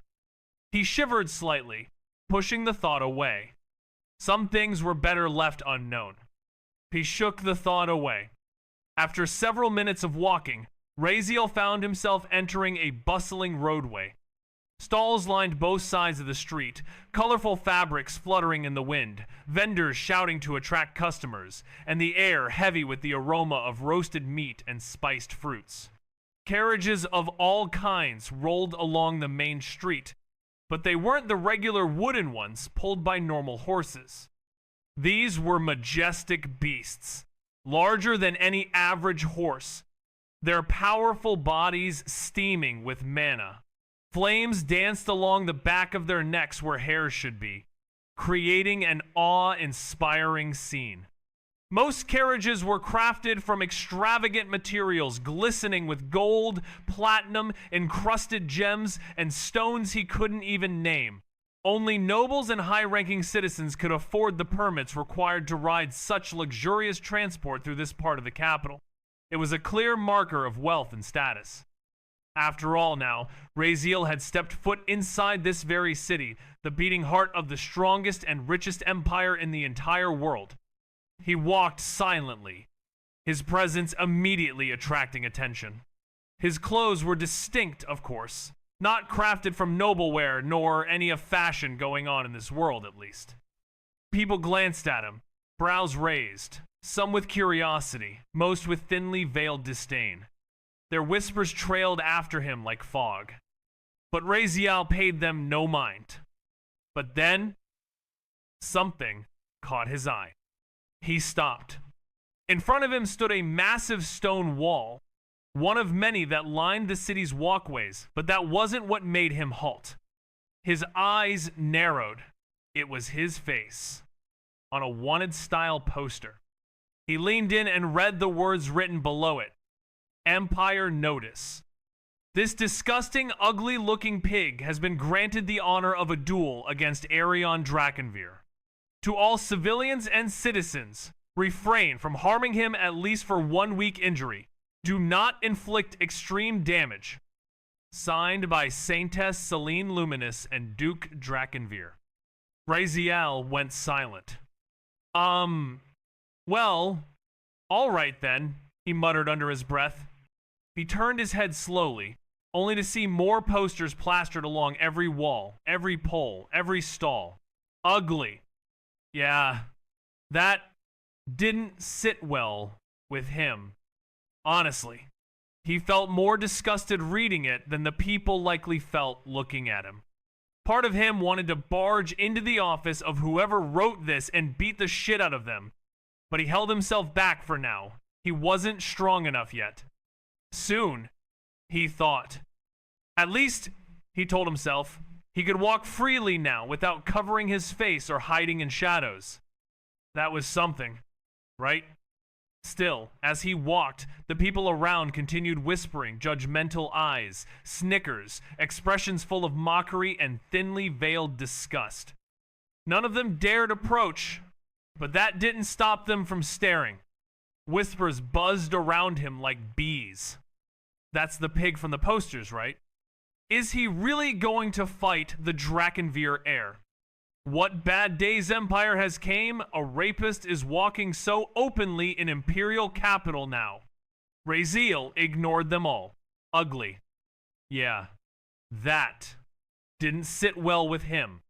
Honestly, he felt more disgusted reading it than the people likely felt looking at him. Part of him wanted to barge into the office of whoever wrote this and beat the shit out of them, but he held himself back for now. He wasn't strong enough yet. Soon, he thought. At least, he told himself, he could walk freely now without covering his face or hiding in shadows. That was something, right? Still, as he walked, the people around continued whispering judgmental eyes, snickers, expressions full of mockery and thinly veiled disgust. None of them dared approach, but that didn't stop them from staring. Whispers buzzed around him like bees. That's the pig from the posters, right? Is he really going to fight the Drakenveer heir? What bad day's empire has came a rapist is walking so openly in imperial capital now. Raziel ignored them all. His eyes were kind, the kindest Raziel had seen in a long, long time. They weren't fake or distant, just genuinely soft, like he had no malice left in him, and Raziel found himself saying, yeah, blinking awkwardly, feeling strangely disarmed, which wasn't what he expected from someone called Xenocide, one of the SSS rank villains.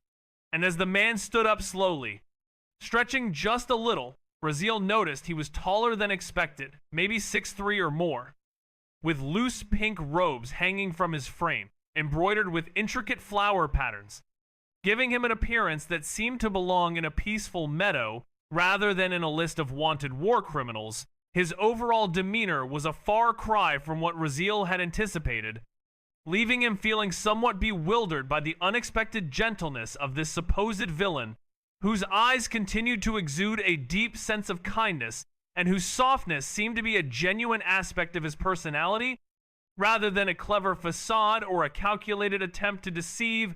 And as Raziel continued to behold this unusual sight, he couldn't help but feel a sense of wonder at the disconnect between the man's appearance and his notorious reputation, as the image of a peaceful meadow dweller and a feared war criminal struggled to coexist in his mind, sparking a deep curiosity about the true nature of this enigmatic figure and the events that had led him to become one of the most wanted individuals. Despite his remarkably gentle demeanor, which seemed to be a profound contrast to the malevolent deeds he was accused of committing, and Raziel's fascination with this unusual character only grew stronger. As he endeavored to reconcile the discrepancy between the man's kind eyes and his fearsome reputation, searching for a glimpse of the truth behind the mystifying persona of Xenocide, the SSS rank villain who now stood before him, exuding an aura of serenity that seemed to belie the gravity of his alleged crimes. Their average strength equals or exceeds that of city lords in outskirt lands. Raziel nodded to himself. Yeah, this was Arkenvale Academy, the most prestigious, dangerous, and resource-filled school in the entire empire. Nah world. He lifted his gaze. At the top of the gate, inscribed in flowing silver-white letters, were the words, Arkenvale Academy. Simple and elegant. He took a deep breath. Well, whatever. Not here to sightsee, he muttered. And with that, he adjusted his cuffs, rolled his shoulders, and stepped forward. Just as Raziel stepped forward, his gaze landed on the figure standing directly in front of the gates. Dorn. The warden, of course, it had to be him, the very person assigned to check the names of students before letting them in. Raziel's steps slowed slightly. What shitty luck. he muttered under his breath, eyes narrowing. Chapter 64. Call Me Daddy. Raziel sighed, but didn't stop. He stepped forward, heading toward the small side entrance where 3 guards stood posted on either side and in front of a narrow open door embedded within the enormous academy gate. It was like a gate within a gate, only about 10 feet tall, meant for one person to walk through at a time. Just beyond them, he spotted Dorn standing at the final checkpoint.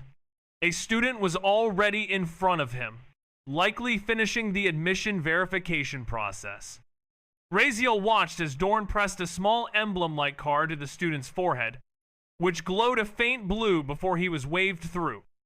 As the student cleared the gate, Dorn shouted, "All right, next." Simple enough. Raziel didn't even bother slowing down. There was no need. As he approached, the 3 fully armored guards dressed head to toe in smooth, gray metal stood motionless. Their faces were completely concealed, with only a single horizontal slit for their eyes, giving them a featureless, ominous presence. Normally, they would halt and inspect students, especially checking for the special spatial bags issued by the academy. Yet none of them moved. Not one raised a hand to stop them. Not a word spoken. No request for verification, nothing. They simply watched, as if they already knew exactly who he was. Raziel raised an eyebrow at their lack of reaction, a small grin tugging at his lips. Of course they know me, he thought smugly. I'm basically a celebrity around here, and celebrities don't need passes. He walked straight past them, hands in his pockets, casual as ever. "Yo, Warden! Long time no see!" Raziel called out as he strolled up, his voice light and laced with sarcasm. Dorn looked up at the familiar voice. The moment his eyes landed on Raziel's face, his expression froze. A twitch ran through his left eye. "Go in," Dorn muttered coldly, stepping aside with a clenched jaw, barely holding his composure. Raziel smirked wider. "No identity check? No confirmation scan? Ch! How generous today." "I said go," Dorn growled, barely restraining himself, his voice dangerously close to boiling over. Raziel chuckled softly, loving every second of it. He strolled past him without pause but threw one last jab over his shoulder. "I remember someone once said they'd never let me even step outside the academy gates," he said, his grin turning sharp. "And now? That same someone is opening the door for me. Funny how things change." "You!" Dorn's hand clenched tightly, his body trembling as anger surged through him. The emblem card in his grip suddenly cracked, shattered from the force of his fury. "Don't fly too high, kid. You'd be in pieces if not for orders from above." Dorn's voice was low but seething, like boiling oil forced to stay still. His whole body trembled with restrained fury. Veins popped across his thick neck and forehead, his eyes bloodshot with rage. His fists were clenched so tight, they looked ready to shatter into bone. When had he, the Warden of Archonvale, ever been humiliated like this? And by a fucking nobody? No less? Some brat with too much mouth and no sense of his own weight? Raziel, without even bothering to fully turn back, let out a light, mocking chuckle. "Being played by a kid, aren't we now?" he said, throwing Dorn's old words back at him, like knives wrapped in silk. Dorn's jaw tightened. "Just fucking go!" he muttered under his breath, trying to steady his breathing. He wasn't some minor figure to snap in public. He was Dorn the enforcer of the discipline, the one people feared even whispering about. Losing composure over a child would be disgraceful, right? Yeah.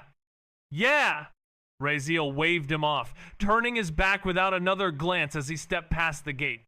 He didn't really care about Dorn in the grand scheme of things, but still, some people deserve a parting gift. "What a coward," Raziel called out, loud enough for the words to echo. Scared of kid. And as if on cue, boom. A sharp crack rang out behind him like a small explosion. Metal groaned. Dust stirred. Something had been crushed or broken. But Raziel didn't care. Didn't look back. A satisfied smile slowly spread across his face as he whistled casually, straightening the lapel of his polished black and white suit like nothing had happened. His steps didn't stop or change. It was like he hadn't just poured oil over a volcano.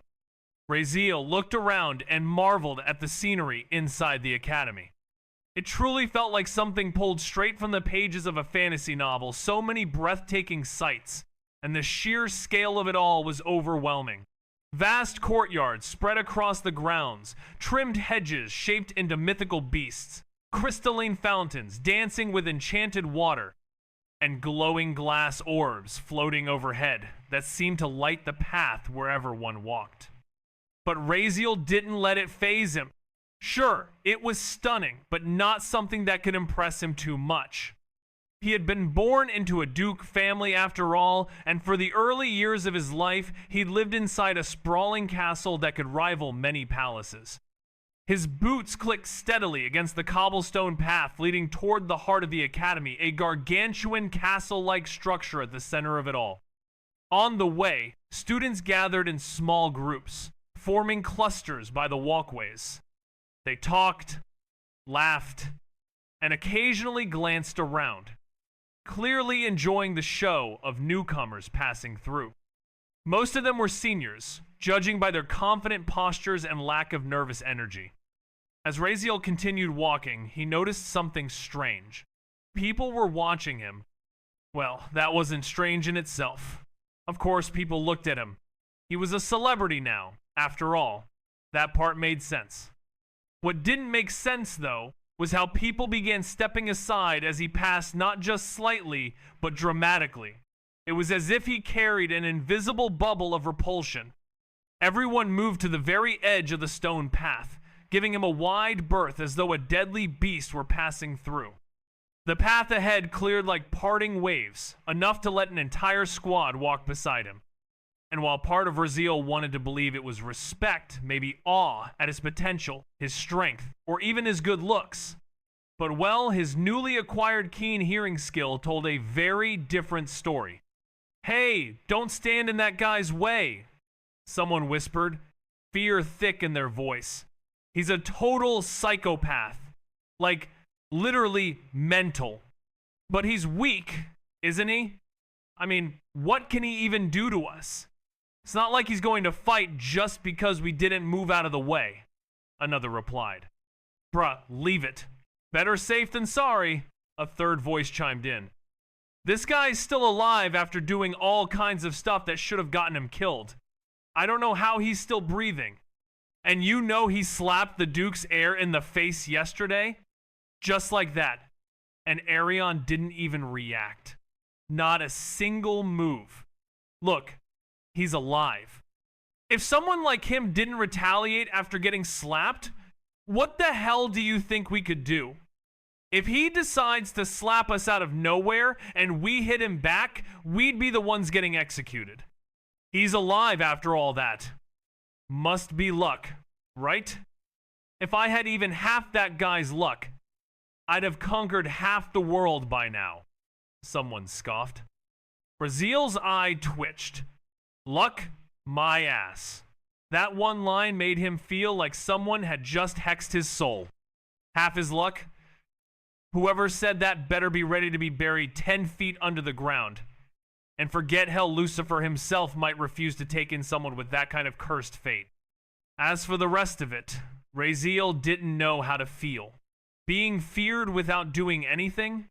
He wasn't sure if it was satisfying, infuriating, or just plain absurd. "System, you hearing this?"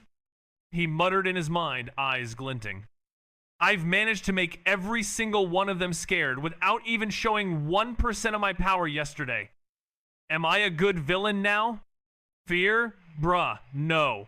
Host, they're not in awe. They're flabbergasted by your suicide skills. You look like a guy who speedruns death scenarios. The voice in his head was casual, amused.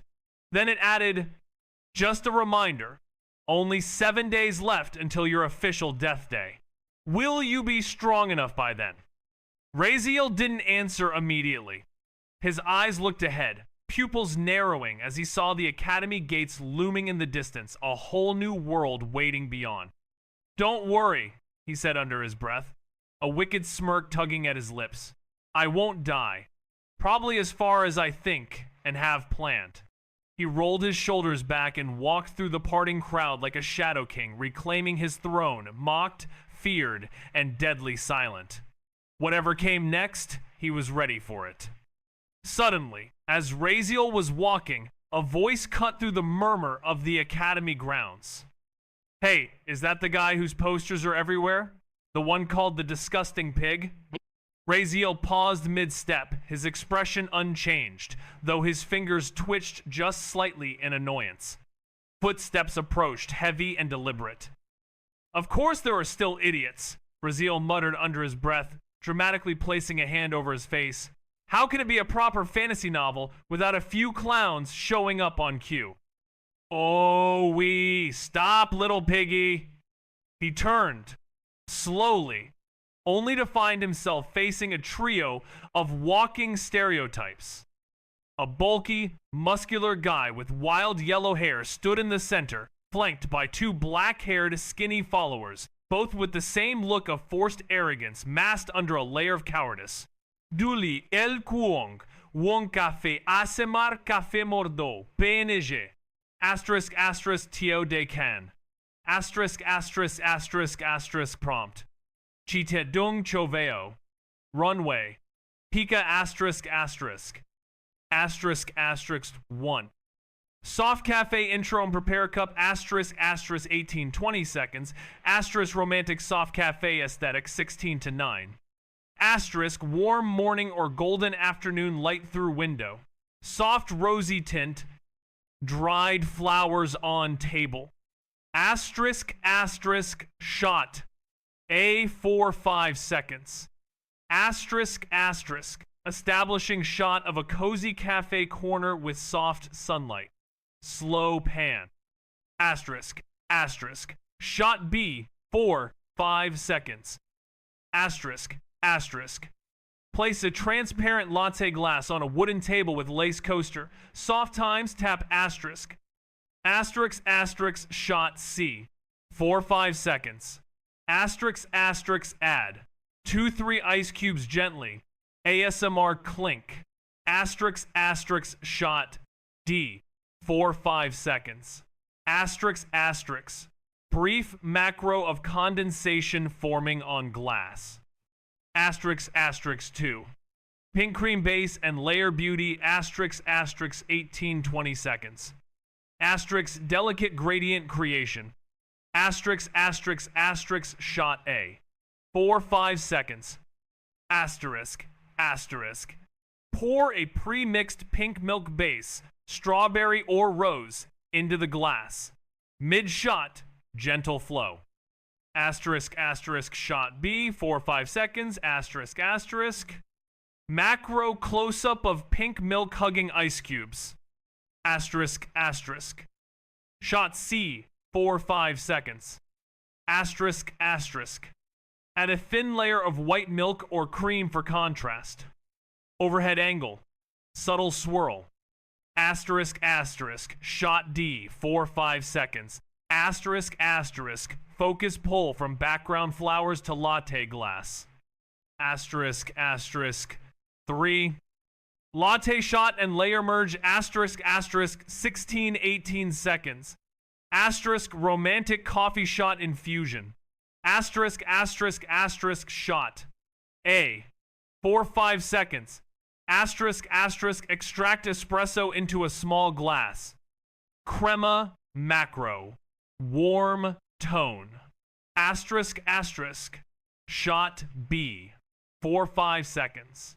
Asterisk asterisk pour espresso gently down the side of the glass for a layered pink brown gradient.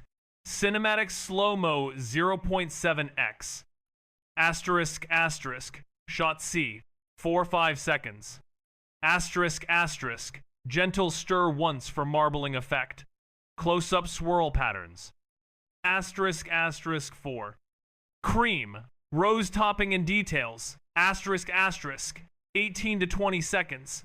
Asterisk. Elegant and poetic detail work. Asterisk asterisk asterisk. Shot A 4-5 seconds. Asterisk asterisk. Add soft whipped cream on top. Subtle ASMR. Asterisk asterisk. Shot B 4-5 seconds. Asterisk asterisk. Sprinkle tiny edible dried rose petals. Macro shot falling petals. Asterisk asterisk. Shot C 4-5 seconds.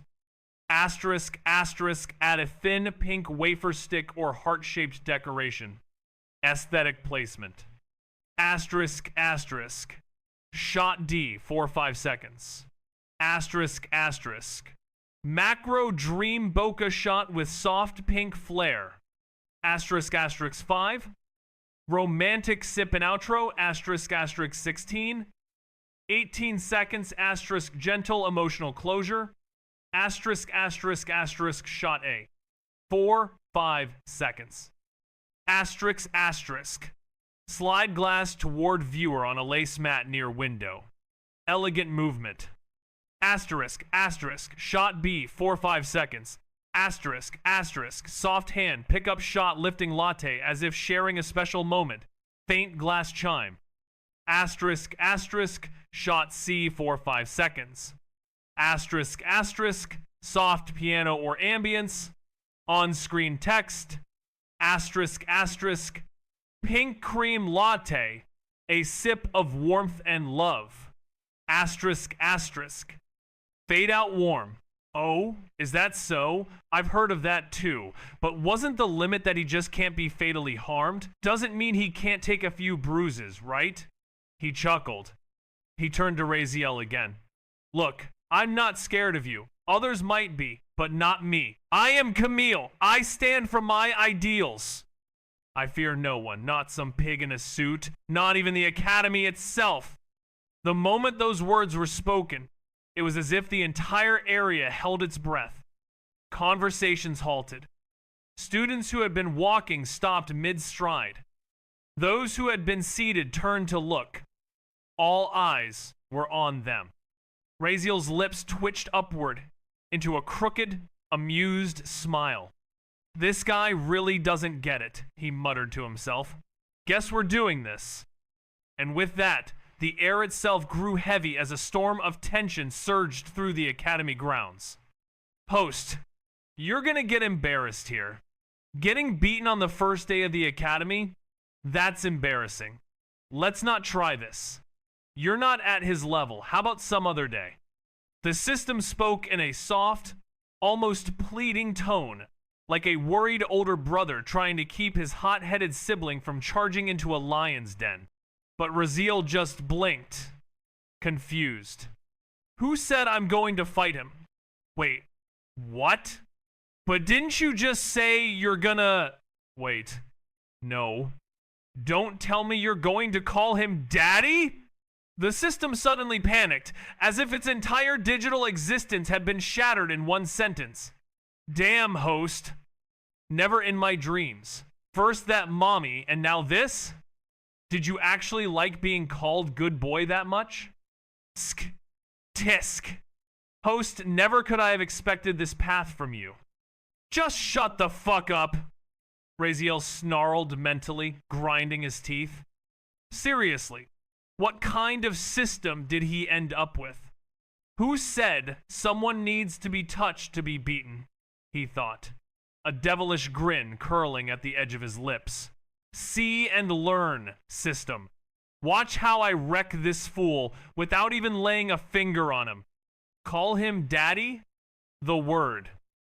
That's way too fucking far. Chapter 65.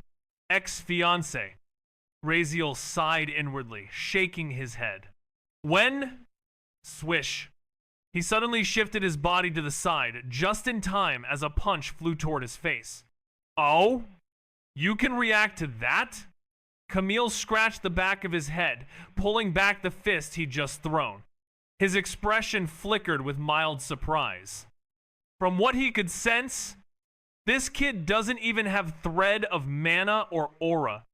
Is his reaction really that fast, Camille wondered? Just by physical movement alone? He had thrown a clumsy punch, not even reinforced by mana or aura, but still, it wasn't something a first year could dodge. Especially not someone like Raziel, a kid with known defects and almost no foundation. I almost got embarrassed just now, Raziel muttered to himself, exhaling quietly. He had predicted the punch, sure, but reacting to it? His body was sluggish. If not for all that time fighting those 100 mantises with E-rank agility, I wouldn't have been this flexible now. Even then, compared to this guy, my agility is too slow. He must be at least C rank, maybe even B in agility when using mana or aura. And even without those, his base body alone must be at D rank, at minimum probably the result of years of training with aura, which naturally strengthens the body over time. Damn, did he really just attack him? He's called the crazy yellow chimpanzee of the academy, but even Champagne aren't usually this dumb. Whispers rippled through the gathered students, forming a wide circle as they watched the scene unfold with growing enjoyment. Guess I won't be lazy anymore, Camille muttered, rotating his shoulder with a slow swing. So fast, Raziel whispered as his hearing picked up the shift in wind pressure, the sign of an incoming attack. He tried to dodge to the right immediately. Camille smirked as he watched the boy start to move before the strike had even launched. Such good perception, he thought. But your speed, it's nowhere near enough. Bam. Camille didn't use his hand. He suddenly retracted it mid-motion and instead delivered a swift, brutal kick straight into Raziel's stomach, right below the ribs. Raziel saw it coming. He knew it was coming. And still he couldn't react fast enough. The kick connected cleanly. His body flew through the air, launched nearly 6 feet up, but he managed to stabilize mid-air and land on his feet, right beside the outer edge of the crowd. The surrounding students instinctively stepped back the moment he landed. Raziel stood straight, expressionless, even little sighing, as if he hadn't just taken a solid kick to the gut. Calmly, silently, he began dusting off his suit jacket where the impact had landed. Camille's face twitched violently. Was this kid mocking him? I was just playing with you, but since you clearly don't understand. He cracked his knuckles, stepping forward slowly, his eyes sharpening with aggression. Hey, this is getting exciting. Just as Camille stepped closer. Stop. Raziel raised a hand calmly. Huh? What? Give me 2 seconds, Raziel said casually, turning away from Camille, ignoring the fight entirely, and walked toward a group of senior students standing nearby. Confused murmurs rippled through the watching crowd. Even Camille's expression warped into pure bafflement. What the hell? 2 seconds in the middle of a fight? Does he think this is cricket? That everyone's gonna pause because he asked nicely? But the strange thing was, the conversation delves into the realm of concepts, categorizing them into lower or mid-tier examples, such as Pub Fuchu Adsfi, which, despite its various uses, can be controlled, healed from, or extinguished, implying a level of reversibility and control, and swordsmanship. A martial path that, although effective, is bound to a physical medium like weapons, highlighting its limitations. As the discussion progresses, it transitions into higher concepts, and ultimately, the supreme concepts, like the one that was just obtained, with killing being deemed supreme because death is an irreversible act that cannot be undone, a notion that weighed heavily on the listener, who began nodding slowly as the weight of the words sank in, his expression becoming more thoughtful, prompting him to murmur in response. A light, he murmured. I get the logic now. keep going, indicating his desire to further understand the intricacies of these concepts and their implications. Camille stood there, watching, and so did the crowd. Raziel didn't care. He walked over to the trio of upperclassmen, who raised their brows but didn't move. "What do you want?" one of them asked, folding his arms as he stared at Raziel. There were 3 of them, clearly seniors. Probably not nobodies either. 100 elemental cores, Raziel said without emotion, to break that guy's bones. He casually pulled out a spatial pouch from inside his suit and began fishing out shimmering elemental cores, grade D. The front guy blinked, almost confused. Huh? Why should we... No, wait, 100? Are you serious? 100 D grade elemental cores. Just to beat up one crazy kid? He glanced at his companions, confusion on his face. After all, that kind of currency was equivalent to 1,000 gold coins.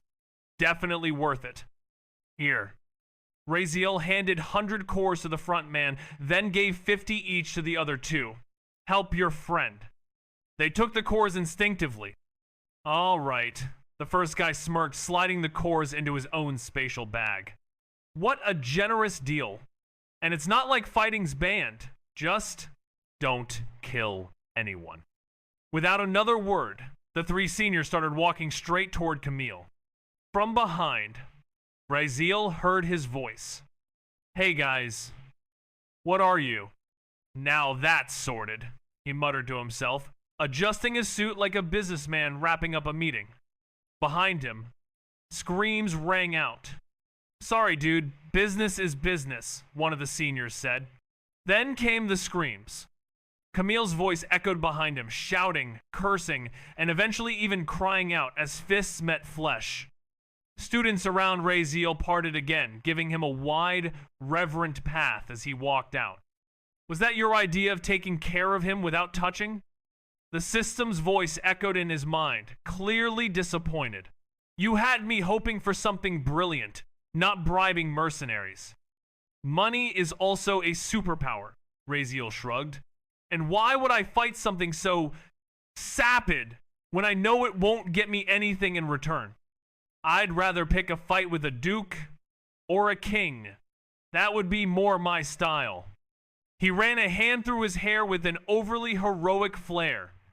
Always fight people stronger than you. The level of people you fights with are level you be looked on by. After a few more minutes of walking, Raziel reached his designated classroom. Well, calling it a classroom would be underselling it. It looked like a miniature castle repurposed into a learning hall. Tall, arched windows lined the walls, letting in streams of golden sunlight. The floor was laid with deep red carpets woven with complex designs, and each desk and chair looked antique, crafted from what appeared to be gilded mahogany, gold-trimmed, and velvet cushioned. This was the royal classroom.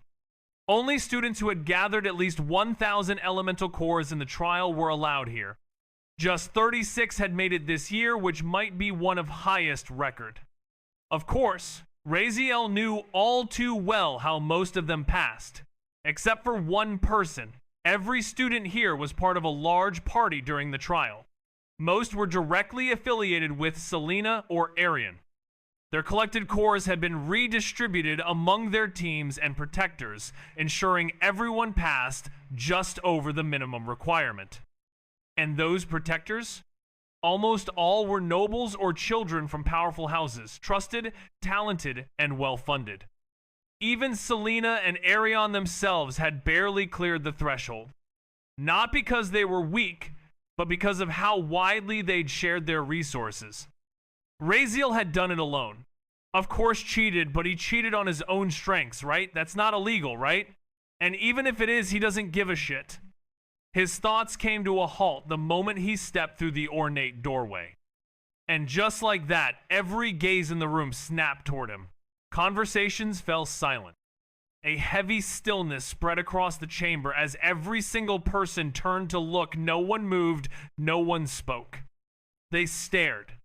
Wait, what? He's in the royal classroom too?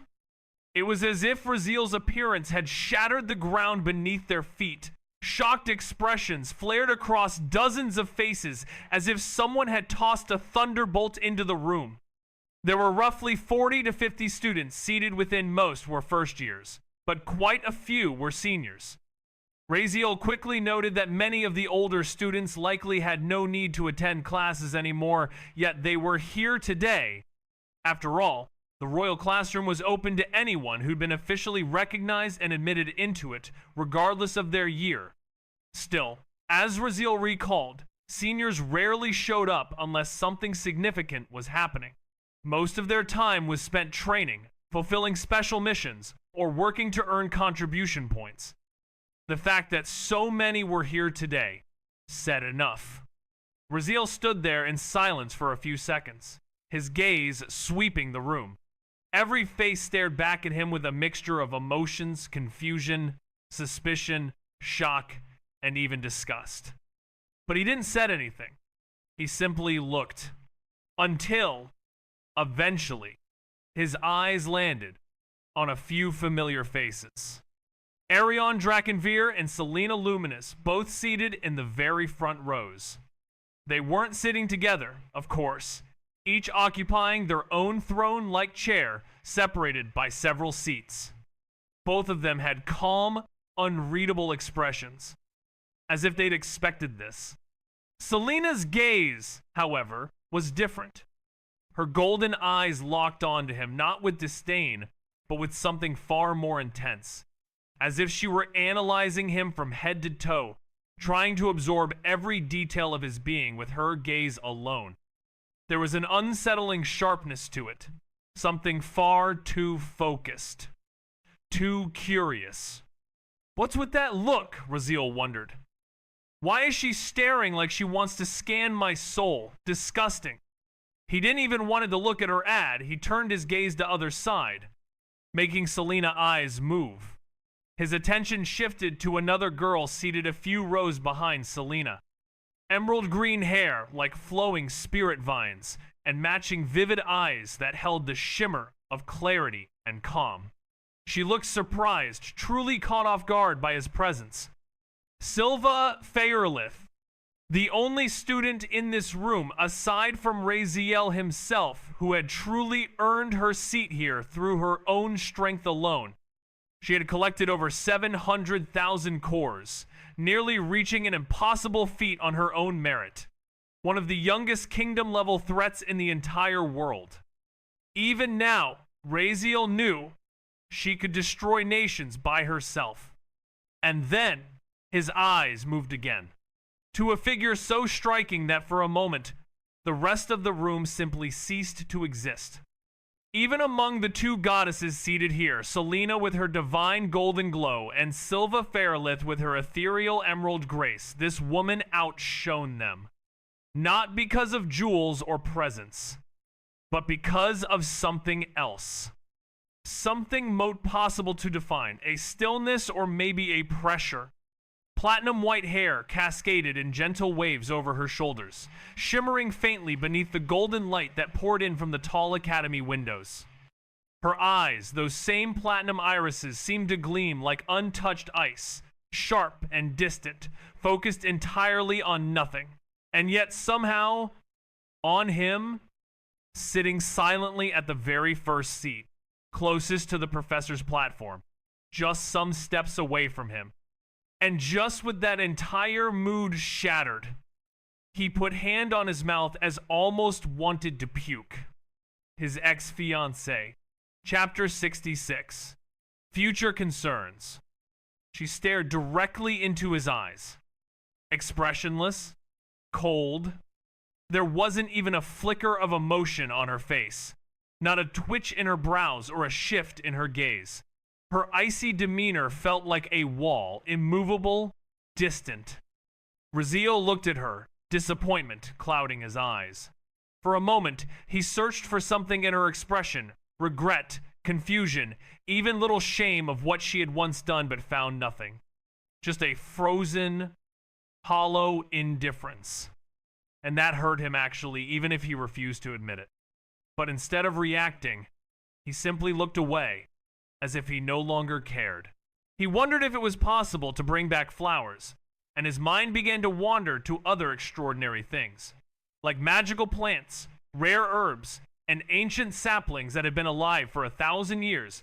His heart started to beat faster as he thought about alchemy materials, magical ores, refined metals, and treasures only found in hidden realms or mythological beast territories. And he couldn't help but think that if such things existed, they might also exist in this place. And then suddenly, a realization hit him like a freight train. He thought about someone who could grow flowers like a celestial garden. And what if there were villains with other professions, like blacksmiths, alchemists, potion masters, spirit beast tamers, and even cooks? And his thoughts were filled with the endless possibilities of what could exist in this world, and the idea that there could be people with extraordinary abilities and skills, just like the one who could bring back flowers, was a truly overwhelming concept. And he couldn't help but feel a sense of excitement and trepidation at the thought of what other secrets this world might hold, and the potential dangers that might lurk in the shadows. As his mind continued to racing with the endless possibilities, he couldn't shake the feeling that there was so much more to this world than he could have ever imagined. Did he actually collect 1,000 cores? Who helped him? The murmurs began. Whispers. Questions. Suspicion rising like heat from a boiling pot. Raziel heard it all. His sharp senses didn't miss a word, but he didn't flinch or show any flicker of emotion. He walked like a man whose ears were deaf and heart feels no emotions. One foot after another, calm, collected, uncaring. Like, who the fuck cares? He thought in his head. Hey, a voice called out, clear, calm, feminine, even laced with ever so present authority deep within. Celestia, the girl with platinum hair, the girl sitting in the first seat, the very picture of nobility and grace. Did he actually collect 1,000 cores? Who helped him? The murmurs began. Whispers, questions, suspicion rising like heat from a boiling pot. Raziel heard it all. His sharp senses didn't miss a word, but he didn't flinch or show any flicker of emotion. He walked like a man whose ears were deaf and heart feels no emotions. One foot after another, calm, collected, uncaring. Like, who the fuck cares? He thought in his head. Hey, a voice called out clear, calm, feminine, even laced with ever so present authority deep within. Celestia, the girl with platinum hair, the girl sitting in the first seat, the very picture of nobility and grace. Even the senior students who usually kept their heads down and minds on their own business jerked upright, their lazy eyes narrowing. Did he just ignore her? Did he just ignore the imperial princess? Someone whispered with trembling lips, their voice barely audible. But before the sentence could fully leave their mouth, the student sitting behind him slapped a hand over their face, hissing through clenched teeth. Are you trying to die, you idiot? All breathing halted. No one moved. No one dared. The atmosphere felt like the edge of a sword, stretched tight and ready to snap.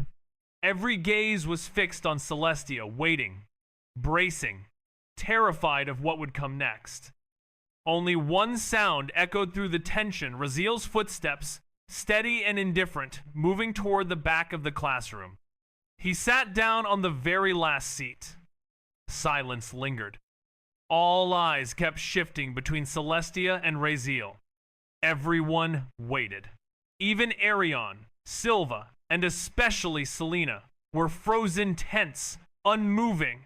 Selena's hand was already twitching, ready to jump in if even the slightest ripple of danger appeared. But what came next was nothing like what they expected. Celestia didn't react with anger. She didn't even acknowledge it. She just rested her elbow casually on the desk, her chin propped up gently by her fist. Her eyes gazed ahead, blank and bored, like she hadn't even noticed what just happened. as if Raziel's complete disregard meant absolutely nothing to her. She didn't turn her head, not even once. Another 10 seconds passed, and then suddenly everyone in the room let out the breath they hadn't realized they were holding.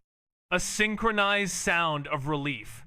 Some students even wiped sweat from their foreheads, heartbeats pounding like drums in their chests. It was terrifying how just her presence could bring that kind of pressure. Even though Raziel had been the one to break etiquette, everyone felt as if they might be punished. That's how dangerous Celestia was.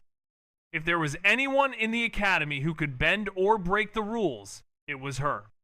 And she hadn't done anything. Yet, what a fucking idiot. Dozens of eyes turned toward Raziel again, this time not with curiosity or disgust, but with barely restrained killing intent. How could he be so reckless, so stupid? Selena gnawed at her fingernails, her eyes glued to Celestia. She was his ex-fiancée. Does he even hate her now? She wondered, her mind spiraling, the pace of her biting growing frantic. Raziel sat down at the very back of the grand royal classroom, his figure slouched casually as his eyes drifted upward to the ceiling. There was no window on his side, no comforting breeze or distraction to stare at. So he didn't know what he was supposed to be doing here, and honestly, he didn't care. As for that woman who had just tried to call out to him, he dismissed the memory with a sneer in his thoughts. He didn't want to talk to people like her. No, actually, he didn't even want to be here, not at all. If he had his way, he wouldn't have stepped foot in this academy. His only real reason for coming was to unlock the basic functions of his system, which could only be activated after participating in the Gate of Worth. That was it. Beyond that, he had no desire to linger here. What would he even gain? Ridicule? Hate? Contempt? This place would only remind him of everything he hated. He couldn't even access the resources provided, even if he wanted to. And worst of all, the people he despised most in the entire world were all gathered right here. So why was he still here? Because things had spiraled. Because choices once made had chained him into this mess. Because simply taking part in the trial had revealed his identity. And that revelation set everything else in motion. His mere presence had become a problem to the world around him. If not for his move in claiming a duel of honor yesterday, he would have been dead already. Literally. That duel was his shield. The moment he claimed it, all open attempts on his life had to be postponed. The Academy and the Empire recognized it. No one could try to kill him until the duel was settled. Not even the ones whose blood boiled at the very sight of him. So he would stay. At least until then. After the duel, if he won, the Holy Promise would grant him protection. It was in suffering. Why is it feared? Because it's nearly undetectable. No alchemical skill, no medical art, no divine sense can recognize it as poison. In most cases, it doesn't even register as poison at all. It hides in the victim's body, silent and cruel. And when it activates, it unleashes hell. Paralyzing pain. Agony that makes warriors collapse. It drains a person's strength, breaking them down to the point they can't even lift a weapon. In some cases, it causes complete body failure for 3 entire months. And because it cannot be identified, it cannot be treated. There is no antidote, no shortcut. The victim has no choice but to wait it out, helpless. That was the true weapon. It was in suffering. Why is it feared? Because it's nearly undetectable. No alchemical skill, no medical art, no divine sense can recognize it as poison. In most cases, it doesn't even register as poison at all. It hides in the victim's body, silent and cruel. And when it activates, it unleashes hell. Paralyzing pain. Agony that makes warriors collapse.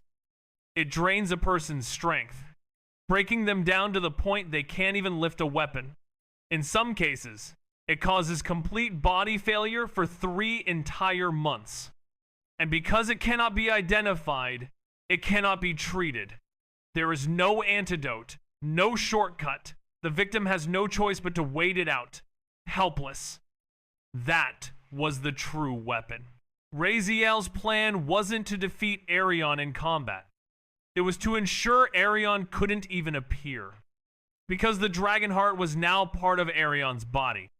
The moment it resonated with him, the venom would activate. And then, Arion would be bedridden if not completely paralyzed. And by the rules, if a challenger fails to show up for the Duel of Honor, the other party wins automatically. All as planned. Yes, Arion was from a powerful Duke family. Yes, he had terrifying strength and backing. But that was the brilliance of Raziel's scheme. Even if they realized something was wrong, they wouldn't be able to do anything. The venom was hidden too well. Buried inside the royal bloodline, dragon heart. A sacred treasure. No one would dare investigate it. They would simply assume the discomfort Arion experienced was a side effect, his body adjusting to the new power source. Perfect. So if everything was prepared so flawlessly, why did Raziel still feel anxious? Because of one clause in the rules. If a person cannot attend their Duel of Honor due to sincere injury or emergency, they are allowed to send someone in their place, a substitute fighter. That substitute wouldn't claim any of the challenger's rewards or status, even winning the bet rewards other party had promised already, but the duel would still happen. A symbolic continuation of the honor of duel, and that was what unsettled Raziel. He had no idea who Arion would choose. It could be anyone, and knowing Arion, it would be someone strong, someone terrifying. He might win the duel by default, but he still had to survive the battle, and survival wasn't guaranteed. And if that substitute was stronger than him, then it wouldn't matter how clever the plan was. Raziel could die, right there, on that stage. He sighed quietly, leaning back in his chair. His fingers stopped tapping. His mind ran through every possibility, every scenario. The room around him buzzed with quiet tension, whispers, and side glances, but he was already far away, drifting deep into strategy and speculation. He didn't come here to learn. It's just that he had no other choice. Just as he was lost in thought, a familiar voice called out from the side, laced with casual warmth and a hint of mischief. "Hey friends, long time no see, huh? Looks like your numbers have grown quite a bit." Chapter 67, The Preserver. "Hey friends, long time no see, huh?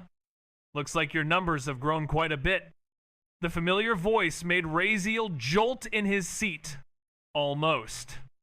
He didn't let it show on his face, though. He clenched his jaw, kept his mouth shut tight, and forced himself to stay still. He refused to let what happened last time happen again. The mere memory of it made his chest tighten, how his mouth had spilled everything without control, like someone had torn the dam open. The truth domain of the gods, or whatever cursed thing Riven had used that day. Raziel wanted nothing to do with it. He turned his head slowly, warily, and of course, there he was. Riven stood beside his seat, leaning slightly, his face far too close for comfort, wearing that ever-gentle, ever-fake smile. His silver-white hair fell neatly around his sharp features, and his eyes sparkled with some kind of knowing amusement. He even raised an eyebrow at Raziel, as if to say, "You look well." Raziel narrowed his eyes. He hadn't even heard him approach. Not a single sound. No footsteps or even any heartbeat, even now. Nothing. Great, he thought bitterly. Not even that S-rank skill able to help. How the hell am I supposed to defend myself from something like this? Still, he said nothing. Not a word. He clamped his jaw shut, refusing to even twitch his lips. His eyes met Riven's with cold annoyance before rolling slightly in irritation. He didn't dare say a single word to this damn god. Who knew what would slip out if he did? Still, These fucking gods, can't they mind their own damn business? Why did Riven even bother to come talk to him? Hadn't he already said that Raziel was his enemy? So what the hell was with the, hey friend, and that stupid plastic smile? Raziel wanted to scream, to shove this hypocrisy right in his face, but instead, he just sighed inwardly, tightening his shoulders. Oh ho? Not even a word this time? Riven said with a chuckle, acting like he was somehow hurt by the silence. Don't worry. I'm not going to pull any of that mind-messing stuff again. That last time, well, that was necessary. He even added it in a calm, clarifying tone, like he was some honest man trying to fix a misunderstanding. Raziel still didn't respond. Instead, he looked at Riven with narrowed eyes, then subtly gestured toward the rest of the class. Nearly every pair of eyes was now watching them. Raziel's gaze said it all. Aren't you worried about what they'll think of you? Talking to me? He wanted nothing more than to be as far from this god as possible. Who knew what he could do just by talking? Riven seemed to get the message. He smiled again, as if humored. Yeah, you're right, he said, then turned around casually. As he did, he noticed the stares, the sharp glares, the judging eyes of the classroom. But he didn't care. Without a second thought, he walked off like he had never even spoken to Raziel in the first place. Raziel rolled his eyes again. Why the hell do people call this god the fool? It should be the dumbass or something that actually matches how clueless he pretends to be. Always playing dumb while knowing more than anyone else. Of course, Raziel already knew Riven would be in the royal classroom. He wasn't some low-born peasant reborn into hardship or orphan drama. Nah, he was a god. He picked the best template available, prince of a neighboring kingdom. Not some background nation either, but a political vessel directly under the Etherion Empire. A perfect background. Far enough not to be involved in Empire politics too much, yet close enough to hold influence. Even if that kingdom wasn't as wealthy or militarily powerful, it was still well respected.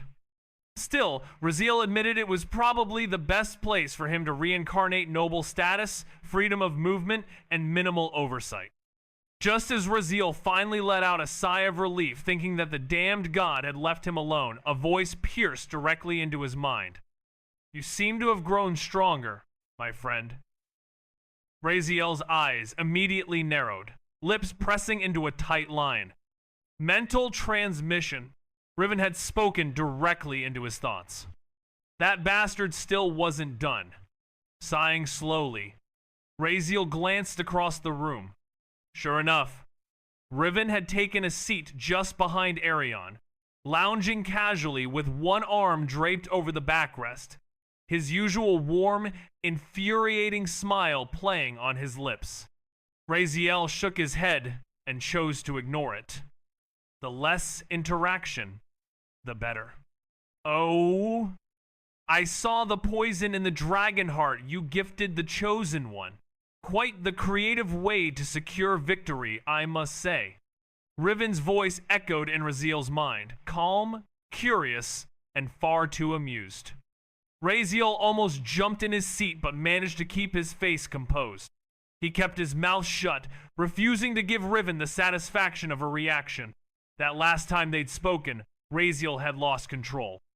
He hated how Riven could pry into him, dragging out truths without warning. Not like you're going to interfere with it, so why speak the obvious? Raziel thought back sharply. He still didn't understand how the god could maintain such a perfect mental link with him, but then again, he was a god. Ah, not even surprised that I know? Here I was expecting you to be startled or anxious that I might reveal your plan. I suppose I must have had this conversation with a future you in one of your many timelines. You've lived far ahead, haven't you? You're getting to know me too well. Riven sounded amused, his voice tinged with curiosity. He always did enjoy speaking in riddles, playing in the gray space between what was known and what had yet to be known. Think whatever you want. Just don't disturb me, Raziel shot back, turning his face away. He wasn't about to give Riven any more satisfaction than he already had. Of course. Of course. Though I did want to ask, how are you staying this calm? You know you won't be able to win in 7 days, right? I mean, you're smart enough to understand that. You could have found many ways to avoid the battle altogether. You must be the type to think ahead. With the power you hold, escaping or hiding should be easy. Why not run instead of resisting the inevitable? Raziel narrowed his eyes, and Raziel could see the flawed assumptions in his words. Riven had misunderstood something, of course the extent of Raziel's abilities. Maybe the thought Raziel had unlimited access to regression or time travel, that he could always run, always hide, always reset the board. But he couldn't. Yes, if he did have that ability, if he could rewind time endlessly and prepare for every attack before it came, then it would be easy to avoid every danger. That would be a game he could master. But that wasn't his reality. He had no such power. No endless regression, so chance to dodge what's coming. And more importantly, Riven had slipped up. He had said her. That meant the person he would face in 7 days was a woman, likely Arion's sister. Maybe, if not her, then their mother. Though the latter seemed too far-fetched, a Duke-level figure involving herself in a student duel would be humiliating. So, I have to prepare for her? Raziel thought. Or maybe someone else entirely. He'd have to consider all options. As for the notion of his defeat being inevitable, that wasn't new. Riven, like most gods, loved to speak in layered truths, coated in prophecy and half-smiles. Raziel understood that. You do what you do, and I'll do what I can, Raziel responded coldly. And no, my end is in my hands, not in anyone else's. All right, I understand. Everyone has their right to fight. And me? I never said I would stop you, did I? You must know me by now. I'm kind and benevolent. After all, Riven chuckled lightly. Raziel didn't respond. His irritation was growing. Don't be like that, Riven continued. I just wanted to chat with someone who's died over 9,000 times. Honestly, you're the most fascinating person I've ever met. Even I haven't seen anyone like you. Still, Raziel remained silent. Am I that annoying now? How about this? I'll ask one last question, then I'll shut up. I'm curious, why didn't you just give up the match happening in 7 days? I mean, you would lose. That's clear. You know it. I know it. Wouldn't it be easier to just forfeit, walk away? You already got what you wanted. Why resist the inevitable humiliation and pain? Raziel went silent. The question hung in the air, or rather, in the corridor of his mind. Riven wasn't wrong. Raziel could, surrendered, let it go. Walked away with his head low and dignity intact. He had the holy promise shielding him then. No one could touch him. But that wasn't the point. Something in his chest twisted at the thought, not because of pride, not because of hatred, but something deeper. Something that made him feel like if he ran, if he gave up, he'd never be able to look at himself again. So finally, he answered. Some battles aren't fought for victory. Maybe sometimes you just fight to let the world know someone stood on the battlefield. Even if he lost, you, of all people, should know how fate works better than anyone. So why try again? Give up? The mental link fell into momentary silence. Then, wait, what? How do you know that? No, how far in the future have you gone? Riven's voice suddenly rang in his head. Not with calm curiosity this time, but something close to genuine shock. That information isn't something you should know. Even other. Raziel smirked slightly, his eyes still fixed upward. You of all people, should know how fate works better than anyone. So why try again? Give up? The mental link fell into momentary silence. Then, wait, what? How do you know that? No, how far in the future have you gone? Riven's voice suddenly rang in his head, not with calm curiosity this time, but something close to genuine shock. That information isn't something you should know. Even other. Raziel smirked slightly, his eyes still fixed upward. Now we're even, I suppose. Chapter 68. Don't give a fuck. Mortal. Since you know about her, you should also know what you're supposed to do. Or do I need to remind you? Riven's voice had changed, no longer light and playful, but sharp, cold, and dripping with divine condescension, like a god speaking to an insect. Raziel smiled faintly. So we've dropped the friend act already? That fast? He said quietly. No fear in his voice, only mockery. Already jumping to threats? His eyes narrowed. I haven't even done anything. I said nothing wrong. I listened to all your grand words, didn't I?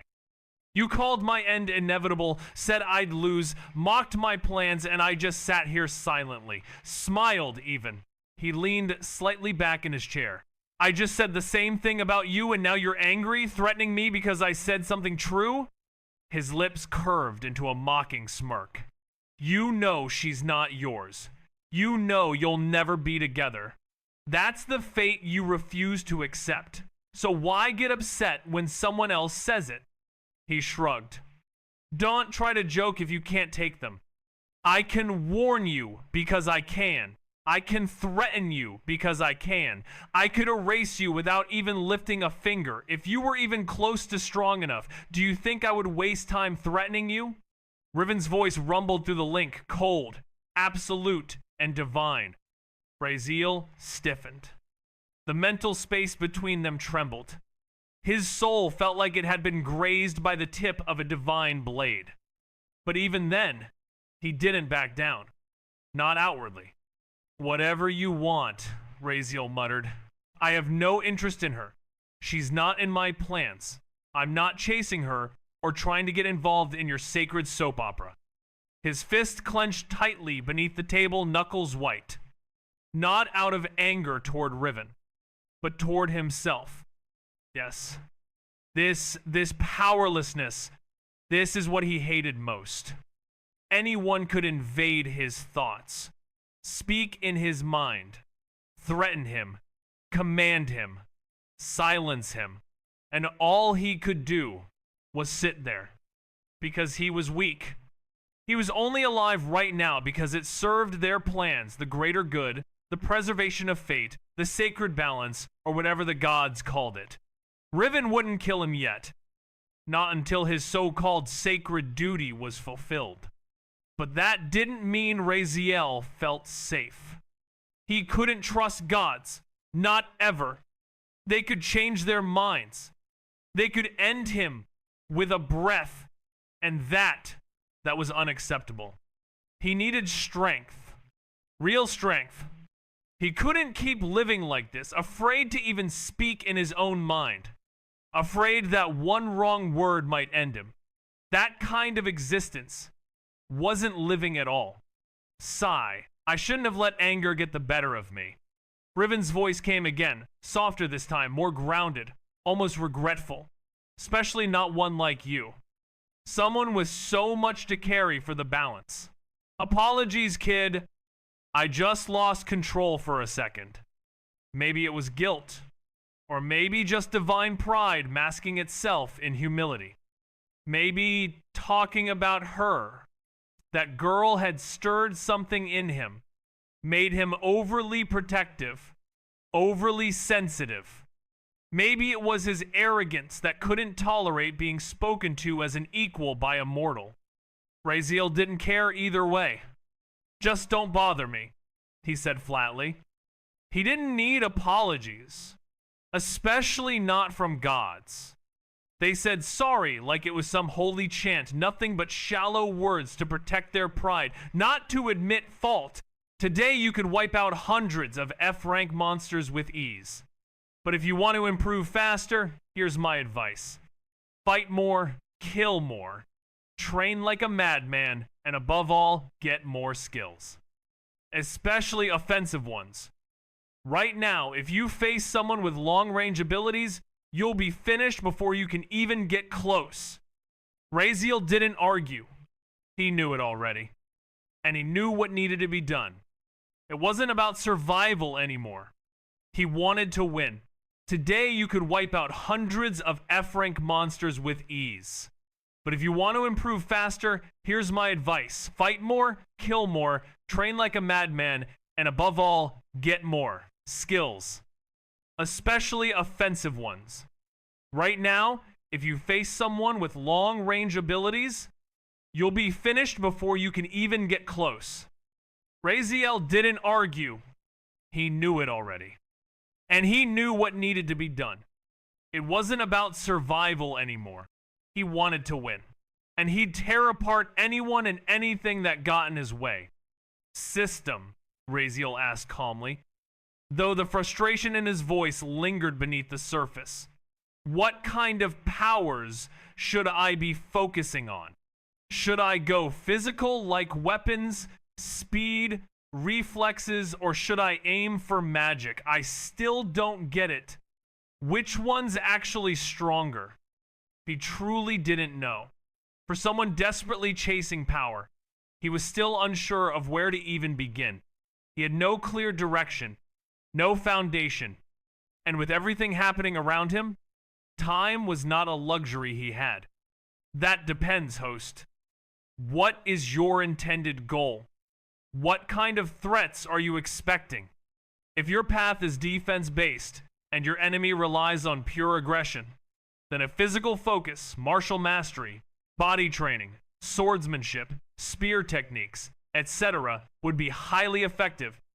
But one must be relentless. Don't go into a long list, Raziel interrupted, already rubbing his temple in irritation. Just tell me, straight, which is stronger, magic or physical? It's magic, host, no comparison. Magic begins by defying the physical world itself. While physical strength can reach incredible levels, it's always bound by natural limits. Magic has no such boundaries. It can manipulate elements, laws, concepts, using not just one's body, but the very forces of the world around you. Physical strength is personal. Magic is universal. The system's voice continued, echoing slightly in his head with clarity and undeniable logic. With enough mastery, mages can use mana to control storms, rewrite the rules of space, freeze time for a second, or burn through reality itself. That's not something you can punch or dodge. All right. I get it, Raziel muttered, waving his hand dismissively. So it's magic then. Guess I'll have to start learning magic skills fast. I have no other choice. He was already thinking ahead, mentally rearranging his future plans.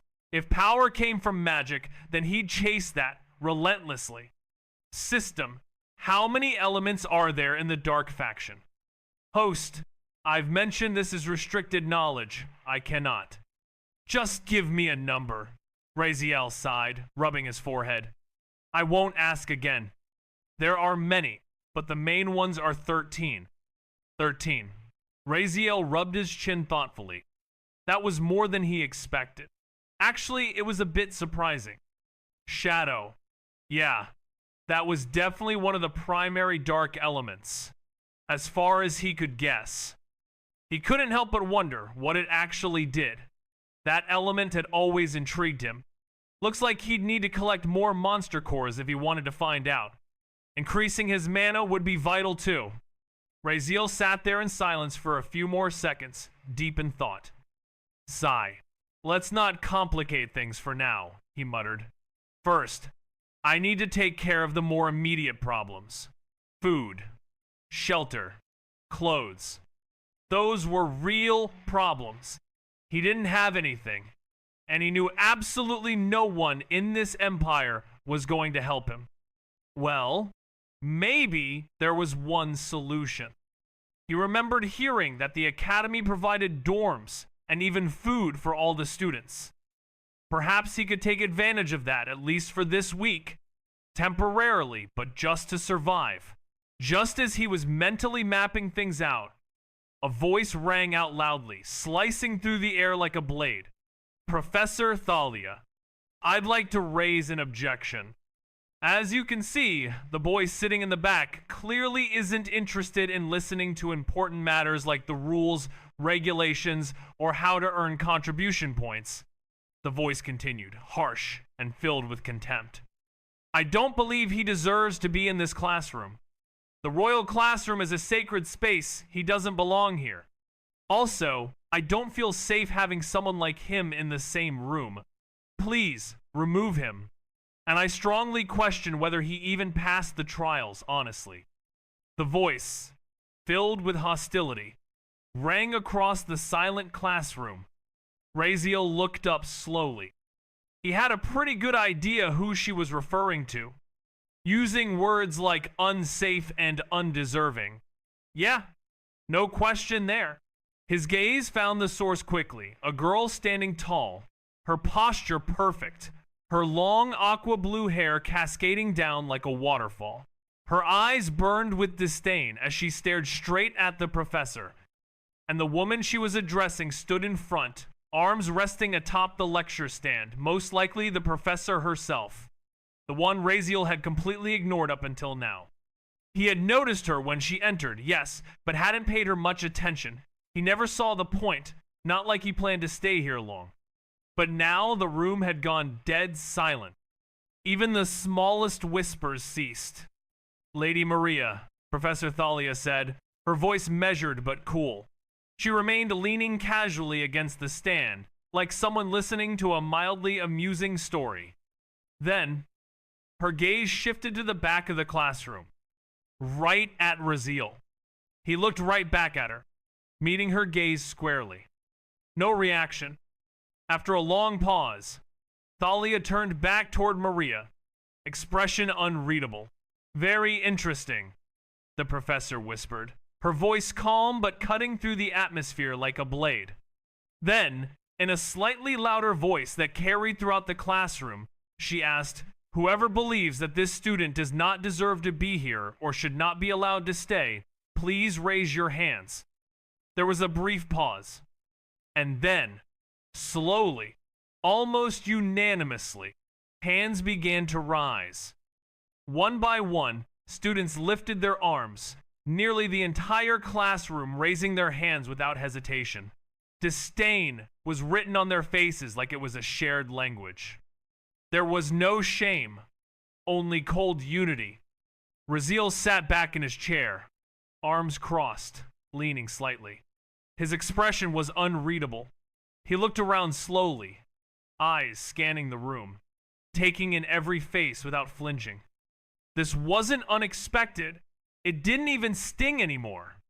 He scanned faces as the hands went up, Arion's, Silva's, and others. But then his gaze landed on three that remained still. Selena, Riven, Celestia. Of all people, they hadn't raised their hands. That caught his attention. Was it boredom, indifference, or something deeper? Riven, he understood. That guy knew too much. But Celestia, Selena, he couldn't be sure. Maybe it was beneath them to engage in such petty groupthink. Maybe they simply didn't care enough to participate. Either way, it wasn't out of kindness. Professor Thalia watched it all with practiced detachment. My, she said, voice laced with sarcasm. Seems like almost no one wants you here, Mr. Raziel. She raised a hand, motioning for the students to lower their arms. Sensitive matters. Her tone cooled. Due to special circumstances, Mr. Raziel will not be permitted access to dormitories. He will not receive any of the regular benefits afforded to royal classroom students. No food, no healing. No monthly stipend, no protection. He may train, he may study, but the student zone's cafeteria dorms are off limits. This is the headmaster's decision. A wave of murmurs rippled through the classroom. This, she added with biting calm, is to preserve the dignity of the academy. Sensitive matters. Her tone cooled. Due to special circumstances, Mr. Raziel will not be permitted access to dormitories. He will not receive any of the regular benefits afforded to Royal Classroom students. No food, no healing. No monthly stipend. No protection. He may train. He may study. But the student zones, cafeteria, dorms are off limits. This is the headmaster's decision. A wave of murmurs rippled through the classroom. This, she added with biting calm, is to preserve the dignity of the academy. We do not welcome rapists. That last line silenced everything. Selena flinched. Her hand twitched halfway upward as if to object, but she pulled it back down. Her lips pressed into a line, her eyes shut, and she sank deeper into her chair, a deep, pained sigh escaping her. If I say anything now, I'll only make it worse, she thought bitterly. Raziel exhaled through his nose. Well, there goes my half-expected food and shelter plan, he thought with a sardonic smirk, rolling his eyes. Thalia gave no further room for discussion. That's all. Apologies if the Academy's current environment makes anyone uncomfortable. We are, unfortunately, bound by our own rules. But don't worry, he won't be around long. 1 week, that's all. She tapped the lectern and stepped back, exiting the front of the room. As she left, whispers immediately swelled. Letting a rapist into the royal classroom? What kind of academy does that? This is a stain on the whole empire. A disgrace. Raziel had enough. He stood abruptly, the scraping of his chair silencing the room again. Dozens of eyes narrowed as they turned toward him. Without a word, he walked to the front of the class. Calmly, slowly, smiling. He placed his hand on the lecture stand, leaning slightly forward, his eyes scanning the room. Some students flinched, others prepared to leave. But he lifted one hand, gesturing for them to stay.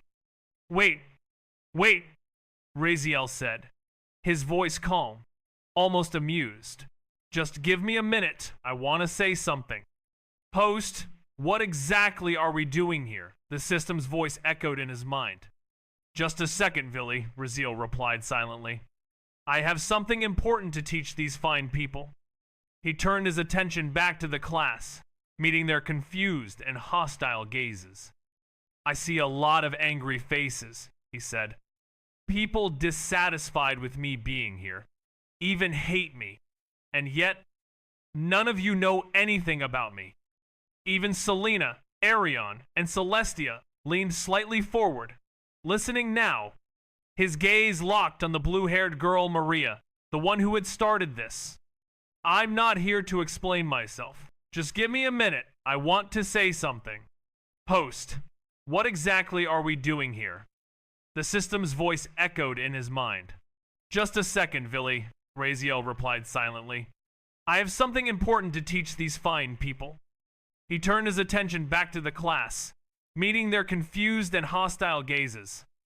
I see a lot of angry faces, he said. People dissatisfied with me being here, even hate me, and yet none of you know anything about me. Even Selena, Arion, and Celestia leaned slightly forward, listening now. His gaze locked on the blue-haired girl Maria, the one who had started this. I'm not here to explain myself. Seems like he's trying to make us write down all the reasons we hate him, write a complaint letter, and then what? What's he going to do with that? Frame it? Maybe he's trying to reflect on it? You know, understand us or something. Please. That's not going to change a damn thing. Could be he just wants sympathy with this whole stunt. Typical pity play. The classroom murmurs built in hushed confusion as everyone tried to guess what Raziel was planning. But Raziel continued, voice unwavering. So after you've written down all your complaints, he said, pausing just long enough to let the silence grow tense. Fold the paper neatly, real tight. He paused, and the classroom waited. Then, he said with a grin, he felt utterly weird, as if someone was tickling him all over his body, but thankfully his pain tolerance skill was doing all the heavy lifting. Otherwise, he'd probably be crying right now, or at least have a completely different expression if he could feel pain. But still, his rest didn't last long, as a notification suddenly popped up, congratulating him for killing an enemy, with his killing intent at a mere 0.1 out of 100, and warning him that a second wave was coming. Before he could even react, his body began to glow with a soft golden light, and in the next instant, all his wounds had vanished. The blood was gone, the cuts had disappeared, and to top it all off, new clothes had even materialized on him, leaving him stunned and bewildered by the sudden turn of events. He looked completely fresh, as if he hadn't been refreshed, with full health, full stamina, and a full reset, which prompted him to mutter a remark, his eyebrows lifting slightly in surprise, noting how convenient this sudden replenishment was. But his relief was short-lived as the next scene unfolded, bringing with it a new wave of tension. As in the exact same spot where the first monster had appeared, 10 more of the same creatures began to manifest one by one, standing silently for a moment, their massive green eyes fixed intently on him, their claws twitching and heads tilting in unison, while the corpse of the first monster evaporated into thin air, and a voice interrupted the ominous silence, announcing that the attack would commence in 4 seconds, prompting Raziel to open his mouth, presumably to say something. As the situation continued to escalate, with the monsters now arrayed against him, their gaze fixed on him like predators sensing their prey. In a rather dramatic turn of events, a figure decided to open something, only to promptly close it again, seemingly having nothing of importance to say, and instead chose to raise a dagger in silence, as if to make a bold, yet wordless statement, and then a count began, with the numbers 3, 2, and 1 being uttered, followed by the swift and repeated sound of swishing, which occurred 3 times, after which 10 green blasts suddenly launched forward, and all of this transpired 10 minutes behind schedule, ultimately resulting in a declaration of the host's demise, but also came with a congratulatory message, as a particular skill known as Mino Healing, which was classified as level F, had fulfilled the necessary requirements to undergo an upgrade, marking a significant milestone in an otherwise somber and abrupt conclusion.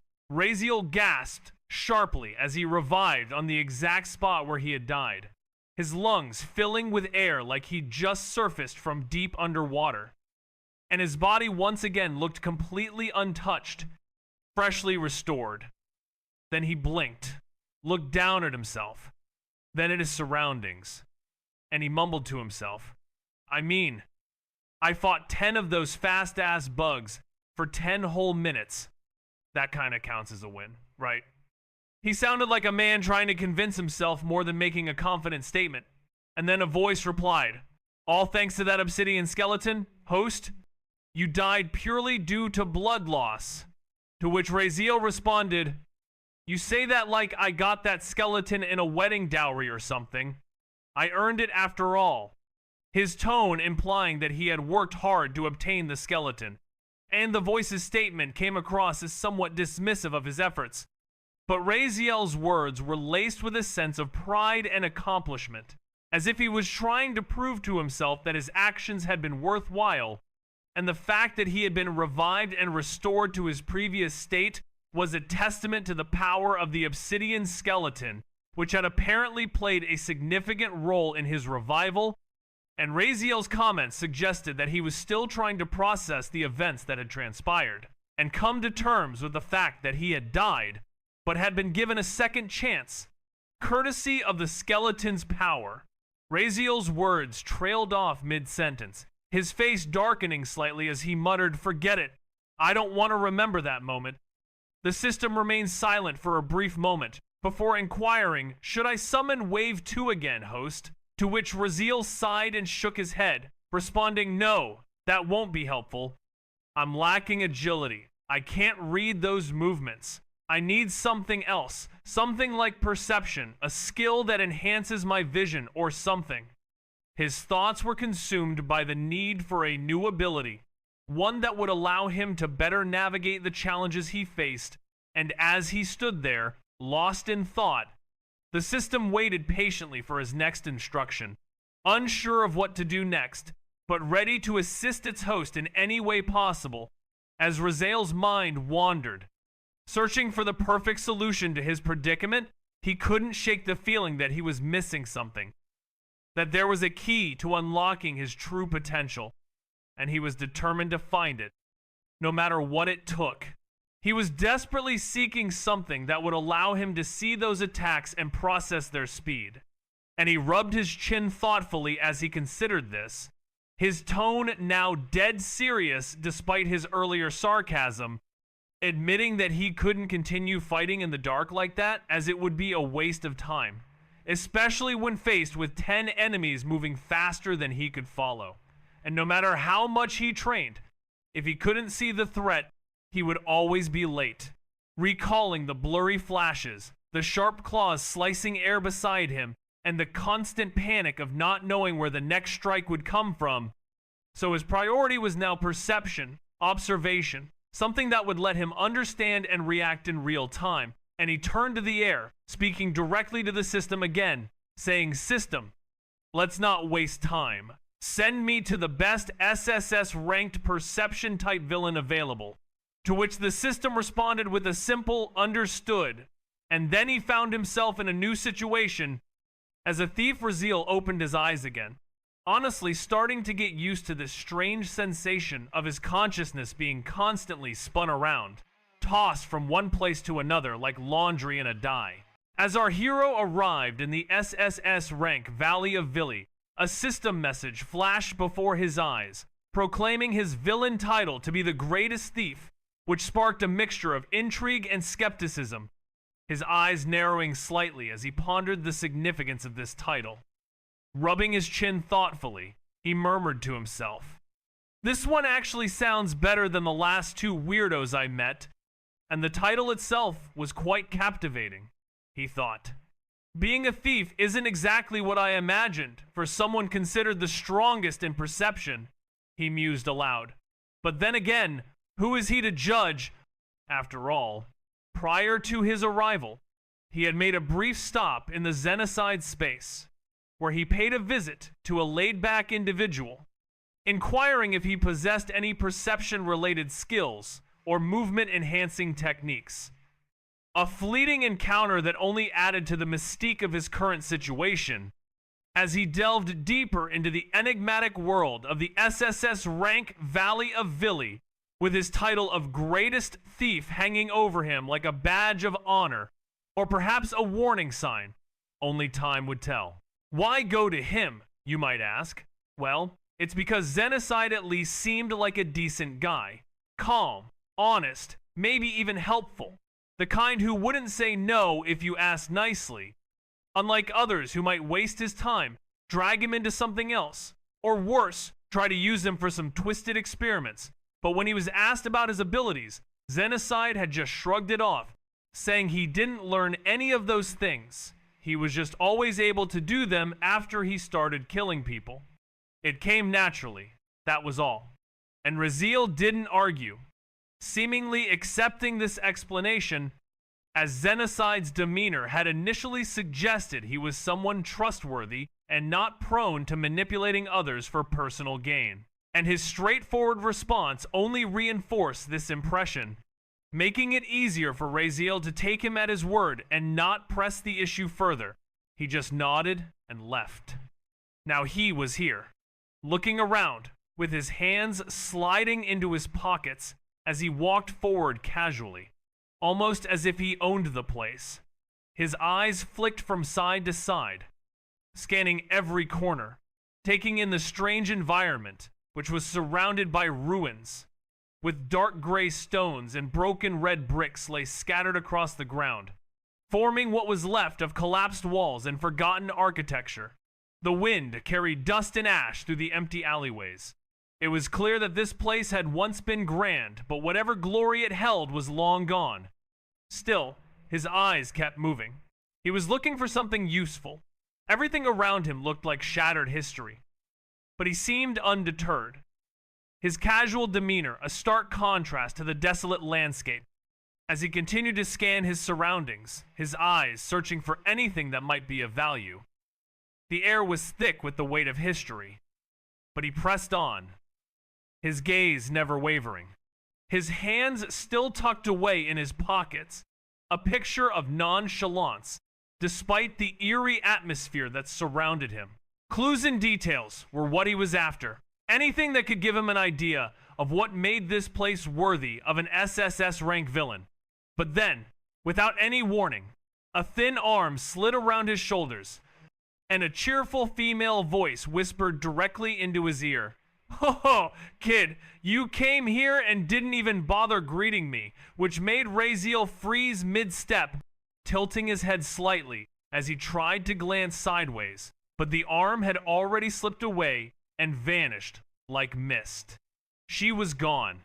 Just like that, leaving Raziel to say hello there in a flat tone, turning his head around to look for her, his hand moving up to scratch his head. Confused but unfazed, because honestly, she felt completely different from the other villains he'd encountered before, and this unusual encounter had piqued his interest.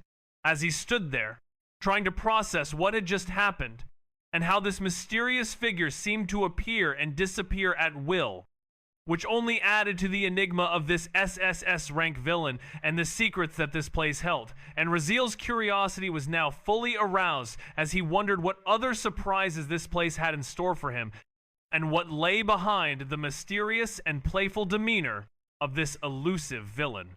With just that one playful motion, she came off more like a bat, a cheeky, mischievous bat. Not the overwhelmingly oppressive presence he'd expected from someone in the SSS rank category, and, strangely enough, she was almost his height. Almost.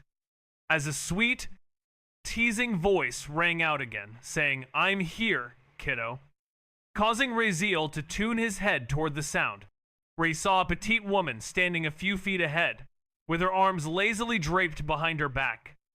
Her hair was short and light green, almost glowing in the dim gray of the ruins. She wore sleek, skin-tight tights that hugged her frame like a second skin. The way she held herself, the posture, the playful smile, it all reminded Raziel of that eccentric university professor who was into females, which made him respond with a slightly awkward hello, as Raziel greeted, feeling a bit uncomfortable, a feeling that this part always made him experience, as he tried to compose himself in the presence of this surprisingly lively and energetic individual. As he approached a total stranger, he was aware that he was there to ask for something without having anything to offer in return, and so he had to play it friendly, trying not to offend her and somehow convince her to help him. But honestly, he had no idea if he would ever get used to doing this kind of thing. And the woman, with a casual smile, said, "You're much weaker than I expected," tilting her head, her body leaning forward slightly, with her hands tucked behind her back, as if sizing him up like a toy she just found lying on the ground. And he looked at her, his expression flat but his eyes sharp, and from her posture, playful, smug, a little too self-satisfied, and from what he knew of her profession, the title alone being the greatest thief, he already had a solid guess as to what just happened, and she seemed to be enjoying the situation with a tone that was both teasing and intriguing, and he had to navigate this conversation carefully to achieve his goal, and he was well aware that he was at a disadvantage, as she seemed to be in control of this situation, with her confident demeanor and her words, which were laced with a hint of amusement and a sense of superiority, and he had to think quickly to come up with a response that would not offend her, but would also persuade her to help him, which was a challenging task given her reputation and her apparent lack of interest in his proposal. And so he stood there, trying to read her and figure out his next move. As the conversation was just beginning, and the outcome was far from certain, and all he could do was wait and see how she would react to his request, and whether she would decide to help him or dismiss him altogether. And so he waited, with bated breath, for her response, which would determine the course of their interaction and the fate of his request. And he knew that he had to be careful and strategic in his approach if he wanted to succeed and achieve his goal. And so he stood there, poised and ready to respond to her and see where the conversation would lead. Raziel confronted the individual, directly pointing at them and accusing them of taking something. To which the person responded with a wide, unapologetic grin, seemingly enjoying the situation, and Raziel then inquired if they were aware of their past or something, at which point the individual twirled a lock of their short, mint green hair, clearly amused, and asked Raziel to guess what they knew, also questioning what Raziel could do about the situation, their eyebrow arching mockingly, adopting a stance that seemed to dare Raziel to take action, but Raziel simply raised their hands in a shrugging motion, deciding not to escalate the matter into a public humiliation game, recognizing that individuals like this, who were playful, battering, and adept at manipulating others, were dangerous in their own right, so it was better to keep things calm. And the person found this response boring, shaking their head like a disappointed teacher before proposing a challenge, offering to teach Raziel any skill they desired if they could guess what had been taken from them within the next 4 seconds. A small, mischievous grin crept onto his face, one that said, "You'll never get it in a million years." And before he could even react to the offer, she began counting, her voice echoing in his mind as he frantically thought about his options. His brain kicked into overdrive. He didn't even have time to ask the system. It would have taken too long. So he relied on logic and focus, trying to think of what he actually had on him, realizing he didn't bring any elemental cores or flowers. They were all in the spatial bag, outside this space, and he didn't carry anything extra anyway, just one dagger tucked into his coat. That was it. And as he thought, she continued counting. 3.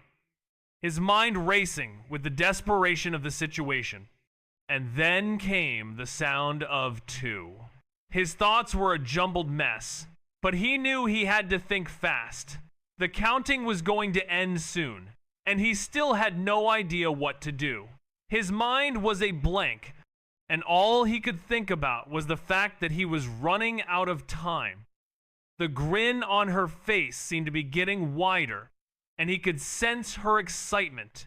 His own heart was pounding in his chest as the countdown continued. And he was still trying to come up with a plan, but his mind was a complete blank, and all he could do was wait for the inevitable. The sound of her voice counting down was all that filled his mind as he stood there, frozen in time, waiting for the outcome. The counting was getting closer to the end, and he was still without a plan. His brain was not working, and all he could think about was the dagger in his coat, and how it was probably not going to be enough to get him out of this situation. And then the counting finally stopped, but the outcome was still unknown, and all he could do was wait and see what would happen next. His heart was still pounding, and his mind was still racing, but he was ready, or so he thought, for whatever was going to happen. But deep down, he knew he was not prepared for the unexpected, and that was what made this situation so terrifying.